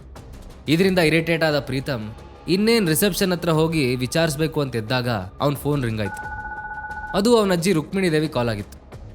ಇವತ್ತು ಯಾಕೋ ಅವ್ರ ಟೋನ್ ಯಾವಾಗಿನ ಹಾಗೆ ಪ್ರೀತಮ್ಗೆ ಅನ್ನಿಸ್ಲಿಲ್ಲ. ಅವ್ರು ತುಂಬ ಸೀರಿಯಸ್ ಆಗಿದ್ರು. ಮತ್ತೆ ಪ್ರೀತಮ್ನ ಅರ್ಜೆಂಟಾಗಿ ಮನೆಗೆ ಬರೋದಕ್ಕೆ ಹೇಳಿದ್ರು. ಪ್ರೀತಮ್ಗೆ ಏನು ನಡೀತಿದೆ ಅಂತ ಅರ್ಥ ಆಗದೆ ಇದ್ದರೂ ಬೇರೆ ದಾರಿ ಇಲ್ಲದೆ ಮನೆಗೆ ಹೋದ. ಪ್ರೀತಮ್ ಮನೆಗೆ ಬಂದಾಗ ಅಲ್ಲಿ ಚಕ್ರವರ್ತಿ ಫ್ಯಾಮಿಲಿ ಮೆಂಬರ್ಸ್ ಎಲ್ಲ ಸೇರಿದ್ರು. ಅವರಲ್ಲಿ ಒಬ್ಬ ಅಂತೂ ಕೋಪದಲ್ಲಿ, ಅಲ್ಲ, ನಾವು ಅವನಿಗೆ ಏನು ಅನ್ಯಾಯ ಮಾಡಿದ್ದೀವಿ ಅಂತ ನಮ್ಮ ಜೊತೆ ಹೀಗಾಡ್ತಿದ್ದಾರೆ? ಕೇವಲ ಲೀಲಾ ಮಾತ್ರ ಬರ್ಬೋದು ಅಂದ್ರೆ ಏನರ್ಥ? ಅವ್ರಿಗೆ ಲೀಲಾ ಬಗ್ಗೆ ಏನು ಗೊತ್ತಿದೆ? ಮೊನ್ನೆ ತನಕ ಅವಳ ಕಂಪ್ನಿ ಮುಚ್ಚೋಗೋ ಲೆವೆಲ್ಗೆ ಹೋಗಿ ಈಗ ಸರಿಯಾಗಿದೆ ಅಂಥದ್ರಲ್ಲಿ ಅವಳು ಇವ್ರಿಗೇನು ಮಹಾ ಹೆಲ್ಪ್ ಮಾಡ್ತಾಳೆ? ನನಗೆ ಯಾಕೋ ಈ CEO ಇನ್ನೂ ಚೈಲ್ಡ್ ಅಂತ ಅನಿಸ್ತಿದ್ದಾನೆ. ಇವನು ಮುಂದೆನೂ ಇದೇ ಥರ ಬಿಸ್ನೆಸ್ ಮಾಡ್ತಾ ಇದ್ರೆ ಅರಸು ಮೀಡಿಯಾ ದಿವಾಳಿ ಆಗೋ ದಿನ ದೂರ ಇಲ್ಲ ಅಂತ ಹೇಳಿದ್ರು. ಆಗ ತಾನೇ ಮನೆಗೆ ಬಂದಿದ್ದ ಪ್ರೀತಮ್ಗೆ ಇದೆಲ್ಲ ಕೇಳಿ ಪಿತ್ತ ನೆತ್ತಿಗೆರೆದಾಗಾಯ್ತು. ಅವನ ಕೋಪದಲ್ಲಿ, ಏನಂದ್ರೆ ಅಂಕಲ್, ಅವ್ರು ಹಾಗೆ ಹೇಳ್ತಿದಾರಾ ಅಂತ ಕೇಳ್ದ. ಪ್ರೀತಮ್ಗೆ ತುಂಬ ಕೋಪ ಬಂದಿರೋದು ನೋಡಿ ರುಕ್ಮಿಣಿ ದೇವಿ ಅವನಿಗೆ ಸಮಾಧಾನ ಮಾಡ್ತಾ, ಕಾಮ್ ಡೌನ್ ಪ್ರೀತು, ಇದು ಕೋಪ ಮಾಡ್ಕೊಳ್ಳೋ ಟೈಮ್ ಅಲ್ಲ. ನೋಡು, ನಿನ್ನ ಆಂಟಿ ಅಂಕಲ್ ಎಲ್ಲ ಇಲ್ಲೇ ಇದ್ದಾರೆ, ಮುಂದೆ ಏನು ಮಾಡೋದು ಅಂತ ಅವ್ರ ಹತ್ರ ಡಿಸ್ಕಸ್ ಮಾಡೋಣ ಅಂತ ಹೇಳಿದ್ರು. ಅದನ್ನು ಕೇಳಿದ ಪ್ರೀತಮ್ ಎಲ್ಲರ ಕಡೆ ತಿರುಗಿ, ಹಾಗಿದ್ರೆ ನಾವೆಲ್ಲ ಏನು ಮಾಡಬೇಕು ಅಂತ ಡಿಸೈಡ್ ಮಾಡಿದ್ದೀರಾ ಅಂತ ಕೇಳ್ದ. ಅದಕ್ಕೆ ಪ್ರೀತಮ್ನ ಒಬ್ಬ ಅಂಕಲ್ ಮಾತಾಡ್ತಾ, ನಾವು ನೆಕ್ಸ್ಟ್ ಏನು ಮಾಡಬೇಕು ಅಂತ ಡಿಸೈಡ್ ಮಾಡೋದಕ್ಕೂ ಮುಂಚೆ ಇದೆಲ್ಲ ಯಾಕೆ ಆಗ್ತಾ ಇದೆ ಅಂತ ಯೋಚನೆ ಮಾಡೋಣ. ಆ ಹೊಸ CEO ಕೇವಲ ಲೀಲಾಗ್ ಮಾತ್ರ ಬರಕ್ಕೆ ಹೇಳ್ತಿರೋದು ಯಾಕೆ? ಅವರಿಬ್ಬರಿಗೂ ಏನು ಸಂಬಂಧ ಅಂತ ಕೇಳಿದ್ರು. ಅದಕ್ಕೆ ಅವ್ರ ಪಕ್ಕ ಕೂತಿದ್ದ ಮಹಿಳೆ, ನಿಜ, ನಾವಿದನ್ನ ಲೀಲಾ ಹತ್ರ ಕೇಳೋದೇ ಬೆಟರ್. ಅವರಿಬ್ರಿಗೂ ಮೊದಲೇ ಪರಿಚಯ ಇದೆ ಅಂತ ನಮಗೆ ಗೊತ್ತಾದರೆ ಈಸಿ ಆಗುತ್ತಲ್ವಾ ಅಂತ ಹೇಳಿದ್ರು. ಆಗ ಪ್ರೀತಮ್ನ ಚಿಕ್ಕಪ್ಪನ ಮಗ ಒಬ್ಬ ಎದ್ದು ನಿಂತ್ಕೊಂಡು, ಇದರಲ್ಲಿ ಇಷ್ಟೊಂದು ಯೋಚನೆ ಮಾಡೋದು ಏನಿದೆ, ಪಕ್ಕ ಅವರಿಬ್ಬರಲ್ಲಿ ನಡಿಬಾರ್ದೇನೋ ನಡೀತಾ ಇರಬೇಕು. ಅದಕ್ಕೆ ಆ CEO ಲೀಲಾಗಿ ಇಷ್ಟೊಂದು ಫೇವರ್ ಮಾಡ್ತಿದ್ದಾನೆ, ಸದ್ರಾ ಕೊಡ್ತಿರೋದು. ನನಗೆ ನೆನಪಿರೋ ಪ್ರಕಾರ ಅವತ್ತು ಲೀಲಾ ಅರಸು ಮೀಡಿಯಾಗೆ ಹೋದಾಗ ಅವಳಿಗೆ CEO ನೋಡೋದಕ್ಕೆ ಸಿಗಲಿಲ್ಲ ಅಂತ ಹೇಳಿದ್ಲು. ಅವಳು ನಮ್ಮ ಹತ್ರ ಸುಳ್ಳು ಹೇಳಿರ್ತಾಳೆ ಪಕ್ಕ ಅಂತಂದ. ಅದನ್ನು ಕೇಳಿ ಫ್ಯಾಮ್ಲಿಯವರೆಲ್ಲರೂ ಗುಸು ಅಂತ ವಿಸ್ಪರ್ ಮಾಡ್ಕೊಳ್ಳೋದಕ್ಕೆ ಶುರು ಮಾಡಿದ್ರು. ಇನ್ನೊಬ್ಬನು ಕೂಡ ಆ ಮಾತಿಗೆ ಸಪೋರ್ಟ್ ಮಾಡ್ತಾ, ಪಾಪ ಅವಳಾದರೂ ಏನು ಮಾಡ್ತಾಳೆ, ಅವಳ ಗಂಡ ಯಾವಾಗ ನೋಡಿದ್ರು ಕೆಲಸ ಇಲ್ಲದೆ ಮನೆಯಲ್ಲೇ ಬಿದ್ದಿರ್ತಾನೆ, ಅವಳು ತನ್ನ ಲೈಫ್ ಸೆಕ್ಯೂರ್ ಮಾಡ್ಕೊಳ್ಳೋದಕ್ಕೆ ಏನಾದರೂ ದಾರಿ ನೋಡ್ಕೋಬೇಕಲ್ಲ ಅಂತ ವ್ಯಂಗ್ಯ ಮಾಡ್ದ. ಪ್ರೀತಮ್ ಇದನ್ನೆಲ್ಲ ಕೇಳಿಸ್ಕೊಳ್ತಾ ಇದ್ರು, ಏನೂ ಮಾತಾಡದೆ ಸುಮ್ಮನೆ ನಿಂತಿದ್ದ. ಆದರೆ ಅವನ ಮನಸ್ಸಲ್ಲಿ ಮಾತ್ರ ಹಾಲು ಕುಡ್ದಷ್ಟು ಖುಷಿ ಆಗ್ತಿತ್ತು. ರುಕ್ಮಿಣಿ ದೇವಿಗೆ ಎಲ್ಲರ ಮಾತು ಕೇಳಿ ಮುಜುಗರ ಆಯಿತು. ಅವ್ರಿಗೇನು ಲೀಲಾ ಕಂಡ್ರೆ ಇಷ್ಟ ಇರಲಿಲ್ಲ, ಆದರೂ ಅವಳವ್ರ ಮೊಮ್ಮಗಳಾಗಿದ್ಲು. ಯಾರಾದರೂ ಅವಳ ಬಗ್ಗೆ ಕೆಟ್ಟದಾಗ ಮಾತಾಡಿದ್ರೆ ಅವ್ರಿಗದು ಸರಿ ಅನ್ನಿಸ್ತಿರ್ಲಿಲ್ಲ. ಅದಕ್ಕೆ ರುಕ್ಮಿಣಿ ದೇವಿ 2 ಸಲ ಲೈಟಾಗಿ ಕೆಮ್ಮಿದ್ರು. ಇದನ್ನು ಅರ್ಥ ಮಾಡ್ಕೊಂಡು ಎಲ್ಲರೂ ಸೈಲೆಂಟಾಗಿ ಕೂತ್ಕೊಂಡ್ರು. ರುಕ್ಮಿಣಿ ದೇವಿ ಈಗ ಸೀರಿಯಸ್ ಆಗಿ, ಲೀಲಾಗೂ ಆ CEOಗೂ ಏನು ಸಂಬಂಧ ಅಂತ ಇನ್ನೊಂದು ದಿನ ನೋಡೋಣ, ಆದರೆ ನಾವೀಗ ಮೊದಲು ಈ ಅಗ್ರಿಮೆಂಟ್ ಸೆಕ್ಯೂರ್ ಮಾಡ್ಕೊಳ್ಳೋದು ಹೇಗೆ ಅಂತ ವಿಚಾರ ಮಾಡಬೇಕು. ಇದು ನಮಗೆ ಸದ್ಯಕ್ಕಿರೋ ಇಂಪಾರ್ಟೆಂಟ್ ಕೆಲಸ. ಅರಸು ಮೀಡಿಯಾ ಕಡೆಯಿಂದ ನಮಗೆ ಮೊದಲೇ ಪ್ರೀತುನ ಕಳಿಸ್ಬಾರ್ದು ಅಂತ ಆರ್ಡರ್ ಆಗಿತ್ತು. ಅದಕ್ಕೆ ನಾವೇನಾದರೂ ಈ ಕೋರ್ಟಿಗೆ ಹೋದರೂ ಅಲ್ಲಿ ನಾವೇ ಸೋತ್ಬಿಡ್ತೀವಿ. ಅವರು ಪ್ರೀತಮ್ನ ಕಳಿಸ್ಬಾರ್ದು ಅಂತ ಹೇಳಿದ್ದಾರೆ, ಆದರೆ ಇದೊಂದು ಸಲ ಲೀನಾನ್ ಬಿಟ್ಟು ಬೇರೆ ಯಾರನ್ನಾದರೂ ಕಳಿಸ್ ನೋಡೋಣ ಅಂತ ಹೇಳ್ತಾ ತಮ್ಮ ಇನ್ನೊಬ್ಳು ಮೊಮ್ಮಗಳನ್ನ ಅರಸು ಮೀಡಿಯಾಗೆ ಹೋಗೋದಕ್ಕೆ ಆಯ್ಕೆ ಮಾಡಿದ್ರು. ಇನ್ನೊಂದು ಕಡೆ ಮಧ್ಯಾಹ್ನದ ತನಕ ಅರಸು ಮೀಡಿಯಾದ ಕೆಲಸ ಮಾಡಿದ ಅಮೋಘ್ ಊಟ ಮಾಡ್ಕೊಂಡು ಮನೆಗೆ ಬಂದ. ಅವನ ಮನೆಗೆ ಬಂದಾಗ ಅಲ್ಲಿ ಯಾರೂ ಇರಲಿಲ್ಲ. ಮನೆ ಶಾಂತವಾಗಿರೋದು ನೋಡಿ ಬೋರಾಗಿ ರೂಮ್ ಹೋಗಿ ಮಲಗ್ದ. ಲೀಲಾ ಮನೆಗೆ ಬಂದಾಗ ಆಲ್ರೆಡಿ ಸಂಜೆ ಆಗಿತ್ತು. ಅವಳು ರೂಮಲ್ಲಿ ಅಮೋಘ್ ಏನೂ ಮಾಡದೆ ಸುಮ್ಮನೆ ಮಲಗಿರೋದು ನೋಡಿ ಅವನನ್ನು ಎಬ್ಬಿಸ್ತಾ, ನೀನು ಯಾವಾಗ ಮನೆಗೆ ಬಂದೆ ಅಮೋಘ್? ಇಡೀ ದಿನ ಸುಮ್ಮನೆ ಮಲಗಿದ್ಯಾ ಅಂತ ಕೇಳಿದ್ಲು. ಅದಕ್ಕೆ ಅಮೋಘ್ ಎದ್ದು ಅವಳಿಗೆ 1 ಗ್ಲಾಸ್ ನೀರು ತಂದು ಕೊಡ್ತಾ, ನೋ ವೇ ಲೀಲಾ, ನಾನು ಮಧ್ಯಾಹ್ನ ಬಂದೆ, ಈಗ ಸ್ವಲ್ಪ ಟೈಮ್ ಹಿಂದೆ ಅಷ್ಟೇ ನಿದ್ದೆ ಮಾಡಿದ್ದು. ಬೈ ದ ವೇ ಲೀಲಾ, ನಿನಗೇನಾದರೂ ನಿಮ್ಮ ಅಜ್ಜಿಯಿಂದ ಕಾಲ್ ಬಂದಿತ್ತಾ ಅಂತ ಕೇಳ್ದ. ಲೀಲಾಗೆ ಅಮೋಘ್ ಯಾಕೆ ಹಾಗೆ ಕೇಳ್ತಿದ್ದಾನೆ ಅಂತ ಅರ್ಥ ಆಗಲಿಲ್ಲ. ಅವಳು ಕನ್ಫ್ಯೂಸ್ಡ್ ಆಗಿ, ಅಜ್ಜಿ ಯಾಕೆ ನನಗೆ ಸುಮ್ಮನೆ ಕಾಲ್ ಮಾಡ್ತಾರೆ ಅಂತ ಕೇಳಿದ್ಲು. ಆಗ ಅಮೋಘ್ ಮನಸ್ಸಲ್ಲೇ, ಅಂದರೆ ಅವರು ಕಾಲು ಮಾಡಿಲ್ಲ ಅಂತ ಅನ್ಕೊಂಡ. ತಾನಷ್ಟು ವಾರ್ನ್ ಮಾಡಿದ್ರು ರುಕ್ಮಿಣಿ ದೇವಿ ತನ್ನ ಮಾತನ್ನ ಸೀರಿಯಸ್ ಆಗಿ ತೊಗೊಂಡಿಲ್ಲ ಅಂತ ಅಮೋಘಿಗೆ ಇರಿಟೇಟ್ ಆಯಿತು. ಆದರೂ ಅದನ್ನು ಅವನು ಲೀಲಾ ಎದುರಿಗೆ ತೋರಿಸ್ಕೊಳ್ದೆ, ಏನಿಲ್ಲ ಸುಮ್ಮನೆ ಕೇಳಿದೆ, ನೀನು ರೆಸ್ಟ್ ಮಾಡು ಅಂತ ರೂಮಿಂದ ಹೊರಟ. ಅಷ್ಟರಲ್ಲಿ ಲೀಲಾ ಅಮೋಘನ್ ತಡೆದು, ನಿನ್ನೆ ರಾತ್ರಿ ಇಡೀ ಎಲ್ಲಿಗೆ ಹೋಗಿದ್ದೆ ಅಮೋಘ್ ಅಂತ ಕೇಳಿದ್ಲು. ಅವಳಿಗೆ ನಿನ್ನೆ ನಡೆದ ಇನ್ಸಿಡೆಂಟ್ ನಂತರ ಅಮೋಘನ ಹತ್ರ ಕೇಳೋದಕ್ಕೆ ತುಂಬ ಕ್ವೆಶನ್ಸ್ ಇತ್ತು. ಆದರೆ ಅಮೋಘ್ ಮನೆಗೆ ಬರದೇ ಇದ್ದಿದ್ದರಿಂದ ಇದ್ಯಾವುದನ್ನು ಕೇಳೋದಕ್ಕಾಗಿರಲಿಲ್ಲ. ಲೀಲಾ ಹೇಳಿದ್ ಕೇಳಿ ಅಮೋಘ್, ಆ್ಯಕ್ಚುಲಿ ಅಪರೂಪಕ್ಕೆ ನನ್ನ ಫ್ರೆಂಡ್ಸ್ ಸಿಕ್ಕಿದ್ರು, ಸೊ ಅವ್ರ ಜೊತೆ ಮಾತಾಡ್ತಾ ಲೈಟಾಗಿ ಸ್ವಲ್ಪ ಪಾರ್ಟಿ ಮಾಡಿ ಇಲ್ಲಿಗೆ ಬರೋದು ಸರಿಯಾಗಲ್ಲ ಅಂತ ಅವನ ಮನೇಲೆ ಮಲ್ಕೊಂಡ್ಬಿಟ್ಟಿದ್ದೆ ಅಂದ. ಅದನ್ನು ಕೇಳಿದ ಲೀಲಾ ಮತ್ತೆ, ನಿಮ್ಮ ಫ್ರೆಂಡ್ ಅಂದರೆ ನೀವು ಮಾತಾಡ್ತಿರೋದು ಮಿಸ್ಟರ್ ದೇಸಾಯಿ ಬಗ್ಗೆನಾ ಅಂತ ಕೇಳಿದ್ಲು. ಅಮೋಘ್, ಎಸ್ ಅವರೇ ಅಂದ. ಆಗ ಲೀಲಾ ಕೈ ಕಟ್ಕೊಂಡು, ಹೌದು, ಮಿಸ್ಟರ್ ದೇಸಾಯಿ ಮತ್ತೆ ನಿಮ್ಗೆ ಹೇಗೆ ಪರಿಚಯ ಅಂತ ಕೇಳಿದ್ಲು. ಅಮೋಘ್ ತಕ್ಷಣ ಅವಳ ಕಡೆಗೆ ತಿರುಗಿ ಏನು ಹೇಳೋದು ಅಂತ ಯೋಚನೆ ಮಾಡ್ದ. ಅಮೋಘ್ ಲೀಲಾಗೆ ಸುಳ್ಳು ಹೇಳ್ತಾನ ಅಥವಾ ನಿಜ ಹೇಳ್ತಾನ? ಅಮೋಘ್ಗೆ ದಿನೇ ದಿನೇ ಶತ್ರುಗಳು ಜಾಸ್ತಿ ಆಗ್ತಿರೋ ಟೈಮಲ್ಲಿ ಮುಂದಿನ ಹೆಜ್ಜೆಗಳಿಡೋದಕ್ಕೆ ಅವನಿಗೆ ಕಷ್ಟ ಆಗುತ್ತಾ?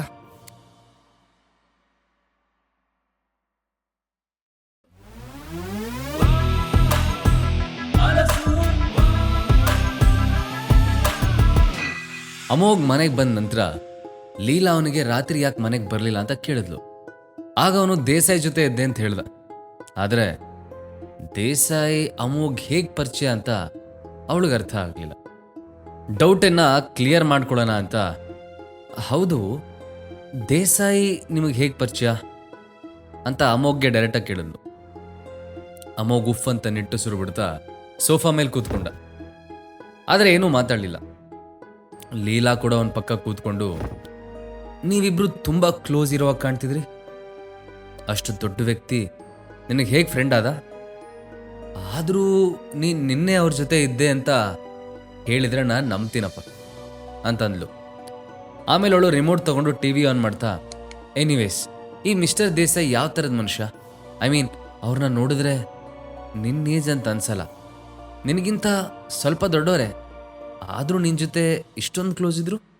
ಅದು ಅಲ್ಲದೆ ಅಷ್ಟು ದೊಡ್ಡ ಬಿಸ್ನೆಸ್ ಮ್ಯಾನ್ ನಿನ್ನ ಜೊತೆ ಮಾತಾಡೋದಕ್ಕೆ ಅವರು ಟೈಮ್ ಸ್ಪೆಂಡ್ ಮಾಡ್ತಾರೆ ಅಂದರೆ ನನಗಂತೂ ಈಗಲೂ ನಂಬಕ್ಕಾಗ್ತಿಲ್ಲ ಅಂತ ಹೇಳ್ತಾ ಅಮೋಘನ ಮುಖ ನೋಡಿದ್ಲು.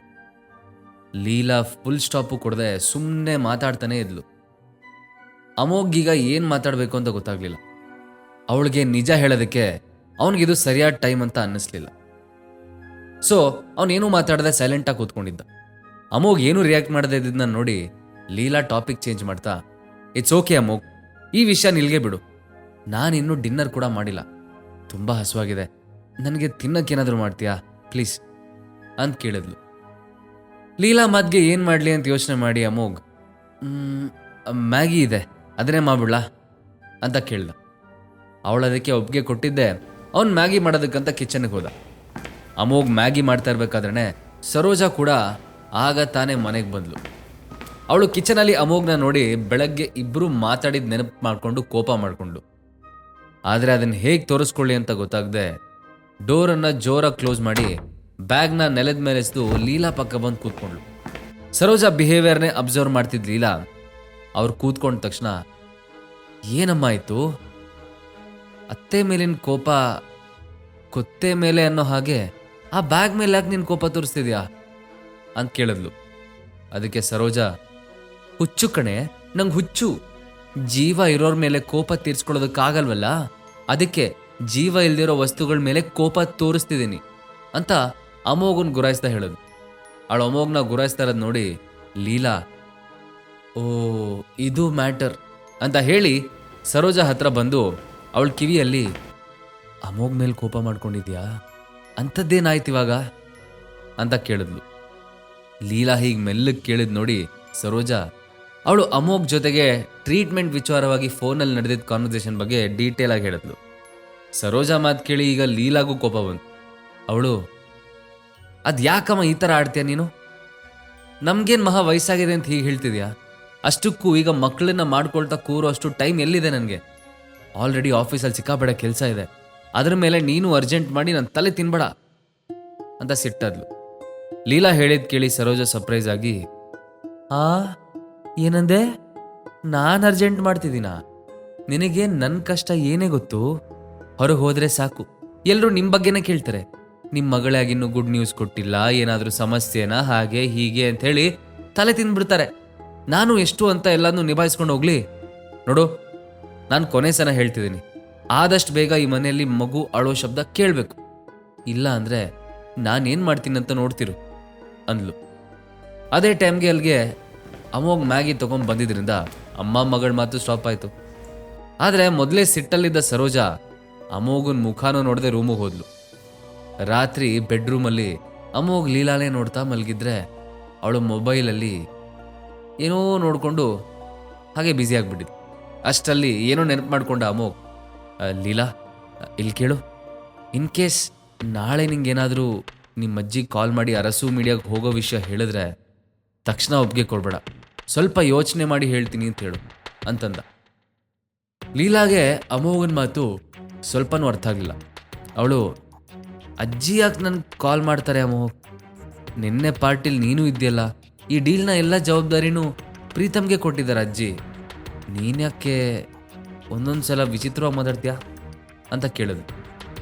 ಅದಕ್ಕೆ ಅಮೋಘ್ ಅವಳ ಮಾತನ್ನ ತಲೆಗೆ ಹಾಕ್ಕೊಳ್ದೆ, ಅದೆಲ್ಲ ಬಿಡು, ಬಟ್ ಇನ್ ಕೇಸ್ ನಿನ್ನ ಅಜ್ಜಿ ಕಾಲ್ ಮಾಡಿ ಹಾಗೆ ಕೇಳಿದ್ರೆ ನೀನು ಇಮಿಡಿಯೇಟಾಗಿ ಒಪ್ಪಲ್ಲ ಅಂತ ನಂಗೆ ಮೊದಲು ಪ್ರಾಮಿಸ್ ಮಾಡು ಅಂತ ಹಠ ಹಿಡ್ದ. ಲೀಲಾ ಅದಕ್ಕೆ ಏನೋ ಕೇಳಬೇಕು ಅಂತ ಅಂದ್ಕೊಂಡ್ಳು. ಆದರೆ ಅಮೋಘ್ ಈ ಥರ ಕನ್ವಿನ್ಸ್ ಮಾಡ್ತಿರೋದನ್ನ ನೋಡಿ ಅವಳು ಚಾಯ್ಸ್ ಇಲ್ಲದೆ ಒಪ್ಕೊಂಡ್ಲು. ಅವಳು ಒಪ್ಕೊಂಡ ತಕ್ಷಣ ಅವ್ನು ನಿದ್ದೆ ಮಾಡಿಬಿಟ್ಟ. ಮಾರನೇ ದಿನ ಬೆಳಗ್ಗೆ ಲೀಲಾ ಆಫೀಸಿಗೆ ಹೋಗಿದ್ದೆ. ಅಮೋಘ್ ಕೂಡ ಅರಸು ಮೀಡಿಯಾಗೆ ಹೊರಟ. ಅವನಿಗೆ ಈ ಹೊಸ ಕೆಲಸ ಇತ್ತೀಚೆಗೆ ತುಂಬ ಇಷ್ಟ ಆಗ್ಬಿಟ್ಟಿತ್ತು. ಅವನ ಸೆಕ್ರೆಟರಿ ಭಾವನಾ ಸಿಕ್ಕಾಪಟ್ಟೆ ವರ್ಕಹಾಲಿಕ್ ಆಗಿದ್ರಿಂದ ಮ್ಯಾಕ್ಸಿಮಮ್ ಕೆಲಸನ ಅವಳೇ ಕಂಪ್ಲೀಟ್ ಮಾಡ್ತಿದ್ಲು. ಅದಕ್ಕೆ ಇಡೀ ದಿನ ಆಫೀಸಲ್ಲಿ ಕೂತಿದ್ರು ಅಮೋಘ್ ಮಾಡ್ತಿದ್ದು ಜಸ್ಟ್ ಡ್ರಿಂಕಿಂಗ್ ಕಾಫಿ, ಕಂಪ್ನಿ ಬಗ್ಗೆ ಸ್ಟಡಿ ಮಾಡೋದು, ಮತ್ತು ಭಾವನಾ ತಂದುಕೊಟ್ಟ ಫೈಲ್ಗೆ ಸೈನ್ ಮಾಡೋದು ಅಷ್ಟೆ. ಇವತ್ತು ಕೂಡ ಅಮೋಘ್ ಕ್ಯಾಬಿನ್ ಒಳಗೆ ಎಂಟ್ರಿ ಆಗಿದ್ದೆ. ಭಾವನಾ ಕೈ ತುಂಬ ಫೈಲ್ಸ್ ಹಿಡ್ಕೊಂಡ್ಬಂದು ಅವನ ಟೇಬಲ್ ಮೇಲಿಟ್ಟು. ನಂತರ ಅವಳು ಅಮೋಘನ ಕಡೆ ತಿರುಗಿ, ಸರ್, ಇವತ್ತು ನಿಮ್ಮನ್ನು ಮೀಟ್ ಮಾಡೋದಕ್ಕಂತ ಚಕ್ರವರ್ತಿ ಗ್ರೂಪ್ಸಿಂದ ಇನ್ನೊಬ್ಬರನ್ನ ಕಳಿಸಿದ್ದಾರೆ ಅಂತ ಹೇಳಿದ್ಲು. ಅದಕ್ಕೆ ಅಮೋಘ್ ವ್ಯಂಗ್ಯವಾಗಿ ನಗ್ತಾ ವಾಪಸ್ ಕಳಿಸಿ ಅಂತ ಆರ್ಡರ್ ಮಾಡಿ ತನ್ನ ಚೇರ್ ಮೇಲೆ ಕೂತು ಫೈಲ್ಸ್ ನೋಡೋದಕ್ಕೆ ಸ್ಟಾರ್ಟ್ ಮಾಡ್ದ. ಅವನಿಗೆ ಈ ರುಕ್ಮಿಣಿ ದೇವಿ ಇತ್ತೀಚೆಗೆ ಸಿಕ್ಕಾಬಡೆ ಇಂಟ್ರೆಸ್ಟಿಂಗ್ ಕ್ಯಾರೆಕ್ಟರ್ ಅಂತ ಅನ್ಸೋದಕ್ಕೆ ಸ್ಟಾರ್ಟ್ ಆಗಿದ್ರು. ಅಮೋಘ್ ಕ್ಲಿಯರ್ಲಿ ಲೀಲಾನೇ ಕಳಿಸ್ಬೇಕು ಅಂತ ವಾರ್ನ್ ಮಾಡಿದ್ರು. ಅವ್ರು ಅವಳನ್ನು ಬಿಟ್ಟು ಬೇರೆ ಎಲ್ಲರನ್ನೂ ಕಳಿಸಿದ್ರು. ಅರಸು ಮೀಡಿಯಾ ಈ ಸಲನೂ ಮೀಟಿಂಗ್ ಮಾಡದೆ ವಾಪಸ್ ಕಳಿಸಿದ್ ನೋಡಿ ರುಕ್ಮಿಣಿ ದೇವಿಗೆ ತಲೆಗೆಡೋಯ್ತು. ತಲೆ ಬಿಸಿ ಶುರುವಾಯ್ತು. ಅವ್ರು ಕಳಿಸಿದ ಹುಡುಗಿಗಂತೂ ಇದುವರೆಗೂ ರಿಜೆಕ್ಟ್ ಆದ ಅಭ್ಯಾಸನೇ ಇರಲಿಲ್ಲ. ಅಂಥದ್ರಲ್ಲಿ ಇವತ್ತು ಸುಮ್ಮನೆ ವಾಪಸ್ ಬಂದಿದ್ದ ನೆನಪಾಗಿ ಅವಮಾನ ಆದ ಹಾಗಾಗ್ತಿತ್ತು. ಸುಮಾರು ಹೊತ್ತು ಯೋಚನೆ ಮಾಡಿದ ರುಕ್ಮಿಣಿ ದೇವಿ ಬೇರೆ ದಾರಿ ಇಲ್ಲದೆ ಫೈನಲಿ ಲೀಲಾಗೆ ಕಾಲ್ ಮಾಡಿ ಅವಳಿಗೆ ಕಳಿಸ್ಬೇಕು ಅಂತ ಡಿಸೈಡ್ ಮಾಡಿದ್ರು. ಆ ಟೈಮಲ್ಲಿ ಲೀಲಾ ಮತ್ತು ಸರೋಜಾ ಇಬ್ಬರು ಒಂದು ಮಾಲಲ್ಲಿ ಶಾಪಿಂಗ್ಗೆ ಅಂತ ಬಂದಿದ್ರು. ಸರೋಜಾ ಒಂದು ಸೂಟ್ ತಂದು ಲೀಲಾಗೆ ತೋರಿಸ್ತಾ, ಇಲ್ಲಿ ನೋಡೇ ಲೀಲಾ, ಈ ಸೂಟ್ ನಿಮ್ಮಪ್ಪಂಗೆ ಚೆನ್ನಾಗಿ ಕಾಣುತ್ತಾ? ನಾಡಿದ್ದು ನಿಮ್ಮಪ್ಪ ಫಾರಿನಿಂದ ವಾಪಸ್ ಬರ್ತಿದಾರಲ್ಲ, ಅವ್ರಿಗೆ ಗಿಫ್ಟ್ ಕೊಡೋಣ ಅಂತ ಹೇಳಿದ್ರು. ಅದಕ್ಕೆ ಲೀಲಾ, ಯಾವುದೋ ಒಂದು ಪರ್ಚೇಸ್ ಮಾಡಮ್ಮ, ಈಗಾಗಲೇ ಈ ಥರ 10 ಡ್ರೆಸ್ ತೋರಿಸಿದ್ಯಾ, ನನಗೆ ಸುಮ್ಮನೆ ತಲೆ ತಿನ್ಬೇಡ ಅಂತ ಹೇಳ್ತಾ ಅವಳು ಮತ್ತೆ ಫೋನಲ್ಲಿ ಮೇಲ್ಸ್ ಚೆಕ್ ಮಾಡೋದಕ್ಕೆ ಸ್ಟಾರ್ಟ್ ಮಾಡಿದ್ಲು. ಲೀಲಾ ಹಾಗೆ ಫೋನ್ ನೋಡ್ತಾ ಇದ್ದಾಗ ಸಡನ್ನಾಗಿ ಅವಳಿಗೆ ರುಕ್ಮಿಣಿ ದೇವಿಯವ್ರ ಕಾಲ್ ಬಂತು. ಅವಳು ಸರ್ಪ್ರೈಸ್ ಆಗಿ ಸರೋಜಾ ಮುಖ ನೋಡ್ತಾ ಕಾಲ್ನ ಸ್ಪೀಕರ್ಗೆ ಹಾಕಿದ್ಲು. ಇನ್ನೊಂದು ಕಡೆಯಿಂದ ರುಕ್ಮಿಣಿ ದೇವಿ, ಲೀಲಾ ಹೇಗಿದೆಯಮ್ಮ? ಬ್ಯುಸಿ ಇಲ್ಲ ತಾನೆ? ನಿನ್ನ ಅಜ್ಜಿ ನಿನ್ನ ಹತ್ರ ಒಂದು ಫೇವರ್ ಕೇಳ್ತಿದ್ರೆ ನೀನೇನು ಇಲ್ಲ ಅನ್ನಲ್ಲ ತಾನೆ ಅಂತ ಪೊಲೈಟಾಗಿ ಕೇಳಿದ್ರು. ರುಕ್ಮಿಣಿ ದೇವಿ ಮಾತು ಕೇಳಿ ಲೀಲಾ ಮತ್ತು ಸರೋಜಾ ಇಬ್ಬರು ಸ್ಟನ್ ಆದರು. ಇದುವರೆಗೂ ರುಕ್ಮಿಣಿ ದೇವಿ ಯಾರ ಜೊತೆನೂ ಸಾಫ್ಟಾಗಿ ಮಾತಾಡಿದ್ನ ಅವರಿಬ್ಬರು ನೋಡೇ ಇರಲಿಲ್ಲ. ಅಂಥದ್ರಲ್ಲಿ ಇವತ್ತಿಷ್ಟು ಪೊಲೈಟ್ ಯಾಕೆ ಹಾಕಿದ್ದಾರೆ ಅಂತಲೇ ಅವ್ರಿಗೆ ಗೊತ್ತಾಗಲಿಲ್ಲ. ಆದರೂ ಲೀಲಾ ಕ್ಯೂರಿಯಸ್ ಆಗಿ, ಏನು ಫೇವರ್ ಅಜ್ಜಿ ಅಂತ ಕೇಳಿದ್ಲು. ಅದಕ್ಕೆ ರುಕ್ಮಿಣಿ ದೇವಿ, ಮೊನ್ನೆ ನಾವು ಅರಸು ಮೀಡಿಯಾದ ಜೊತೆ ಪಾರ್ಟ್ನರ್ಶಿಪ್ ಮಾಡ್ಕೊಂಡಲ್ಲ, ಅದರ ಬಗ್ಗೆ ಸ್ವಲ್ಪ ಮಾತಾಡೋದಕ್ಕೆ ಕಾಲ್ ಮಾಡಿದೆ. ಎಷ್ಟಂದ್ರೂ ಇದು ನಿನ್ನಿಂದನೇ ಸಿಕ್ಕಿದ್ದಲ್ವಾ, ಅದಕ್ಕೆ ಇದ್ರ ಮುಂದಿನ ಜವಾಬ್ದಾರಿನೂ ನಿಂಗೆ ಕೊಡಬೇಕು ಅಂತ ಅಂದ್ಕೊಂಡಿದ್ದೀನಿ. ಒಂದು ಕೆಲಸ ಮಾಡು, ನೀನೇ ಡೈರೆಕ್ಟಾಗಿ ಅರಸು ಮೀಡಿಯಾಗೆ ಹೋಗಿ ಮಾತಾಡ್ಬಿಡು. ಅವರು ಮೊನ್ನೆ ಯದ್ವಿಕಾ ಅನ್ನೋ ಮಾಡೆಲ್ನ ಸೈನ್ ಮಾಡಿದ್ದಾರೆ, ಅವಳ ಪ್ಯಾಕೇಜಿಂಗ್ ಡೀಲ್ನ ನಾವೇ ಹ್ಯಾಂಡಲ್ ಮಾಡ್ತೀವಿ ಅಂತ ಹೇಳು ಅಂತಂದರು. ಲೀಲಾ ತನ್ನ ಅಜ್ಜಿ ಮಾತು ಕೇಳಿ ಶಾಕ್ ಆದ್ಲು. ಆದರೆ ಅದ್ರ ಜೊತೆಗೆ ಅವಳು ಹಿಂದಿನ ದಿನ ಅಷ್ಟೇ ಅಮೋಘ್ ಹೇಳಿದ ಮಾತು ಕೂಡ ನೆನಪು ಮಾಡ್ಕೊಂಡ್ಳು. ರುಕ್ಮಿಣಿ ದೇವಿ ಮಾತು ಕೇಳಿ ಖುಷಿಯಾಗಿದ್ದ ಸರೋಜಾ ಏನೋ ಹೇಳಬೇಕು ಅಂದ್ಕೊಳ್ಳೋಷ್ಟರಲ್ಲಿ ಲೀಲಾ ಫೋನ್ನ ಅವ್ರ ಕೈಯಿಂದ ಕಿತ್ಕೊಂಡ್ಳು. ಅವಳು ಫೋನ್ ಸ್ಪೀಕರ್ ಮೋಡ್ ಆಫ್ ಮಾಡಿ, ಐ ಆಮ್ ಸಾರಿ ಅಜ್ಜಿ, ಆದರೆ ನಾನು ಆಲ್ರೆಡಿ ತುಂಬ ಬ್ಯುಸಿ ಇದ್ದೀನಿ, ಆಫೀಸಲ್ಲಿ ತುಂಬ ಕೆಲಸ ಇದೆ, ಸೊ ಈ ಕೆಲಸ ನಂಗೆ ಮಾಡೋದಕ್ಕಾಗಲ್ಲ ಅನಿಸುತ್ತೆ. ಅದ್ರ ಜೊತೆಗೆ ಮೊನ್ನೆ ನೀವೇ ಅಲ್ವಾ ಇದನ್ನು ಎಲ್ಲರೆದುರಿಗೆ ಪ್ರೀತಮ್ ಕೈ ಕೊಟ್ಟಿದ್ದು, ಸೊ ಈಗ ಸಡನ್ನಾಗಿ ಚೇಂಜ್ ಮಾಡಿದ್ರೆ ಅವನಿಗೂ ಬೇಜಾರಾಗುತ್ತೆ. ಈ ಡೀಲ್ ಪ್ರೀತಮ್ಗೆ ಹ್ಯಾಂಡಲ್ ಮಾಡೋದಕ್ಕೆ ಕೊಡಿ, ನನಗೊಂದು ಇಂಪಾರ್ಟೆಂಟ್ ಕೆಲಸ ಇದೆ, ನಾನು ಹೋಗ್ತೀನಿ ಅಂತ ಕಾಲ್ ಕಟ್ ಮಾಡಿದ್ಲು. ಲೀಲಾ ಮಾತು ಕೇಳಿ ಸರೋಜಾ ಎಕ್ಸ್ಪೆಕ್ಟೇ ಮಾಡದಿರೋಂಥ ರಿಯಾಕ್ಷನ್ ಕೊಟ್ಟು, ಅವ್ರಿಗೆ ಇವಳು ಯಾಕೆ ಕೈಗೆ ಬಂದಿರೋ ಇಷ್ಟೊಳ್ಳೆ ಆಪರ್ಚುನಿಟಿನ ಮಿಸ್ ಮಾಡಿಕೊಂಡ್ಲು ಅಂತಲೇ ಅರ್ಥ ಆಗಲಿಲ್ಲ. ಅವ್ರ ಸಿಟ್ಟಲ್ಲಿ, ನಿಂಗೇನು ತಲೆಗಿಲೆ ಕೆಟ್ಟಿದ್ದೀನಿ ಲೀಲಾ, ಹೋಗಿ ನಿಮ್ಮ ಅಜ್ಜಿಗೆ ಇಲ್ಲ ಅಂತ ಹೇಳ್ತಿದ್ಯಲ್ಲ, ಈಗ ಅವ್ರು ಏನು ಮಾಡ್ತಾರೆ ಗೊತ್ತಾ ನಿಂಗೆ? ಅಷ್ಟಕ್ಕೂ ಎಂಥ ಒಳ್ಳೆ ಆಫರ್ ಕೊಟ್ಟಿದ್ರು ಅವರು, ಒಪ್ಕೊಂಡ್ರೆ ಏನಾಗ್ತಿತ್ತು ನಿಂಗೆ ಅಂತ ಬೈದರು. ಲೀಲಾ ಅವ್ರ ಮಾತನ್ನು ತಲೆಗೆ ಹಾಕ್ಕೊಳ್ದೆ, ನಿನಗಿದೆಲ್ಲ ಹೇಳಿದ್ರೆ ಅರ್ಥ ಆಗಲ್ಲ ಬಿಡಮ್ಮ ಅಂತ ಹೇಳಿ ಮಾಲಿಂದ ಹೊರಗೋದು. ಅಮೋಘ್ ಆಫೀಸಲ್ಲಿ ಕೂತ್ಕೊಂಡು ದೇಸಾಯಿ ಜೊತೆ ಮಾತಾಡ್ತಿದ್ದ. ಅವರಿಬ್ಬರು ಅವತ್ತು ಮಧ್ಯಾಹ್ನ ಹೊರಗಡೆ ಹೋಗಿ ಒಟ್ಟಿಗೆ ಲಂಚ್ ಮಾಡೋದು ಅಂತ ಡಿಸೈಡ್ ಮಾಡಿದರು. ಅಮೋಘ್ ಕಾಲ್ ಕಟ್ ಮಾಡಿ ಇನ್ನೇನು ಫೋನ್ ಟೇಬಲ್ ಮೇಲೆ ಇಡಬೇಕು ಅನ್ಬೇಕಾದ್ರೆ ಅವನ ಮೊಬೈಲ್ಗೆ ಮೆಸೇಜ್ ಬಂದಿರೋ ಸೌಂಡ್ ಆಯಿತು. ಅದು ಲೀಲಾ ಮೆಸೇಜ್. ಅವಳು, ಈಗ ತಾನೇ ನನಗೆ ಅಜ್ಜಿ ಕಾಲ್ ಮಾಡಿದರು, ಅರಸು ಮೀಡಿಯಾಗೆ ನನಗೆ ಹೋಗು ಅಂತ ಹೇಳಿದ್ರು. ನಾನು ಆಗಲ್ಲ ಅಂತ ಫೋನ್ ಕಟ್ ಮಾಡಿಬಿಟ್ಟೆ. ಮುಂದೆ ಏನು ಮಾಡಲಿ ನನ್ನ ಅಮೋಘ್ ಅಂತ ಕೇಳಿದ್ರು. ಲೀಲಾ ಮೆಸೇಜ್ ನೋಡಿ ಅಮೋಘ್ಗೆ ಸಿಕ್ಕಾಪಟ್ಟೆ ಖುಷಿ ಆಯಿತು. ಅವನ ಮನಸ್ಸಲ್ಲೇ, ಇರಲಿ ಅಟ್ಲೀಸ್ಟ್ ನನ್ನ ಹೆಂಡ್ತಿ ಈಗ ನನ್ನ ಮಾತಿಗೆ ಬೆಲೆ ಕೊಡ್ತಿದ್ದಾಳಲ್ಲ ಅಂತ ಅನ್ಕೋತಾ ಅವನು ಒಂದು ಮೆಸೇಜ್ ಟೈಪ್ ಮಾಡ್ದ. ನೀನೇನು ವರಿ ಮಾಡಬೇಡ, ನಿನ್ನ ಅಜ್ಜಿ ಸ್ವಲ್ಪ ಟೈಮಲ್ಲೇ ನಿನಗೆ ಮತ್ತೆ ಕಾಲ್ ಮಾಡ್ತಾರೆ, ನಿನ್ನನ್ನು ಕನ್ವಿನ್ಸ್ ಮಾಡೋದಕ್ಕೆ ನೋಡ್ತಾರೆ. ಆದರೆ ಅವ್ರು ಎಲ್ಲಿ ತನಕ ನಿಂಗೆ ಒಳ್ಳೆ ಡೀಲ್ ಆಫರ್ ಮಾಡಲ್ವೋ ಅಲ್ಲಿ ತನಕ ನೀನು ಅವ್ರ ಮಾತನ್ನು ಒಪ್ಕೋಬೇಡ ಅಂತ ಅಮೋಘ್ ಲೀಲಾಗೆ ಮೆಸೇಜ್ ಮಾಡಿ ಸನ್ನೆ ಮಾಡ್ದ. ಮಧ್ಯಾಹ್ನ ಸಾಕಷ್ಟು ವರ್ಕ್ ಕಂಪ್ಲೀಟ್ ಮಾಡಿದ ಅಮೋಘ್ ಮೊದಲೇ ಡಿಸೈಡ್ ಮಾಡಿದ ಹಾಗೆ ದೇಸಾಯಿ ಹೋಟೆಲ್ಗೆ ಹೋದ. ಅಲ್ಲಿ ಆಲ್ರೆಡಿ ದೇಸಾಯಿ ಅಮೋಘ್ಗೋಸ್ಕರ ಬೇಜಾನ್ ಡಿಶಸ್ಗಳನ್ನ ರೆಡಿ ಮಾಡಿಕೊಂಡು ಒಂದು ಫೀಸ್ಟನ್ನೇ ತಯಾರು ಮಾಡಿದ್ದ. ಅಮೋಘ್ ಹೋಟೆಲ್ಗೆ ಬಂದಿರೋದನ್ನ ನೋಡಿದ್ದೆ ದೇಸಾಯಿ, ಬೇಗ ಬಾ ಅಮೋಘ್, ಇಲ್ಲ ಅಂದರೆ ಈ ಐಟಮ್ಸ್ ಎಲ್ಲ ತಣ್ಣಗಾಗ್ಬಿಡುತ್ತೆ ಅಂತ ಹೇಳ್ತಾ ಬೇಗ ಬೇಗ ಪ್ರೈವೇಟ್ ರೂಮಿಗೆ ಕರ್ಕೊಂಡು ಹೋದ. ಅಮೋಘ್ಗೆ ಟೇಬಲ್ ಮೇಲಿರೋ ಐಟಮ್ಸ್ನ ನೋಡಿದ್ದೆ ಹಸು ಇನ್ನೂ ಜಾಸ್ತಿ ಆದಾಗ ಫೀಲ್ ಆಯಿತು. ಅವನದನ್ನೆಲ್ಲ ತಿನ್ನೋದಕ್ಕೆ ಸ್ಟಾರ್ಟ್ ಮಾಡಿದ್ದೆ ದೇಸಾಯಿ ವೇಟರ್ಗೆ ಏನೋ ಸನ್ನೆ ಮಾಡ್ದ. ಅಮೋಘ್ ಮಾತ್ರ ಇದು ಯಾವುದನ್ನು ಅಬ್ಸರ್ವ್ ಮಾಡದೆ ತಿನ್ನೋದ್ರಲ್ಲಿ ಬ್ಯುಸಿಯಾಗಿಬಿಟ್ಟಿದ್ದ. ಸ್ವಲ್ಪ ಟೈಮಲ್ಲೇ ವೇಟರ್ ಒಂದು ಟ್ರೇ ಹಿಡ್ಕೊಂಡು ದೇಸಾಯಿ ಹತ್ರ ಬಂದ. ಅಮೋಘ್ ಅದೇನು ಅಂತ ಕೇಳಿದ್ದಕ್ಕೆ ದೇಸಾಯಿ ಮಿಸ್ಟೀರಿಯಸ್ ಆಗಿ ಸ್ಮೈಲ್ ಮಾಡ್ತಾ ಟ್ರೇ ಮೇಲಿದ್ದ ವೆಲ್ವೆಟ್ ಬಾಕ್ಸ್ ತೆಗೆದು ಅವನ ಕೈ ಕೊಟ್ಟೆ. ಇದು ನಾನು ಸ್ಪೆಷಲ್ ಆಗಿ ನಿನಗೋಸ್ಕರ ಅಂತ ಪ್ರಿಪೇರ್ ಮಾಡಿಸಿದ್ದೀನಿ. ಈ ಗಿಫ್ಟ್ ತೊಗೊಂಡು ಆಲ್ರೆಡಿ 4 ವರ್ಷ ಆಯಿತು, ಆದರೆ ಇವತ್ತಿನ ತನಕ ನೀನು ಕೊಡೋ ಅವಕಾಶ ಸಿಕ್ಕಿರಲಿಲ್ಲ, ಇವತ್ತು ಕೊಡ್ತಿದ್ದೀನಿ ಅಂತ ಹೇಳ್ದ. ಅದಕ್ಕೆ ಅಮೋಘ್ ಆ ಗಿಫ್ಟನ್ನು ದೇಸಾಯಿ ಕಡೆನೇ ಪುಷ್ ಮಾಡ್ತಾ, ಇಲ್ಲ ದೇಸಾಯಿ, ನೀವೆಲ್ಲ ಮೊನ್ನೆನೇ ನನಗೊಂದು ಗಿಫ್ಟ್ ಕೊಟ್ಟಿದ್ದೀರಿ, ಈಗ ಇನ್ನೊಂದು ಗಿಫ್ಟ್ ನನಗೆ ಬೇಡ ಅಂತ ಹೇಳ್ದ.